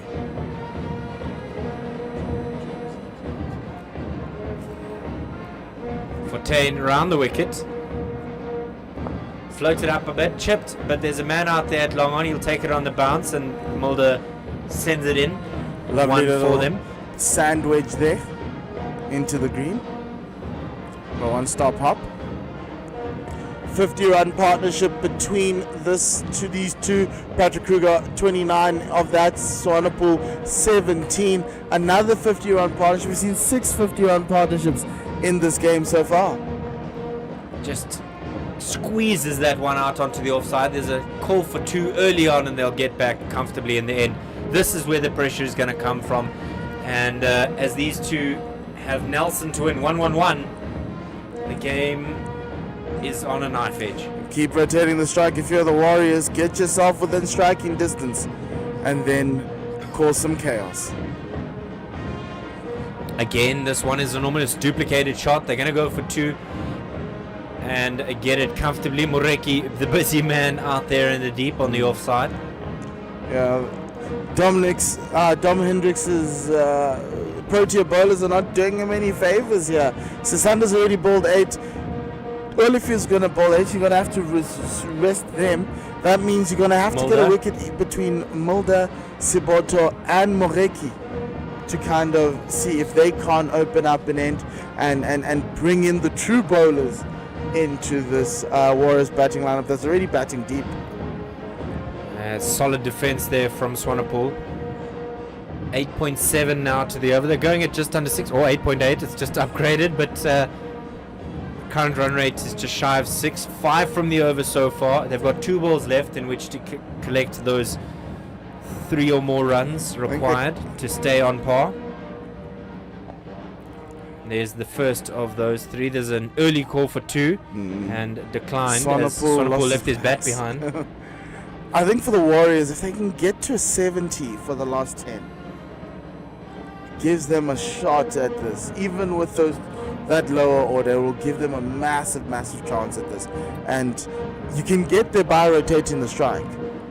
It's almost complacent from the lines here.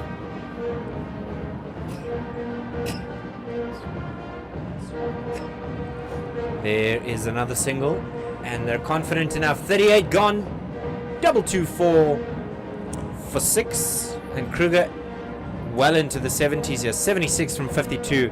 What an afternoon he's having. 146 strike rate. The other thing with the Warriors that they're doing is that they're respecting Bjorn Fortuin, not truly trying to take risks against him, but they are taking risks against the quicker bowlers with the ball easily coming off the bat from pace, as we see the brass band and also superfan Machaka. Lots has been said this week about superfans. Yes. There's one line, superfan Machaka. He has been... Not mistaken, he was a Cottage Chiefs fan? Yes, he was. Okay. Throughout my entire childhood he was, and he still is. Good to see that he's doing different sporting codes. Here's the first roll of the dice in the final 12 overs. Dom has gone to Vian Mulder to see if he doesn't have that golden arm. It might definitely be Vian Mulder's day. So just having a look at the field, third man is out in the deep, and sweeper on the cover boundary, as well as long on. Mid off is up in the ring, and deep square is also out, car corner. So 3 men out on the onside, and that third man you can see is just jogging into the 30-yard circle. So just 1 man out on the offside. And they'll take a single there. Bit of a cutter there from. It was. He was rolling his Olafie- fingers Olafie across the seam and letting his wrist collapse at the point of delivery. Any youngsters watching, you'll note that the key for Mulder is to make sure that he's bowling to his field as the man who is out on the mid-wicket boundary comes in, and as well as long off coming Still- into the ring. So just man at deep square and fine leg, as well as third man. Yeah, 4 fielders outside of the ring, and they are behind square or in line with square. Oh, what an effort there from Mulder. Now there's a bit of a chat between Mulder and Kruger. Yes, we are not happy with that wide call. I mean, it's his own doing, really. It wasn't up for discussion in terms of a 50-50 call. Like, it's an effort ball, a little bit of adrenaline there. So you can hear an aircraft puttering overhead. Maybe he wants to get front row seats. That's a good ball. Leg buys, no But- doubt, to be signaled. But I also think that perhaps, there's... Oh, we saw skydivers at the South Africa-Australia game, landing midway through That's always a the cricket innings thing, break. Skydiving, yeah. Not a fan of it? Get off the pitch. But they're not landing on the pitch, they're landing on the green stuff. I just don't want It's all you about there on the vibes. green stuff. It's know. all about enjoyment for But the fans. Whatever you need to make entertainment. Ooh. That was an unconventional shot. A slice, as that one goes down to third man. They'll come back for 2. Played that very late. And do you think he intended to go that way? Or, I think he bit just of wanted fortune? to get the ball off the bat, and Fair it enough. just ended up being a slice. Maybe just... Which is something that the Warriors can work with here, right? Bear Swanepoel's actually looking to get bats on ball. The ball's now old enough, and it's not necessarily zipping past the bat, so it's really nice time to bat for him. Yorker squeezes this one out, and they immediately set off for a single. Everybody's hanging on the edge of the ring. Dom Hendricks doing the fielding there. I do think that Dom must give some of his quicks at least an attacking option or a catching option, and you can't just allow them to be taking singles off the inner ring. You can see the fields coming in now to Just bringing on Bear that, Swanepoel. long on into the ring. You can see Zubair Hamza on the right hand side of your screen, and the men out are a deep square for the obviously left-handed Swanepoel. Fine leg, third man, and there's a man in the cover sweeping down the wicket, slapped it up and over the top, high hanging shot, and it'll go for 6. A short boundary comes to play now. Mistimed shot, but mistimed for 6. Yeah, he made the most of that. Almost, and I don't want to undo the work here of Bear Swanepoel. Almost like Vian Mulder, not Vian Mulder, Roelof van der Merwe in his international, one of his international games where he came down the wicket, and instead of hitting it over the cover region, hitting it over third man for 6. Short ball again, high net. Oh, that's dropped short. Fontaine collected one earlier. Missed opportunity there by Duan Olafie, who And a missed should have done opportunity for better the Lions, there. Yeah, 39 gone, 237 for 6. And the target, the total to win, is under 100 now. 66 needed. The required run rate is still 8.5, but in the world of T20 cricket, that doesn't really matter at this point in time. Especially if Certainly you've got doable. batters in there who who are going at a rapid pace, like Patrick Kruger is with Swanepoel. Partnership is 69. Yeah, Momentum has now switched over to the Warriors, and the Lions are looking for a way to get through. Change of bowling from the corner drive in. Malusi Siboto is going to come right on over. Third man, fine leg in the ring. Well, that was the initial indication from Dom Hendricks, but Duan Olafir is now at fine leg, so we'll see if they bring him in the ring. Long on and long off back. And there's a man at deep point and deep mid wicket. Or deep, rather deep cover and deep square leg. Can Malusi continue taking wickets for his captain? He's bowled really well today. 6 overs for 26, taking 2 wickets. He's always in the game, is Malusi Siboto. In the long And he gives format, you the he control. also provides with the bat on occasion. So third man, fine leg in the ring. The type Sweepers, of player square of the every wicket. coach wants in his team. Yeah. And not able to get the pace on that shot that he would want. And I think that's exactly why Dom Hendricks has brought in Malusi Siboto. Yes, he bowls a little bit slower, but it's the control and his ability to vary up those deliveries. And Bear Swanepoel wants the pace. Yes. You know, he's been using the pace to be able to get singles and and get down to the other end of the crease, or even get mistimed sixes. So take the pace off, you get a dot ball. Can he continue? Chipped out into that onside region. There's nobody in the ring, so they'll just get through for the one. It's a safe place to go for Bear Swanepoel. His partnership's ready now with 70. Swanepoel on 31. Kruger on 80. It's been a really beautiful innings from Patrick Kruger. One the crowd here has truly enjoyed.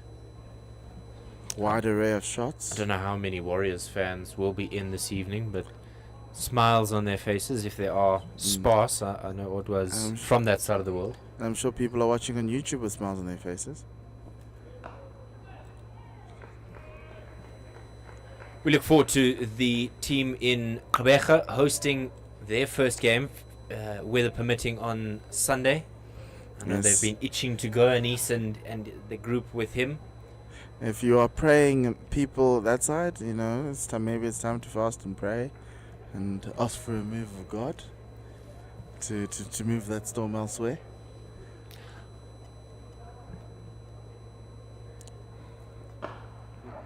Lathered into that cover region. Good stop there by Mitch van Buren to cut off what was a certain boundary. But Dave, still, they got over and they got a run. And essentially that's what this pair needs to figure out, is how do I get my next run?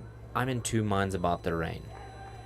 One, because obviously as a cricket fan you want to see cricket. However, the Eastern Cape has been on water restrictions for a number of years. And I think they're only now rectifying things. There'll be a change in the fielders.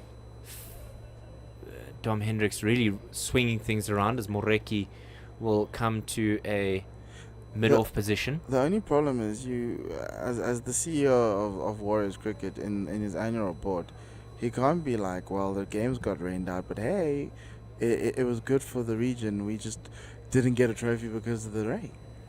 Well, I mean, then it's not really in your control. It's not like you decided that there would be rain. Short pulled onto the onside. One bounce for glorious stroke. It's a really beautiful shot from Patrick Kruger. It was a nothing ball from Malusi, and he concedes another boundary. It's 7 runs off of that over. This last ball's really crucial for the Lions to try and still keep that scoreboard pressure that they are slowly losing control of.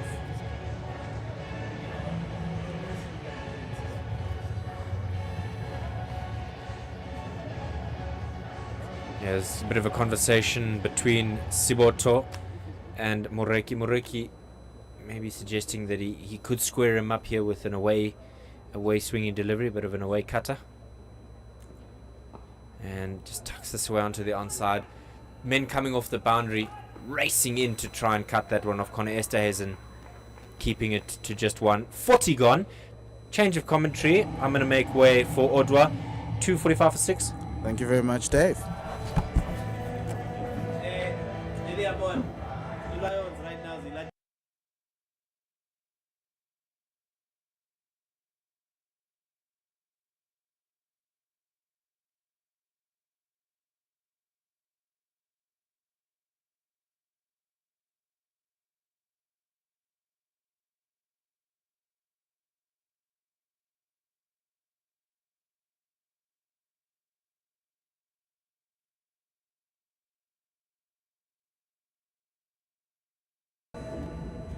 We're back again for the final 10 overs of this game.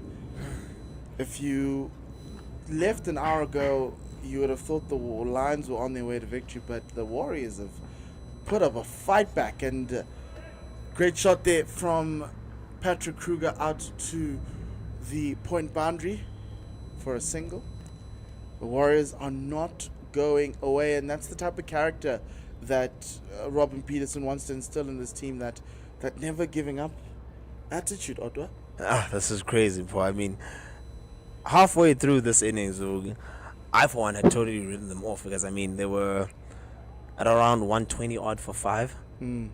Right now they're staring this down, and it's looking like they have the majority chance here to win, because the momentum is swinging with them completely. 246 for 6 after 40.1. I mean, wow, this game is just being blown wide open by Kruger here, who's now currently on 87 of 59. And that's brilliant. Batted splendidly and ably supported by his partner. That's a really great shot to open up the angle for that single out to third man to bypass the player at the point. Initially, Kruger there got the support with the bat from Kreshile. Swanepoel has joined him now and is equally doing that same job that Kreshile was doing next to him. With 2 back-to-back 50 partnerships. 2 back-to-back 50 partnerships. This is exactly what they needed at the top of their innings, and they're having it now, right here towards the latter end. That's one up in the air. Is there an opportunity? It will land safely through the hands of Wow. Connor Esterhuizen. You really thought Esterhuizen got there? He had to run behind him, and it's always those catches over your head that are the hardest. That's very difficult but to turn. most importantly for Warriors fans, Patrick Kruger lives to see another day.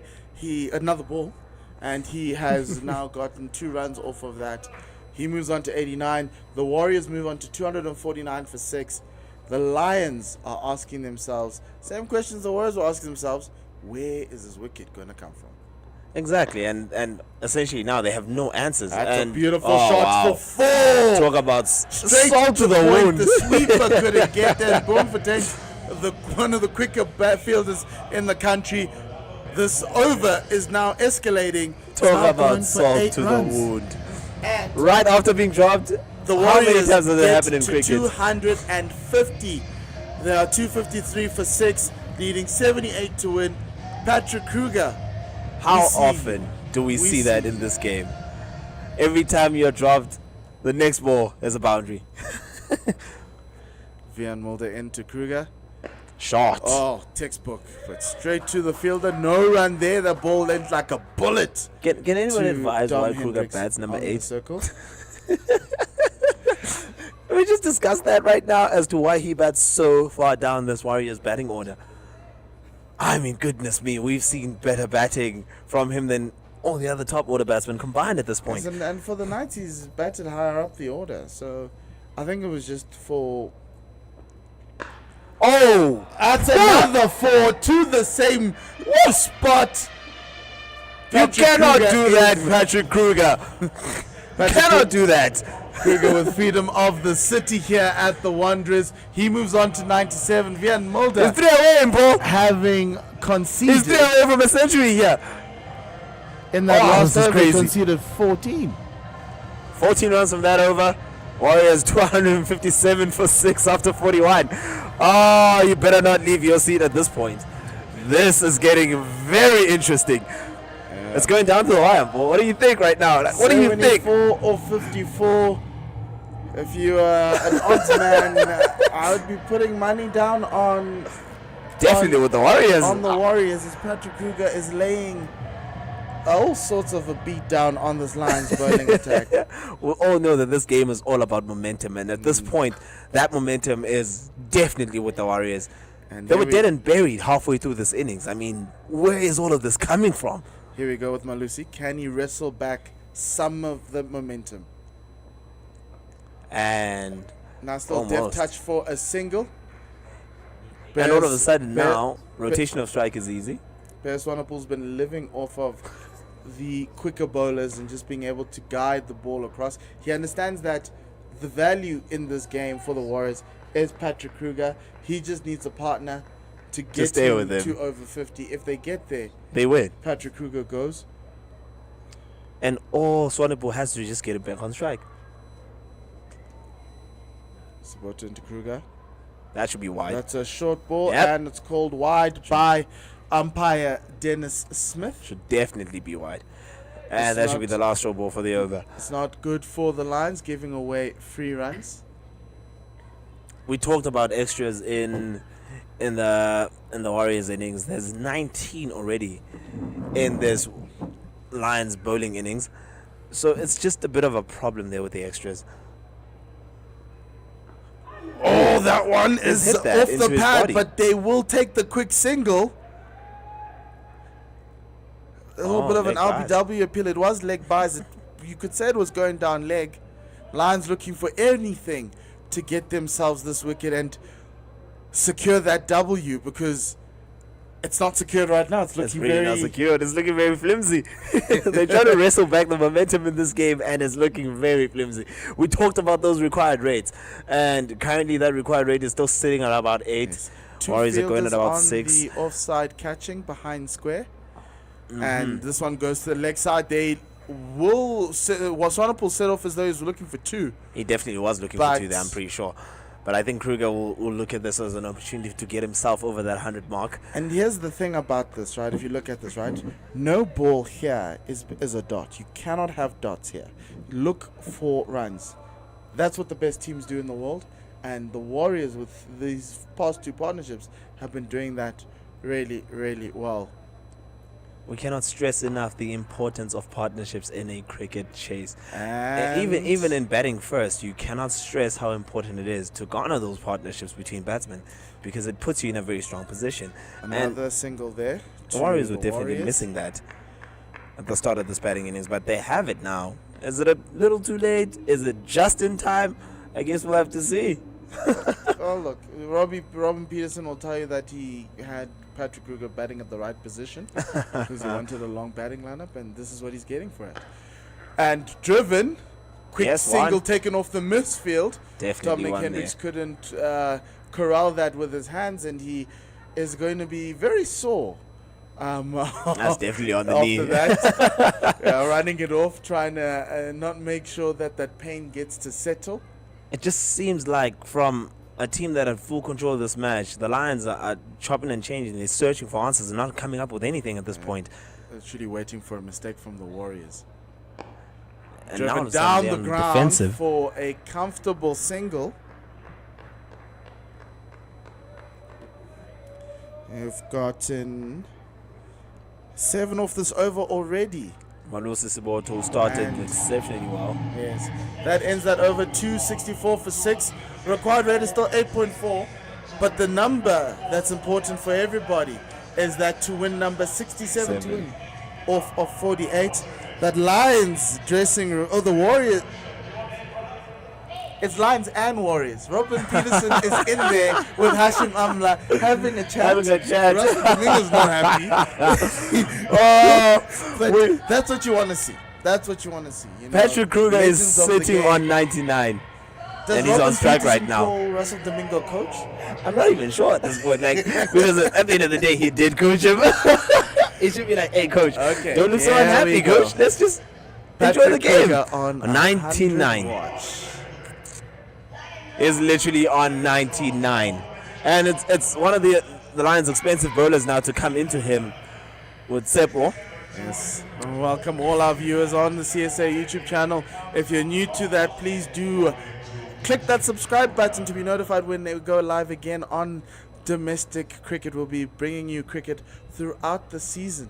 and we've got a very entertaining conclusion to a Right match. now. This is Patrick Kruger brilliant. on 99, Tsepo Moreki bowling change from the golf course end. Is this the moment? Yes, And it is. there it is. And And then through he the covers, and he there gets with that a century. single, a counter-attacking Well 100. played, Kruger. He came in at a time when his team needed him the most. It didn't look like it was going to get there, but he said, for my new teammates, this is what I can do. Patrick Kruger with 100 that not many expected, but he punched back, he pushed back against the lines, and now he's put his team in a position where they can snatch a victory out of the jaws of defeat. 99 for 5, Mpo. That's when he came in. 99 for 5. The Warriors were dire straits. They were beaten already at that point. It was 99 for 5. He's taken them to 265 for 6. Sometimes you just want that guy who's going to What say, an innings. not today. Patrick Kruger is that man. What an innings this has been. It's Here we 100 go. runs of 67 deliveries. Ringfield in with Goodness the me. fielders on the boundary for Bear Swanepoel on the leg side. You've got long off. You've got square leg on the boundary. You've got fine leg. You've got third man on the boundary as well. Swanepoel hits the gap on the offside, and that's a boundary. Ooh, that's a quicker ball. Bear Swanepoel brave enough to ride the bounce and get it down to fine leg for a single. 65 to go, Mpo. 65 to go. Are the Lions really letting go of a game that they should have sealed 10 overs ago? Or are the Warriors just in a position to have played better cricket in the last 20 overs? What has happened in this game today? Remember, I think the Lions were 160 for 2 and They could have 180 kicked for on. 2, and you kind of thought that maybe 350, 360 Yeah, was the thing, but they really fell could have short kicked at on. They fall 330 short. with things. So maybe that 330 was actually par. Shot. That was gone like Into a triple space. bullet past the diving Bjorn Fortuin for 4. We're down to 61 needed. What a shot. And that brings up the 100 partnership Between for Swanepoel these two, between Bear Swanepoel and Patrick Kruger. 58 not out for Kruger and 37 for Swanepoel to contribute to that. The extras were 7 there, but it was 102 of 72 balls. The Warriors have a chance. That chance is kept on opening and growing, and now It's the it rate. is something that they can see and touch. It is the Who's rate of gonna that partnership. falter in these final hurdles?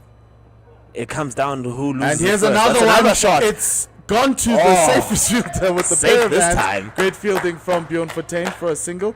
He's It comes down to who makes the mistake first. Who loses their head first. so this is the pressure that everyone This is the pressure that we always expect in these games. We expect this type of cricket. We expect cricket to be this alive in domestic level. This is what you want to see in 50 over cricket. You want to see games going down to the wire. It's impressive to see. Well, we saw that comeback in Keeps you so Northwest. entertained, doesn't it? So the field is moving. You've got deep mid 4 wicket men right now. deep square leg.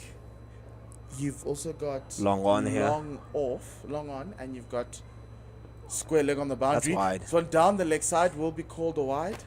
We talked about extras in the first innings. We still The talk about Lions extras in could the second be innings. feel hard done by, because I thought that came off a pad, but that's the 21st extra for the Lions. What's the rule? Anything down leg is there?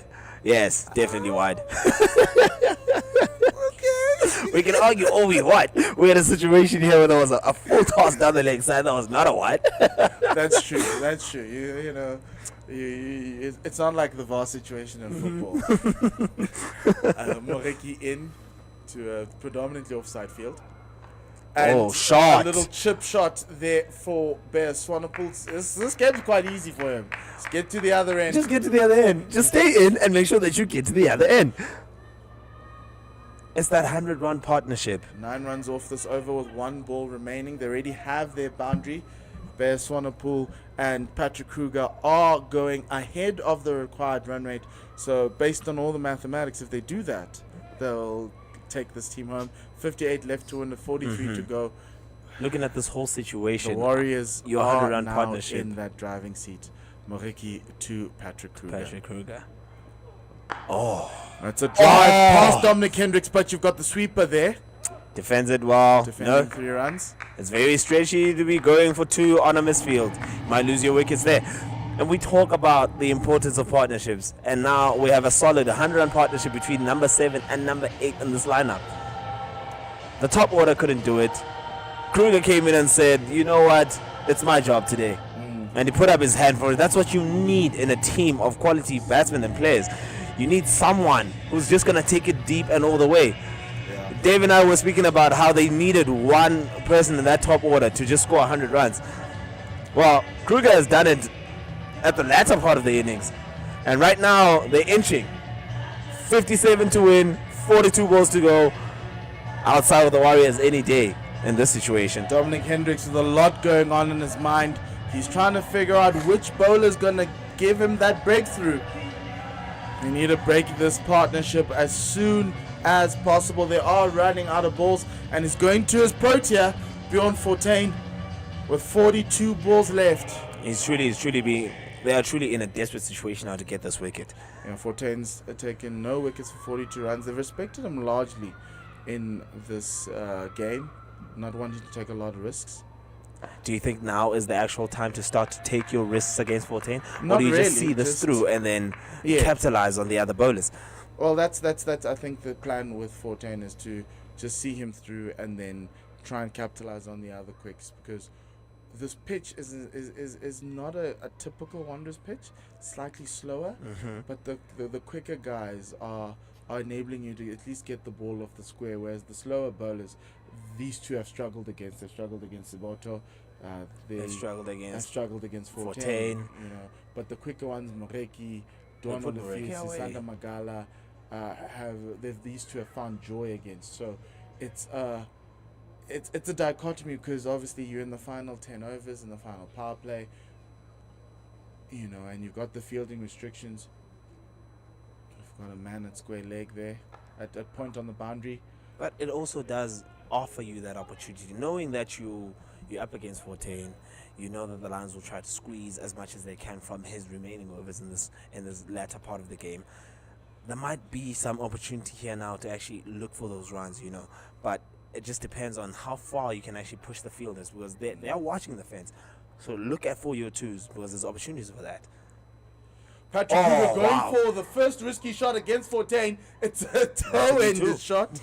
And they will come through for 2, or all the way to the third man region. Tsopo Moreki having to do some work as he started out in the ring. And it was also the first false shot from Patrick Kruger. It really this is. One that this didn't is come 4 out innings, and that's 4 runs in 3 balls with minimum effort at this point. But they really should be in a position to say, we'll just see this bowler through, and then we'll take our chances with the pace on the ball. And Fortuin only has 2 overs after this, so it's going to be quite interesting to see who Dom goes to after this. It's going to be quite interesting to see how Dom is going to manage the remaining 2 overs for Fortuin here. Yes. Dot balls of gold at this point in time. That's one for the Lions. Gold dust. Absolute gold dust. 53 needed off 38 balls. With the advent of T20 and Patrick Kruger's reputation as a T20 batter, you'd think that the Warriors have the best pair of hands in the middle. Oh. Cut! And good fielding. One bounce save. Great save. Saving definitely saves the boundary there. Definitely saves that 3 runs there. Great Goodness me, fielding. that was a good shot again from Kruger. The Minister of Finance, Malusi Siboto. It's just going to come down to how Dom Hendricks here just, shifts his bowlers around. Here's a question. Do you think they feel the need to get a boundary, or will they just want to take the 5 or 6 runs and then look to the next bowler? And it's a sweep shot to deep square leg, only for a single. It will be 6 off this over of Bjorn Fortuin. A little bit of control for the Lions, adding a bit more scoreboard pressure onto it. 51 needed of 36. You'd still think the Warriors are slightly ahead here. Yeah. But 1 wicket changes it all. The Lions will be so wanting to see Ronaldo Meyer coming up down that tunnel. Who's the next batter up? Like we've discussed it already up until this point. It's a situation of now, where does Dominic go? Where does he go for his bowlers? And yes, looking at the 14 situation, all they have to do is relatively see him out. If you take 6 or 7 runs in that 14 over, it's good enough. make sure that you take your chances then with the pace on the ball and with guys who like Tsepo right now. Tsepo Moreki has been. Tsepo Moreki hasn't bowled well. Tsepo Moreki hasn't bowled well today, so 5 for 43. He's a bit under pressure, and that's your go-to. That's the player that you try to attack and try to squeeze the most out of. Like that. Down exactly the ground like and that. over One the bounce fielders into for the one fence. bounce 4. Bear Swanepoel has just entered. Swanepoel has arrived. He's entered the boundary group. And This is that's the Dave here first looking shot and unhappy angle with we've that. seen from Bear Swanepoel in a while. He's just been happy shipping the ball around, but he got a short ball and he realized, actually, let me put some That's pressure exactly on it, Tsepo right? Moreki. Tsepo Moreki is the bowler that you need to put pressure on. You just had a good over there from 14 with 6 runs. That's your first delivery against Tsepo. You take a boundary. He's immediately now under pressure. He's going to try something different maybe, and he might actually go for more runs. There we go again. Respond, and easy single there for the Warriors down the leg side. And then be left alone, I probably think it would have been wide. That too. Tsepo is really, really under the pump here today. He's been really traveling tonight for the Lions, and he's the one with the majority of overs left here anyway. It just comes back to Captain how will Dom Hendricks Dom with actually, some monitor and go words about the situation. For Tsepo Moreki, can he turn it around? They've devised plans over the past week. Fielder's at the Trying edge of the to ring now. Get a sense of what they need to do. Tsepo Moreki just needs to execute. Nobody's saving one. Too short. Oh, It's over the inner ring. and that's 4 It more. will go to That's 4 the more. fine leg boundary for third man boundary. I beg your pardon. There was a fielder at point. He's a lot squarer there. Couldn't get there in time. And Patrick Kruger's boundary hitting spree continues. And that's 9 runs and 3 balls. 3 more to go in this over. 42 more runs required. It's going down to the wire. Yes, they've brought it back. And now the one key thing that we've been looking at all night is Douglas Lewis Parr. The Warriors are now ahead of that mark. Douglas Lewis Parr. 23. Come and on, they're Rain. Come on, 29 come on, for come on. 6. Oh, Nice little shot cut again. to that man at 10 that runs from backward the point over. boundary for a single. The damage has already been done in this over. All Tsepo Moreki needs to do now is It's just try and finish strong. and yes, finish strong and collect a few more dot balls. The strongest he could do was to get a wicket here. 4-1, 4-1, 10 off this over. The There's still Lions 2 remaining. need a wicket, at worst a dot ball. If here right now, he definitely saves this game, and all his figures change for that matter. Yes, that's what a This is wicket the can partnership. Do. That's what a wicket can do. Currency in cricket, runs and wickets. Runs and wickets. Rockall ball, Yorker, but well dug out by Bear Swanepoel, and they'll come through for a single. Easy rotation of strike. It's what we're talking about since the first ball of the first innings. It's just a complete situation of continuous rotation of strike, and that's what you need. They are both set, they are in the game, and this is where we are right now. You just rotate strike. 40 needed of 31 balls. That run rate now is 7.7. That's required. Lions will be asking themselves how they let it get here. To this point, how did they let it go? How did they let it go? Because they had this game. Can They had Tsepo Moreki full get control the over this breakthrough game. Final ball of his over. I'd go for 6. Doesn't go for 6, but it will go for Looks 1, for and they're looking for 2. 2.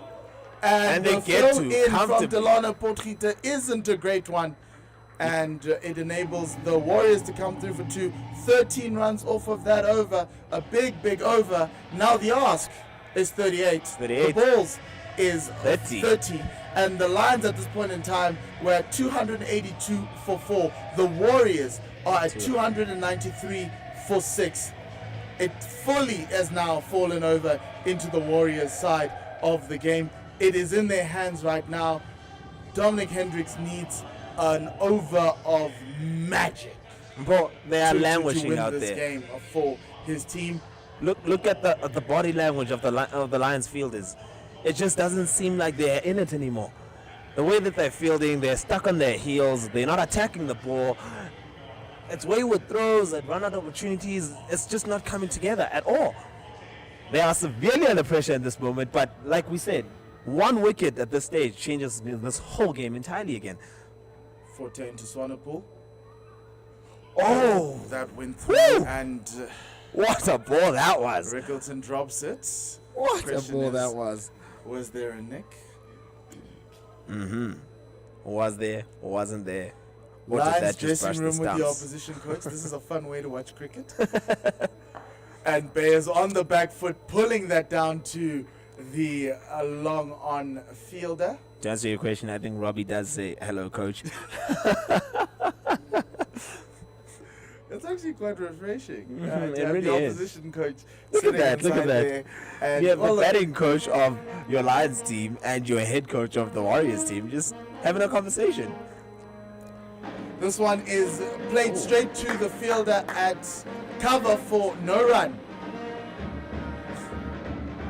Ross Bat Refreshing. starting again to Really, get the Lions really going. refreshing. Down the leg Shots. side, easy runs for the Warriors. And they're everywhere right now. Now that you're looking around, now that it's the Lions that are under pressure, all you're seeing is these major gaps for singles and twos. And it's just happening fluidly right now. When Kweshile here was batting with Tristan Stubbs, it was difficult for them to just get singles away. Now all of a sudden it's just looking like there's gaps all over the field. How the momentum can change. That one is punched down to the long off-fielder for a single. Bear Swanepoel playing really well. He moves to 48. It's very interesting what pressure can do to you in this game. Partnership is currently 118. It's 128. I beg really your crazy. pardon. It's crazy what pressure can do to you in this Nice game. little push by Patrick Kruger, inside out cover drive to the fielder on the boundary. They've played Bjorn Fortuin really, really well at this point in time. See End of him that off. over 297 for 6. They need 34 to win of 24. And Swanepoel's on 48. 46 Kruger overs on completed. 119. Would this be one of the better half centuries for Bear Swanepoel if he gets there? Yes, definitely. Considering the situation when he came in, that's what it means to give your all to your team, when, especially when it's really required. It might be easier to get 50 of 30 balls if you come in and the score is 203 for 2, because you are in a commanding position and you just, take your chances. Yes, Patrick Kruger has got 119 off 80 at a strike rate of 148, and Swanepoel has got his 48 at a strike rate of 111. Now we see a bowling change. Lions going to Vian Mulder again. Surprising when you've got 2 overs of Magala and 2 overs of Olivier left. I would rather die with my premier pace bowlers than necessarily you go know those to are your wicket my takers. first change. Their experience, their form approaches.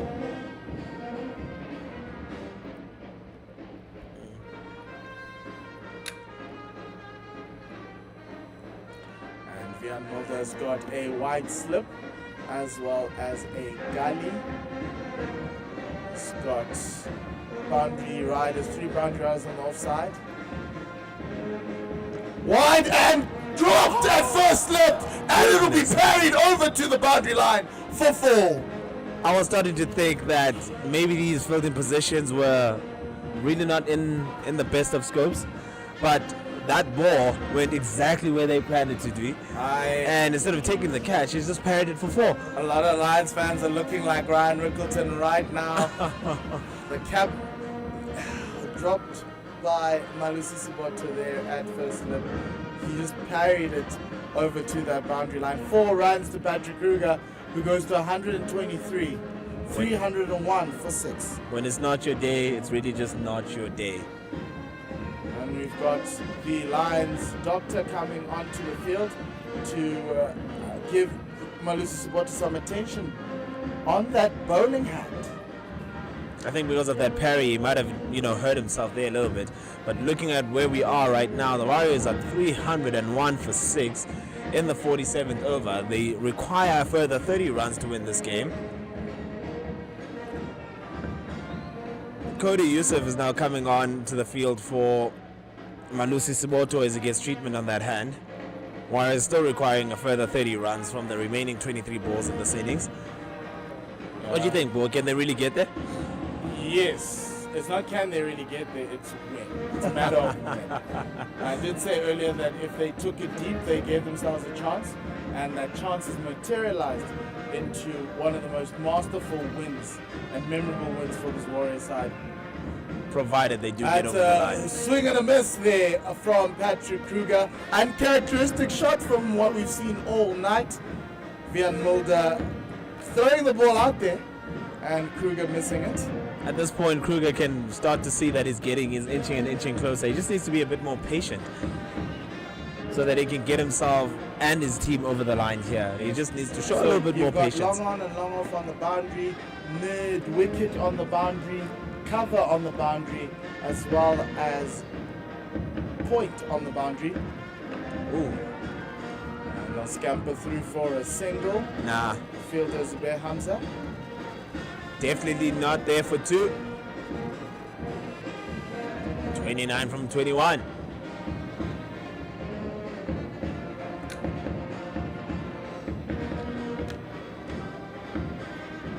There's Swanepoel coming on strike on 48. Will he be trying to get himself to that 50 as quickly as possible? Or will he be looking to continue the course and just get a single and take this to those final overs and put the pressure on the lines a little bit more? This is another moment in the game. You know, when you get to a milestone, there's a little bit more pressure, a little bit more adrenaline. And as a conversation we had earlier, this would be a meaningful 50 given the position they were in when he came in. Yes, Vian Mulder too. Shot. And that's pulled on the ground for Bear Swanepoel. I'm not sure if he knew where that was going, but it was picked up at the mid-wicket boundary for a single. Gets to the other end. 28 needed to win of 20. You'd always back the backing team with those odds, with those numbers. You always do. You always back the batting team. But you just need a moment of magic. That's what the Lions need. Exactly. And we've seen, a wicket maiden changes the complexion of this game. and we've seen funny things in this game before. That's wide and played Shots. to the boundary. Shots. Will they save it? No, they won't. Woo! Patrick Kruger gets another boundary. Goodness he me. moves on to 128, 307 for 6, and the equation gets a little bit better for the Warriors at 24 off 19. Kruger is just playing just a sublime innings here for the Warriors. He's single-handedly changing this game. But with the assistance of Swanepoel here and Glashila earlier, it's really come together nicely for the Warriors.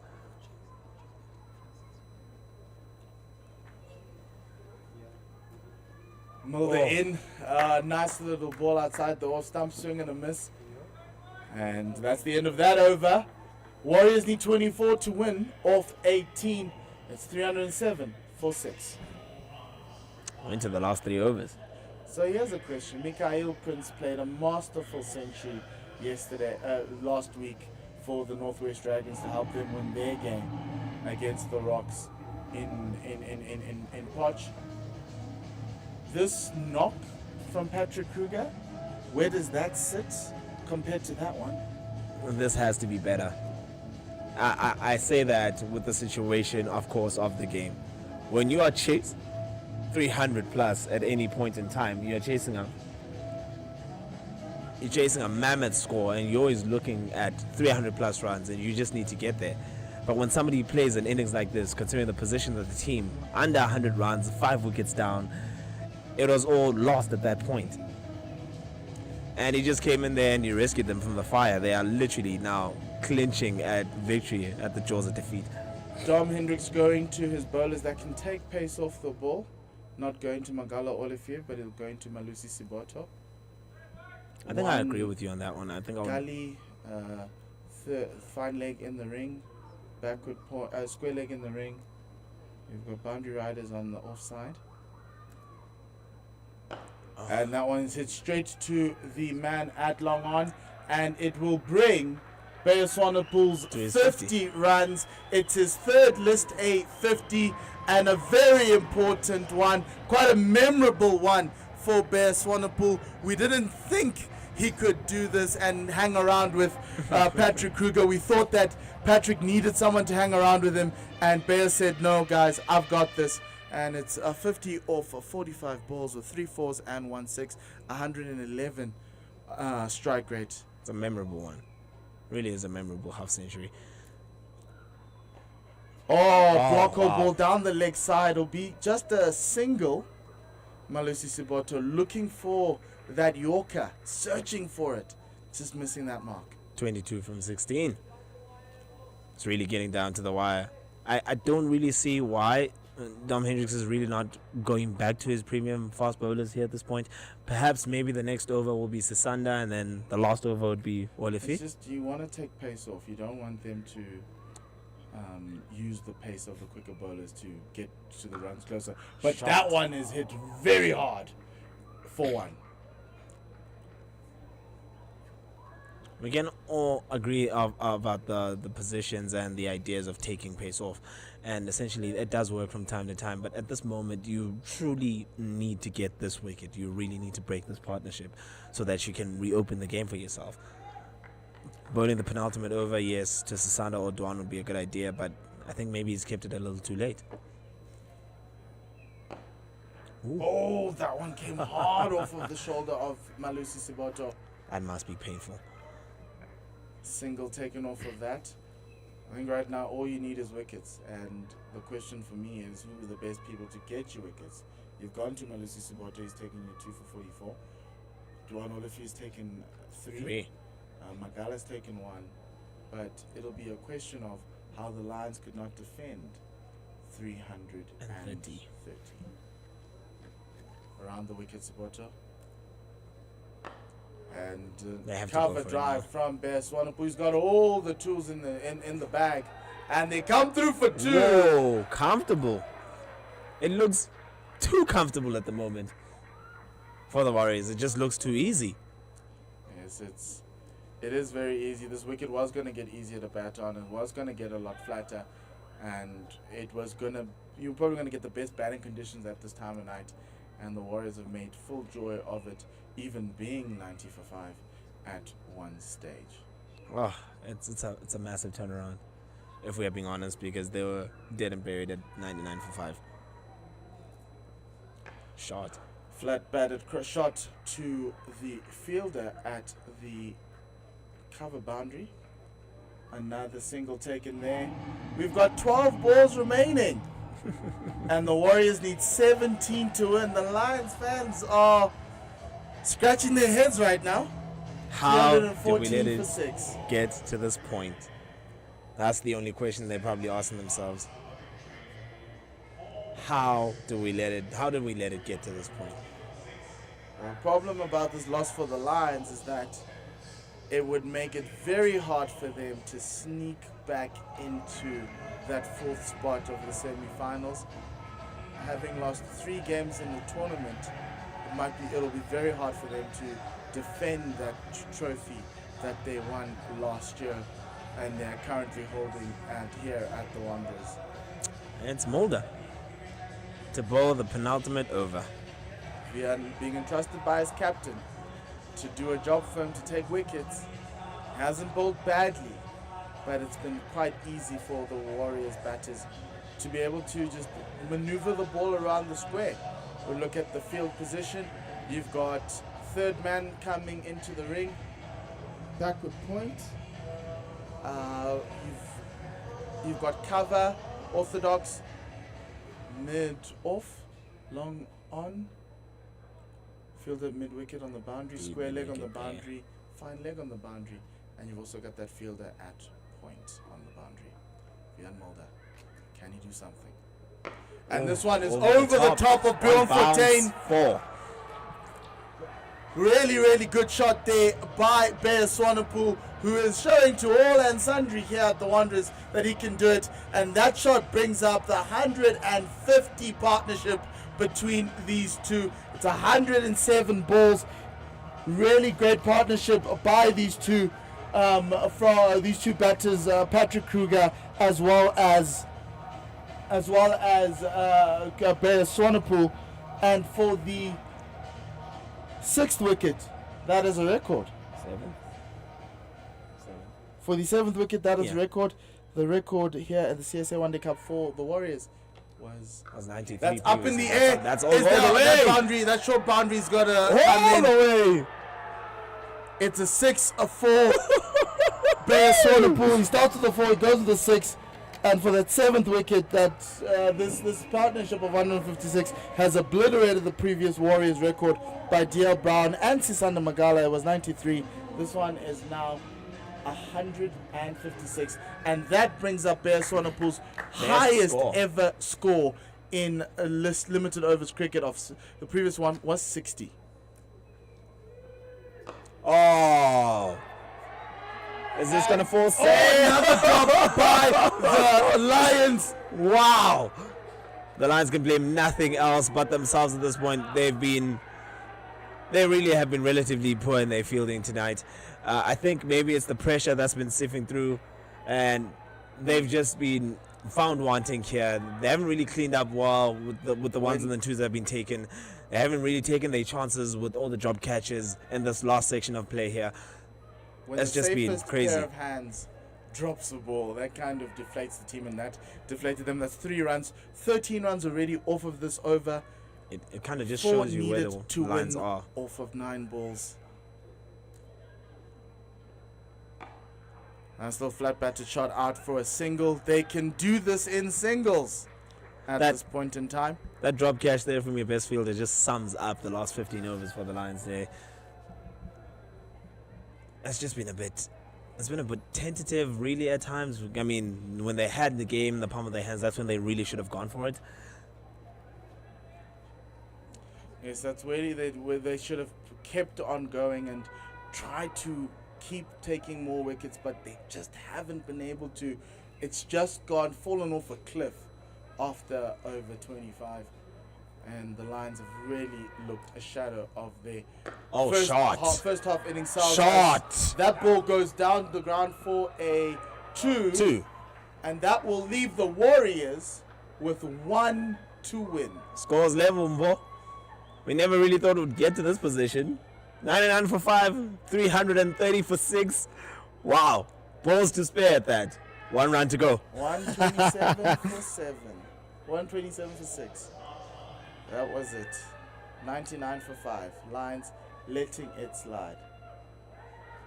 This is now the highest record in all for the the state for the 7th 7th wicket partnership. That's Down a the wide. leg side, umpire He says Hendricks off his legs. says no wide there, just came off his legs.